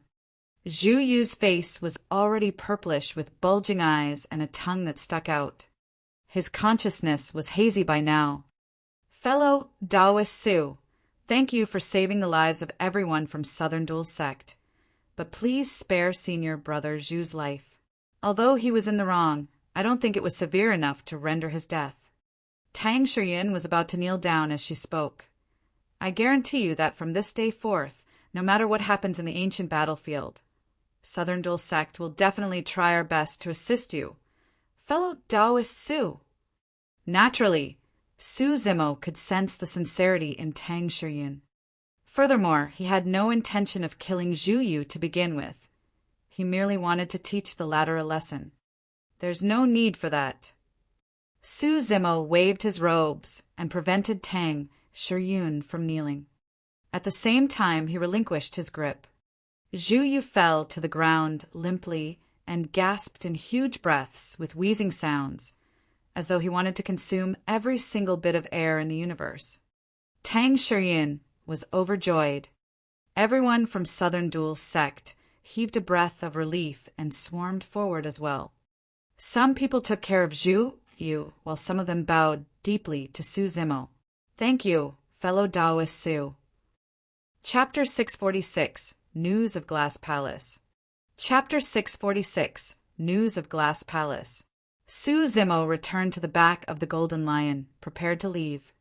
Tang Shiryun bit her cherry lips and bolstered her guts, saying with cupped fists, "Fellow Taoist Su, the skies are dark now, and we've got to find a resting place. Since the misunderstanding has been resolved, shall we travel together? We can look after one another at the same time." In the ancient battlefield, the night was home to countless demon beasts and variant species of living beings. This was a place which opened up once every 100 years. Flora grew wildly and fauna treaded overwhelmingly. Many powerful living beings would awake from their slumber.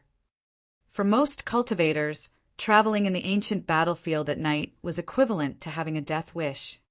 Naturally, Su Zimo had nothing to fear about that.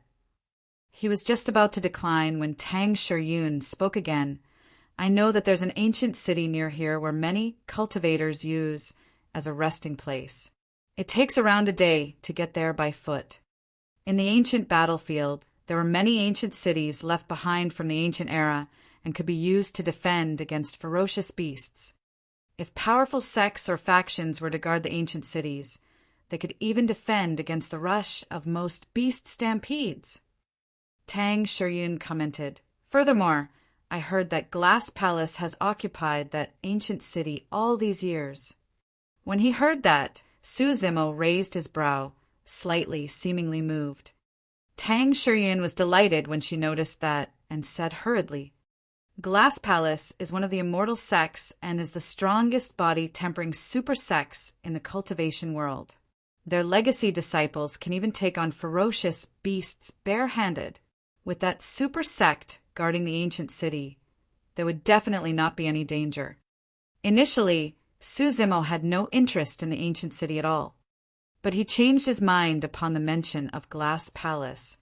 Back in Tianhuang mainland, he mentioned that he was going to make Glass Palace pay by blood for the massacre of 13 cities of Yan country.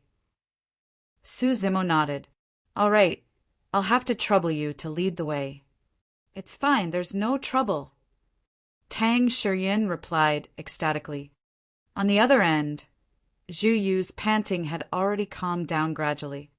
He was not injured to begin with and had already recovered after this short period of rest. However, his expression darkened as he listened to the conversation between Su Zimo and Tang Shiryun.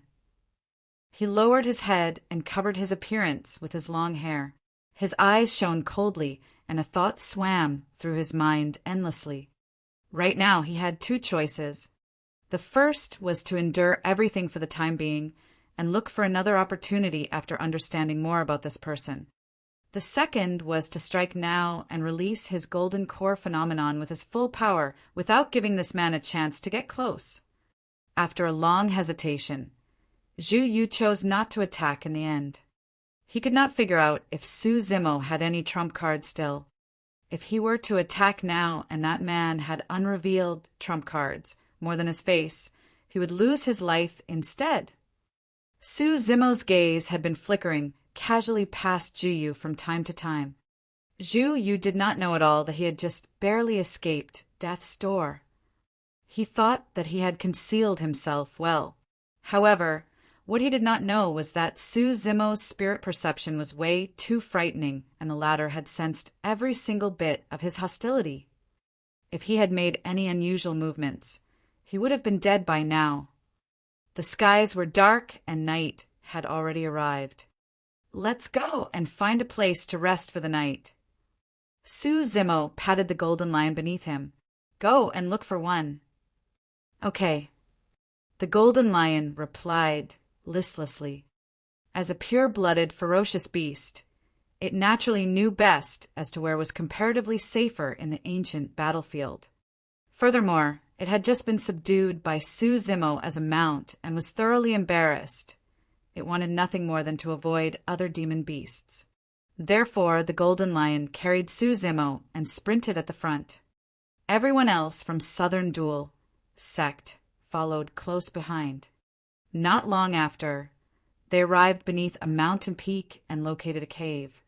The golden lion stood at the cave's entrance, and its cold eyes widened. Twitching its ears, it sniffed into the cave to check if there were other living beings. "Go on it, it's empty." Before it could detect anything, Su Zimo already patted it on the head. Su Zimo had cultivated the mystic classic of the 12 demon kings of the great wilderness and was much sharper than the golden lion in terms of eyesight, hearing, or smell. The golden lion entered warily with slight disbelief. After taking a spin around, it discovered that there was truly nothing. There were many turns in the cave, but it was linked from the front and back with 2 exits. It was better that way as well. If they truly met with an ambush, there would be an escape. Su Zimo said, "You guys can rest near the entrance here. I'll take the entrance at the back mountain. Once day breaks, we'll set off from this place." "All right." Tang Shiryun nodded. After mulling for a moment, Tang Shiryun pulled Su Zimo alone to a corner and whispered, eyeing the golden lion nearby, "Fellow Taoist Su, you didn't sign a blood oath with this golden lion. Isn't that way too careless? Su Zimo smiled and did not explain. When she saw the nonchalant attitude of Su Zimo, Tang Shiyin reminded again, it's a pure-blooded, ferocious beast after all. Although it's submitting to you for the time being, it has a feral nature. You should keep a distance away from it while asleep, or it might betray and kill you. Got it. Su Zimo could tell that Tang Shiyin was saying it out of goodwill and nodded in agreement, embarrassed to correct her. Thereafter, he left the place with the golden lion and arrived at the back entrance after many turns. The night got darker. Outside the cave, the roars of ferocious beasts echoed everywhere. From time to time, there would be hurried and piercing screeches from birds. The scuttling sounds of ants and insects crawling was even more unnerving. The golden lion was sound asleep and drooled all over. Su Zimo placed his arms behind his back as a pillow and closed his eyes motionlessly, maintaining the same position. For hours passed, and it seemed like he was fast asleep. All of a sudden, the golden lion turned around without any sound in the silence and opened its eyes slowly. Those eyes were bright, without any bit of drowsiness in them. It had not slept the entire time. They would arrive at the ancient city, where cultivators gathered the next day, and it would no longer have a chance to escape. Therefore, tonight was its only chance. The golden lion stared at Su Zimo, who was fast asleep not far away, and hesitated for a moment, lamenting to itself internally, "Forget it! I'll spare your life tonight on account that you didn't force me to sign a blood oath." Rising slowly, the golden lion tiptoed towards the entrance. Before it could leave, a voice sounded in the cave. "Where are you going?" The golden lion jumped, and its fur stood in shock. It did not dare to turn back at all, and replied with a quivering voice, "To take a piss outside." There was no more sound behind, and it seemed like it had permission to do so. Feeling relieved, the golden lion tried its best to compose itself and walked out of the entrance calmly. It arrived beside a stone slab and stood as though it was pissing while looking back at the cave. It was dark inside and silent without any activity. "Humph, you really believed that I was going to take a piss." The golden lion sneered and lamented internally, "I'm still the smarter one after all. I'll be long gone by the time you realize what's happening." Just as it turned around and was about to leave, it looked upwards by instinct. On an ancient tree not far away, a green-robed scholar sat on a branch with bright eyes, swinging his legs idly while looking down at it with a fake smile. "Holy shit, motherfucker." The golden lion fell on its bum in shock, and in its nervousness, spoke in human tongue with some funky words it had learned. Chapter 647 baited. Chapter 647 baited. Deep at night, beasts roared and birds screeched. In the ancient battlefield, these various sounds intertwined and filled the world.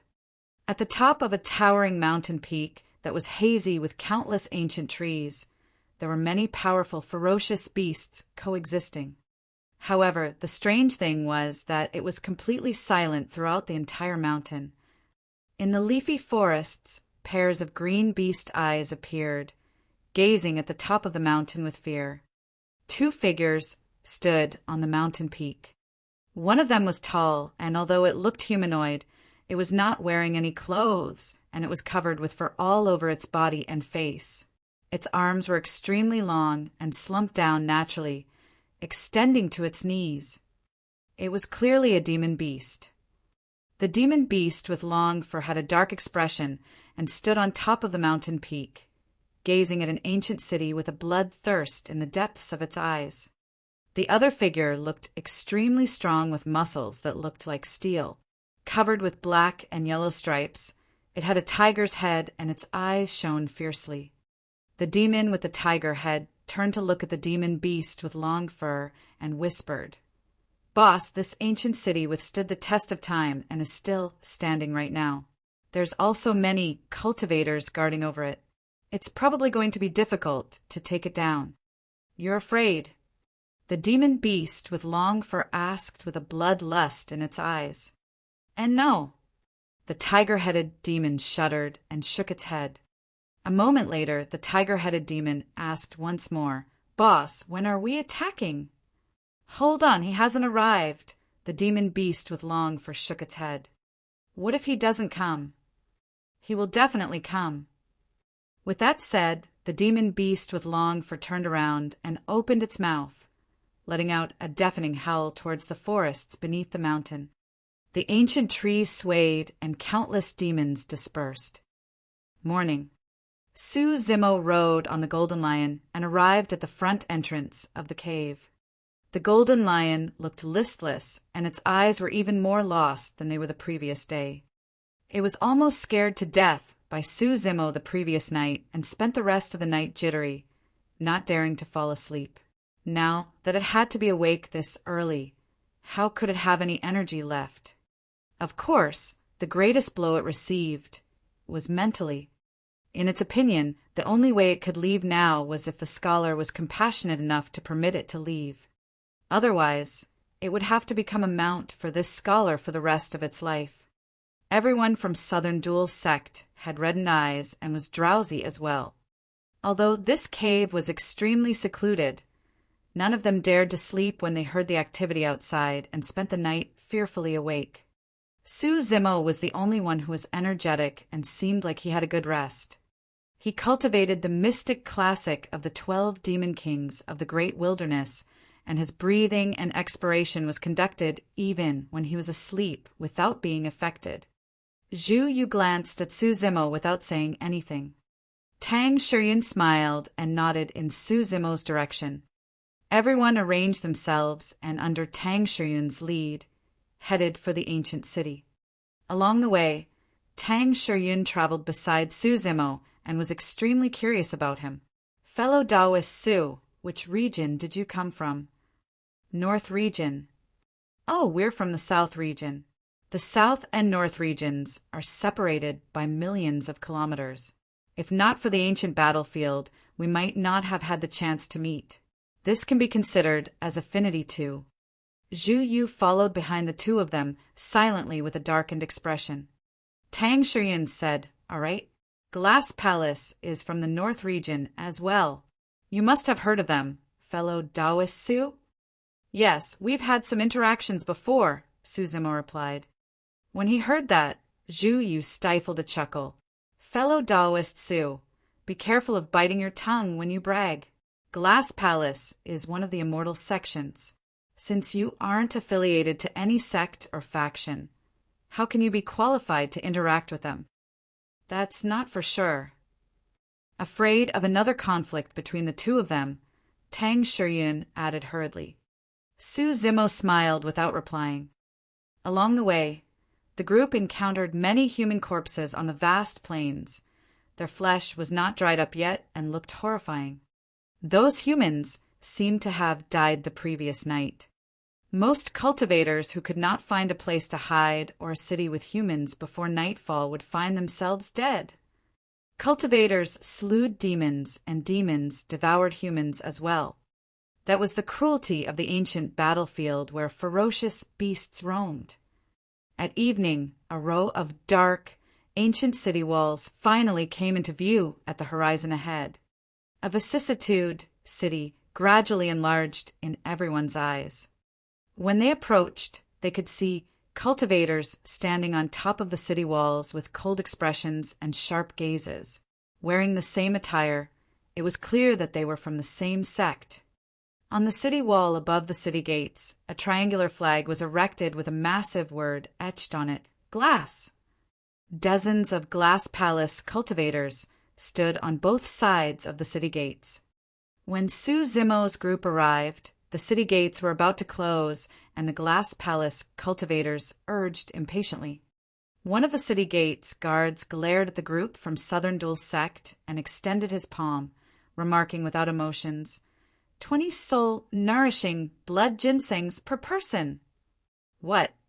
Isn't it 10? Why did it double?" Everyone from Southern Dual Sect could not help but argue. Tang Shiyun raised her brow as well, whispering to Su Zimo. Normally, they collect 10 soul-nourishing blood ginsengs from each person as an entrance fee into the city. For some reason, the price has doubled. What are you complaining about? A guard remarked coldly with an icy expression. The city gates are about to close. If you don't have them, stay outside the city. When they heard that, the hearts of everyone from Southern Dual sect sank.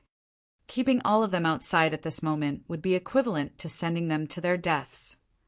Zhu Yu tidied his attire and headed front, saying deeply, I am Zhu Yu from Southern Dual sect. I wonder if an exception can be made? Southern Dual sect, one of the 108 upper sects. Zhu Yu, someone from the previous phenomenon ranking. 2 guards asked with a frown. That's right, Zhu Yu declared proudly.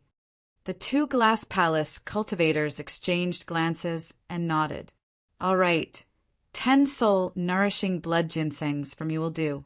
The rest will still have to pay 20. They had to give some respect for any cultivators on the Golden Core phenomenon ranking, since these were true paragons. When Zhu Yu saw the firm attitude of the 2 guards, he did not push further and nodded. Everyone from Southern Dual sect was exasperated and could only hand over the soul-nourishing blood ginseng that they had risked their lives for in the past few days. Su Zimo did not have any soul-nourishing blood ginseng. Tang Shurian helped him hand over 20 automatically. Expressing his thanks, Su Zimo said in a seemingly casual manner, I'll return you 10 times that in the future. Everyone entered the city. Throughout the journey, Zhu Yu had not said anything. Now that he had finally regained some dignity, he looked at Su Zimo with a provocative expression and mocked. Su Zimo, didn't you say that you've had interactions with Glass Palace before? Why didn't you greet them earlier on? How come you aren't acting cocky anymore in front of Glass Palace? Su Zimo did not say anything. He could not be bothered with Zhu Yu. That was because the moment he entered the city, he had already sensed a faint and imperceptible killing intent. Countless eyes hidden in the darkness gazed past his body. One after another, spirit cranes delved into the darkness. The bait has been taken. Chapter 648, Dark and Windy Night. Chapter 648, Dark and Windy Night. The remaining structures in the ancient city were almost entirely made from gigantic rocks and were filled with signs of age. Some of them were mansions, and others were comparatively cramped stone huts and rooms. There were even some huge palaces scattered around various parts of the city, and their grandeur of the past could still be seen. Of course, there were also many structures that looked relatively new in the ancient city that were built later on. Although it was evening, there were many cultivators on the spacious streets of the ancient city, and it was bustling. Every few thousand feet, there would be Glass Palace cultivators walking on both sides of the streets. There would even be cultivators patrolling in midair from time to time. Security was tight. Strange. Zhu Yu frowned slightly and remarked softly, something seemed to have happened for Glass Palace to send this many cultivators for the ancient battlefield this time round. I guess it's because Glass Palace is trying to attain a better position on the Glass Palace phenomenon ranking? A Southern Dual sect said. No. Zhu Yu shook his head. The Golden Core phenomenon ranking is an individual measure of strength and has nothing to do with the number of cultivators or the strength of any sect. Riding on the Golden Lion, Su Zimo listened to everyone's discussions with an indifferent expression. However, a mocking look would flash through his eyes from time to time. Fellow Taoist, please hold on. Zhu Yu held back a green-robed cultivator and asked with cupped fists, Fellow Taoist, may I ask you what happened to Glass Palace? Why does it feel like they're facing a great enemy? The green-robed cultivator looked at Zhu Yu from head to toe and asked instead, Fellow Taoist, you're not from the North region, right? I'm from an upper sect of the South region, Southern Dual sect. There was a hint of pride in Zhu Yu's voice. After all, apart from the super sects of Tianhuang mainland such as the Immortal, Buddhist, fiend sects, and unorthodox groups. The 108 upper sects were the most famous. Indeed, the green-robed cultivator greeted them with cupped fists immediately upon hearing that, and said softly, "Fellow Taoist, you don't know, but the monster incarnate of the North region has returned alive once more." Monster incarnate? What monster incarnate? Zhu Yu asked hurriedly. Everyone from Southern Dual sect closed incuriously. The green-robed cultivator said, "There's no other monster incarnate than the one from Divine Phoenix Island." Ah! A look of realization flashed through Zhu Yu's eyes. He had heard about some rumors regarding the monster incarnate of Divine Phoenix Island as well. Back in the elementary ancient battlefield, that monster incarnate of Divine Phoenix Island defeated all paragons and overwhelmed strong foes beneath the human emperor's palace, obtaining the human emperor's recognition. Not only that, he had caused quite a ruckus in Tianhuang mainland. The green-robed cultivator continued, "I heard that the monster incarnate openly declared war to Glass Palace before entering the ancient battlefield, saying that he was going to murder all Glass Palace cultivators who entered." Tang Shiyun could not help but ask why. "I heard it's because Glass Palace massacred 13 cities of mortals. That's the reason why the monster incarnate wants to kill them," the green-robed cultivator replied. Everyone from Southern Dual sect was stunned. None of them could comprehend why someone would bother offending a major faction such as Glass Palace for the sake of mortals. How stupid! Zhu Yu laughed coldly. A single golden core wants to go against Glass Palace. He truly doesn't know his place. Tang Shiyun raised her brow slightly. "In my opinion, I think that this person isn't bad by nature, just with the fact that he's willing to stand up for mortals." "Isn't bad by nature?" The green-robed cultivator sneered. When the monster incarnate reappeared, he triggered a beast stampede and murdered millions of cultivators. There were mountains of corpses and rivers of blood, and you say that he's not bad by nature? Ah! Tang Shiyun's expression changed slightly. Millions of cultivators, that was no small figure. That's not all. The green-robed cultivator continued. The Dantian of the monster incarnate was destroyed 20 years ago. Right now, he's a true blue demon. Anyone that isn't of the same race is a common enemy of all cultivators in the world. Noticing cultivators of Glass Palace patrolling nearby, Zhu Yu remarked loudly, "That's right. The reason why our generation of cultivators have cultivated is just so we can get rid of evil. If that bastard dares to show himself here, I, Zhu Yu of Southern Dual Sect, will be the first to strike." The patrolling Glass Palace cultivators merely glanced at Zhu Yu indifferently before brushing past everyone. The green-robed cultivator bid Zhu Yu farewell with cupped fists as well. The group continued forward, prepared to look for an empty house to rest. "Fellow Taoist Su, you're from the North region as well. Have you also heard of that monster incarnate of Divine Phoenix Island who murdered millions of cultivators?" Tang Shiyun turned and conversed with Su Zimo. "I have," Su Zimo nodded, seemingly interested towards the monster incarnate of Divine Phoenix Island. Tang Shiyun asked, "Why did he have to murder so many cultivators?" "The reason is because he's a demon while the cultivators are human." Zhu Yu harumphed and interrupted.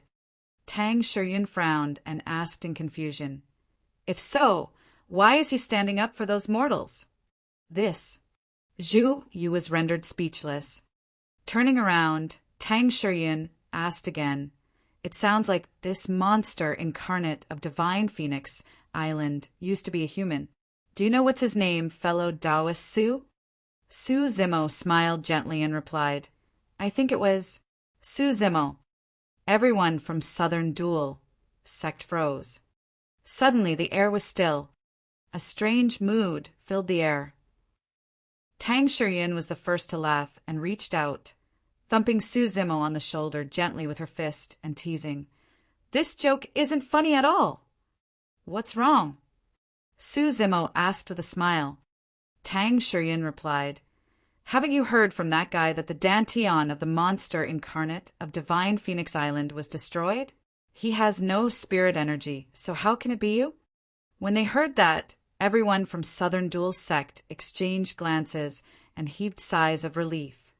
A moment earlier, everyone had truly thought that Su Zimo, who was beside them, was the monster incarnate of Divine Phoenix Island.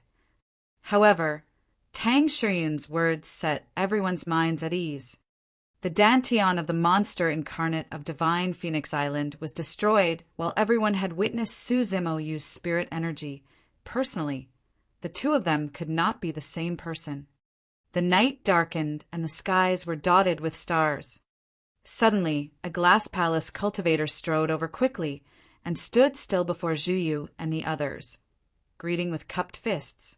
"Our sect is holding a banquet in the main hall of the city. We'd like to invite cultivators of Southern Duel's sect to participate." "All right." Zhu Yu was delighted and instantly turned to look at Su Zimo with a proud and provocative expression. Su Zimo was indifferent and merely looked up into the skies deeply. A faint smirk appeared on his lips as he murmured, "Killing on a dark and windy night." At the same time, in the wilderness, in a part of the ancient battlefield, a slightly rotund cultivator in gray robes walked idly. He passed by countless ferocious beasts, but none of them reacted, as though they could not see him. Birds flew above his head, seemingly oblivious to this man as well. The gray-robed cultivator held a folding fan, and the fingertips of his right hands shifted and made contact with one another rapidly, letting go after every single touch as though he was divining something. After a while, the gray-robed cultivator suddenly raised his head, sensing something. His expression changed. The countless stars in the heavens were shifting positions rapidly, and the constellations above were completely disoriented. Pissed, gasping, the gray-robed cultivator had a grim expression. What a strong killing intent to be able to move the heavens and cause the stars to shift. Something big is about to happen. Chapter 649 Massacre. Chapter 649 Massacre. Under the lead of the Glass Palace cultivator, everyone from Southern Duel's sect arrived at the center of the ancient city and entered a majestic grand hall.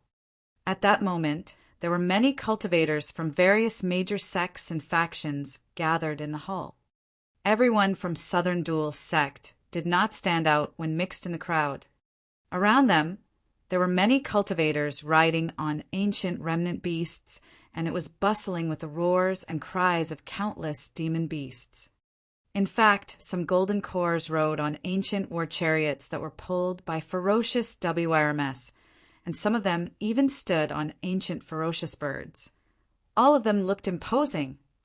There was nothing special about Su Zimo riding on a golden lion. What's the reason why Glass Palace invited us to this banquet? I've got no idea as well, nor do I know what's the purpose of this banquet. I think that it should be for the monster incarnate of Divine Phoenix Island. They probably intend to have us help out and make contact with them the moment anyone sees any trace of that person. The crowd was bustling with noise. Any cultivator that was famous could gain a seat in the main hall. Some of the itinerant cultivators or cultivators from minor sects merely stood outside the main hall and watched by the sidelines. Zhu Yu glanced at Su Zimo beside him and smirked, raising his head. "Fellow Taoist Su, if not for our Southern Duel sect, you won't be able to enter at all given your status, got it? Entering this main hall might not be a good thing either," Su Zimo remarked indifferently. "Humph." Zhu Yu scoffed coldly. Just as he was about to rebut, Tang Shiyun interrupted them and pointed to the side. "Hurry, look. Someone's heading over." Not far away, a group of cultivators arrived in the skies. Their leader was a man in faint golden robes with hands behind his back. He had a dignified demeanor and sharp brows that complemented his sharp gaze, seemingly able to reflect a rainbow glass light through his eyes. "That's Yi Tiancheng of Glass Palace." "So that's him. I heard that after the death of the #1 perfected being of the North region, Shi Wuya, 20 years ago, Yi Tiancheng was the one who replaced the former." Su Zimo's gaze turned cold at the mention of Yi Tiancheng. Demoness Ji had told him previously that the one who led the cultivators to massacre the 13 cities of Yan country was Yi Tiancheng, one of Dao Bingxian Yu's disciples. Shifting his gaze behind Yi Tiancheng, Su Zimo narrowed his gaze. 2 old men with gray hair followed close behind, seemingly stiff in their movements. However, both of them gave Su Zimo an extreme sense of danger. They were sealers. Those 2 old men were definitely sealers of nascent soul realm. Su Zimo sneered internally. In reality, although sealers in the ancient battlefield were nascent souls that could release dharmic powers, they did not pose much of a threat to him. That was because the ancient battlefield was a pocket dimension that was unstable. There were way too many restrictions for sealers. As long as they were to invoke the strength of nascent soul realm, they would cause a fluctuation, resulting in a dimensional tear that would devour them. In other words, sealers only had a single opportunity to attack. If they failed, they would be the ones dead. Behind the 3 of them were dozens of golden cores. In the blink of an eye, Yi Tiancheng and everyone else had already arrived at the foremost of the main hall. Surveying the surroundings and looking down at the many cultivators below, he let out a pensive smile. Everyone. Although Yi Tiancheng's voice was neither loud or soft, it echoed through the entire main hall. The crowd gradually went silent. "I'm sure everyone's curious about the intention of today's banquet." Yi Tiancheng laughed and said, "Actually, it's nothing much. We just don't want to let everyone miss out on a good show." The cultivators below revealed puzzled expressions. Slowly, Yi Tiancheng said, "I'm sure everyone has already heard that a monster incarnate appeared in the North region. He's inhumane and murdered millions of cultivators, even declaring that he wants to kill off cultivators of Glass Palace. I've heard of him. Divine Phoenix Island's monster incarnate. I know. That man's name is Su Zimo. Yes, I heard that he loves to wear green robes and looks like a scholar." A series of voices sounded from the crowd. The expressions of everyone from Southern Dual sect changed as they turned around slowly to look at Su Zimo beside them by instinct. The more Zhu Yu listened, the more unnerved he became, and his eyes flickered with uneasiness. Su Zimo patted him gently on the shoulder and said with a gentle voice, "Don't be afraid." Zhu Yu shuddered and his hairs stood on end. Yi Tiancheng's gaze shifted towards the group from Southern Dual Sect and said with a fake smile, "Let me tell everyone that monster incarnate is among you right now." The crowd was in an uproar. Everyone from Southern Dual Sect was flustered and looked at Su Zimo in fright, retreating as quickly as they could to put distance between them and the latter. Many cultivators followed Yi Tiancheng's gaze and gradually noticed Su Zimo as well. "It's him. Divine Phoenix Island's monster incarnate. He has truly come." In the blink of an eye, Su Zimo was isolated in the entire main hall. Tang Shiyin was rooted to the spot, somewhat lost and dazed as she looked at Su Zimo, as though she could not manage to react. Despite the circumstances, Su Zimo's expression was still calm. He turned around and asked gently, "Why aren't you leaving?" "I don't know." Tang Shiyin shook her head with a conflicted expression. "I only know that you've saved me, and as my benefactor, I can't."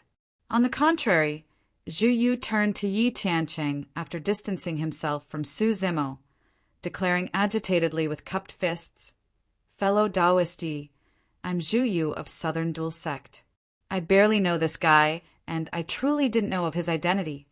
"That's right. We don't know him at all.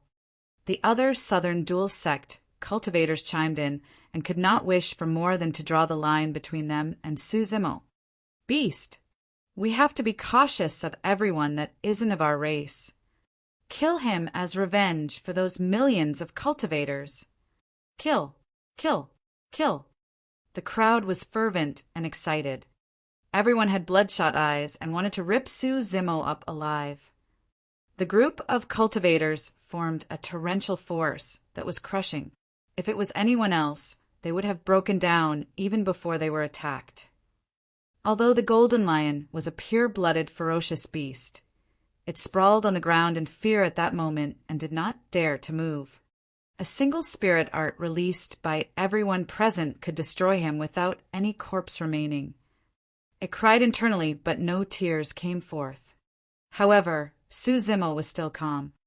There was an invisible and unparalleled aura shrouding him. In fact, it was not weaker compared to all the cultivators inside and outside the main hall. Ha ha! Yi Tiancheng reared his head in laughter and looked down at Suzimo. Suzimo, to think that you would have the guts to enter this city.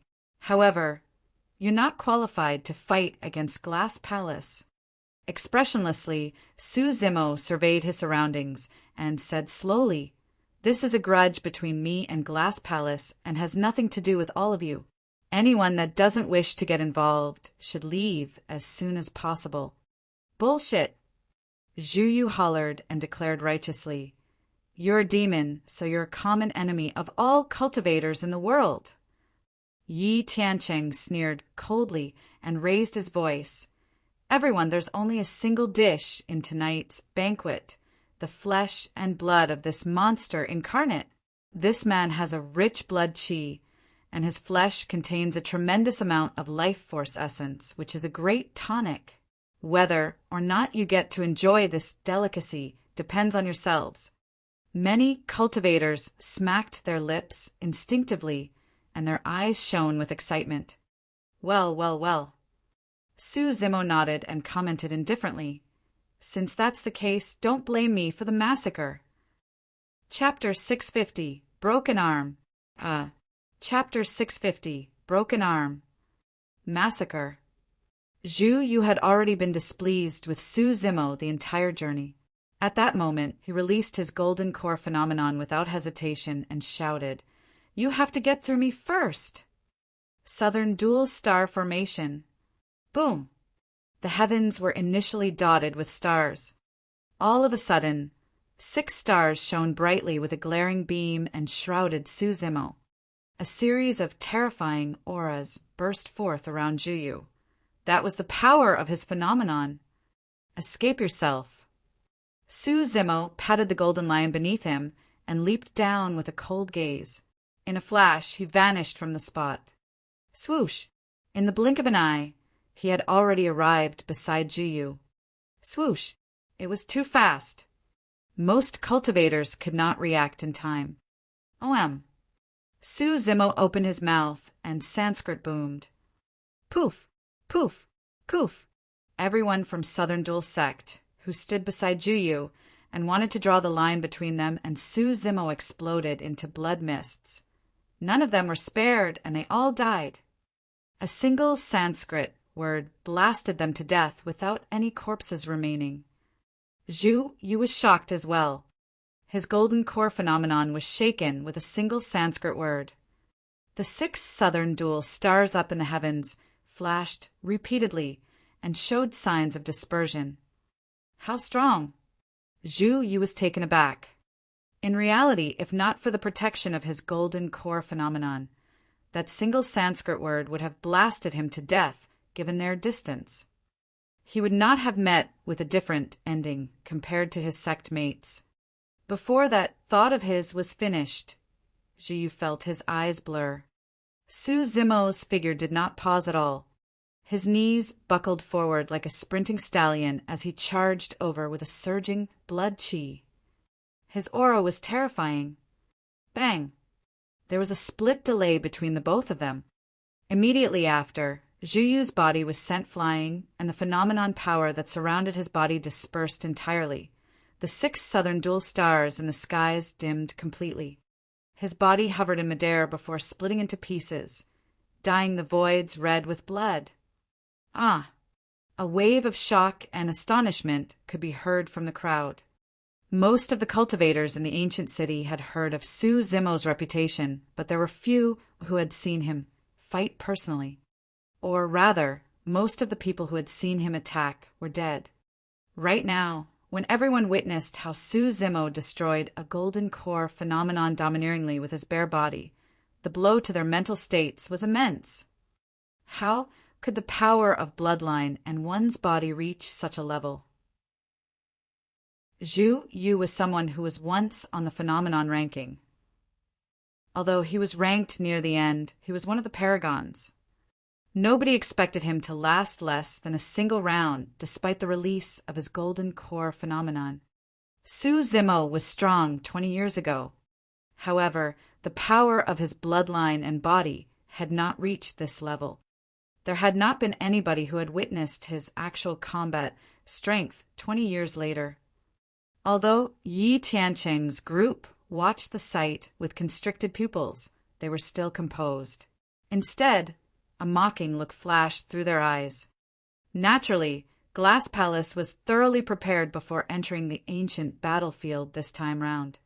Nothing that happened so far had gone beyond Glass Palace's expectations. Swoosh, swoosh, swoosh. Countless flying swords tore through the air. Countless spirit arts blanketed the skies. Su Zimo stared at Yi Tiancheng, who was at the highest point of the main hall, and killing intent surged in his eyes. His body's blood chi flooded and echoed with the sound of a tsunami in a shuddering manner. Boom! Kicking off from his toes, Su Zimo vanished instantly. Spiderweb cracks appeared on the stone slab he stood on originally and extended outwards. A figure darted into the crowd with an unstoppable might like a human weapon, sending many cultivators flying. Most of the flying swords and spirit arts missed. When some of the flying swords got close, Su Zimo reached out and grabbed wildly in the void. He caught most of the incoming flying swords in his palms. Break! Exerting strength in both arms, he yelled. Crack! Crack! Crack! The flying swords in his palms were snapped by his bare hands. Most of those flying swords were supreme-grade flying swords. The sharpness of a supreme-grade flying sword could not injure Su Zimo's flesh. Kill! Su Zimo opened his mouth and released Thunderclap Kill against the descent of many spirit arts. A tremendous roar boomed forward, accompanied by the power of thunder. The entire main hall shook. Right in front of everyone, countless spirit arts dispersed before they could make contact with Su Zimo's body, turning into spots of spirit light that dissipated into thin air. The crowd was in an uproar. There were countless rumors about the monster incarnate of Divine Phoenix Island. However, none of them experienced the same shock as they did now, since nobody saw it personally. Right now, none of the cultivators in the ancient city realized it. The true massacre had only just begun. What they witnessed today was merely the tip of the iceberg for the strongest monster incarnate in history. Su Zimo tread in thin air, and nobody could match his edge. If Su Zimo could destroy a phenomenon on the ranking barehanded, the golden core phenomenons of ordinary cultivators could not stand in his way at all. He was getting closer to Yi Tiancheng. Senior Brother Yi, should we release the formation? A Glass Palace cultivator behind Yi Tiancheng whispered. There's no need.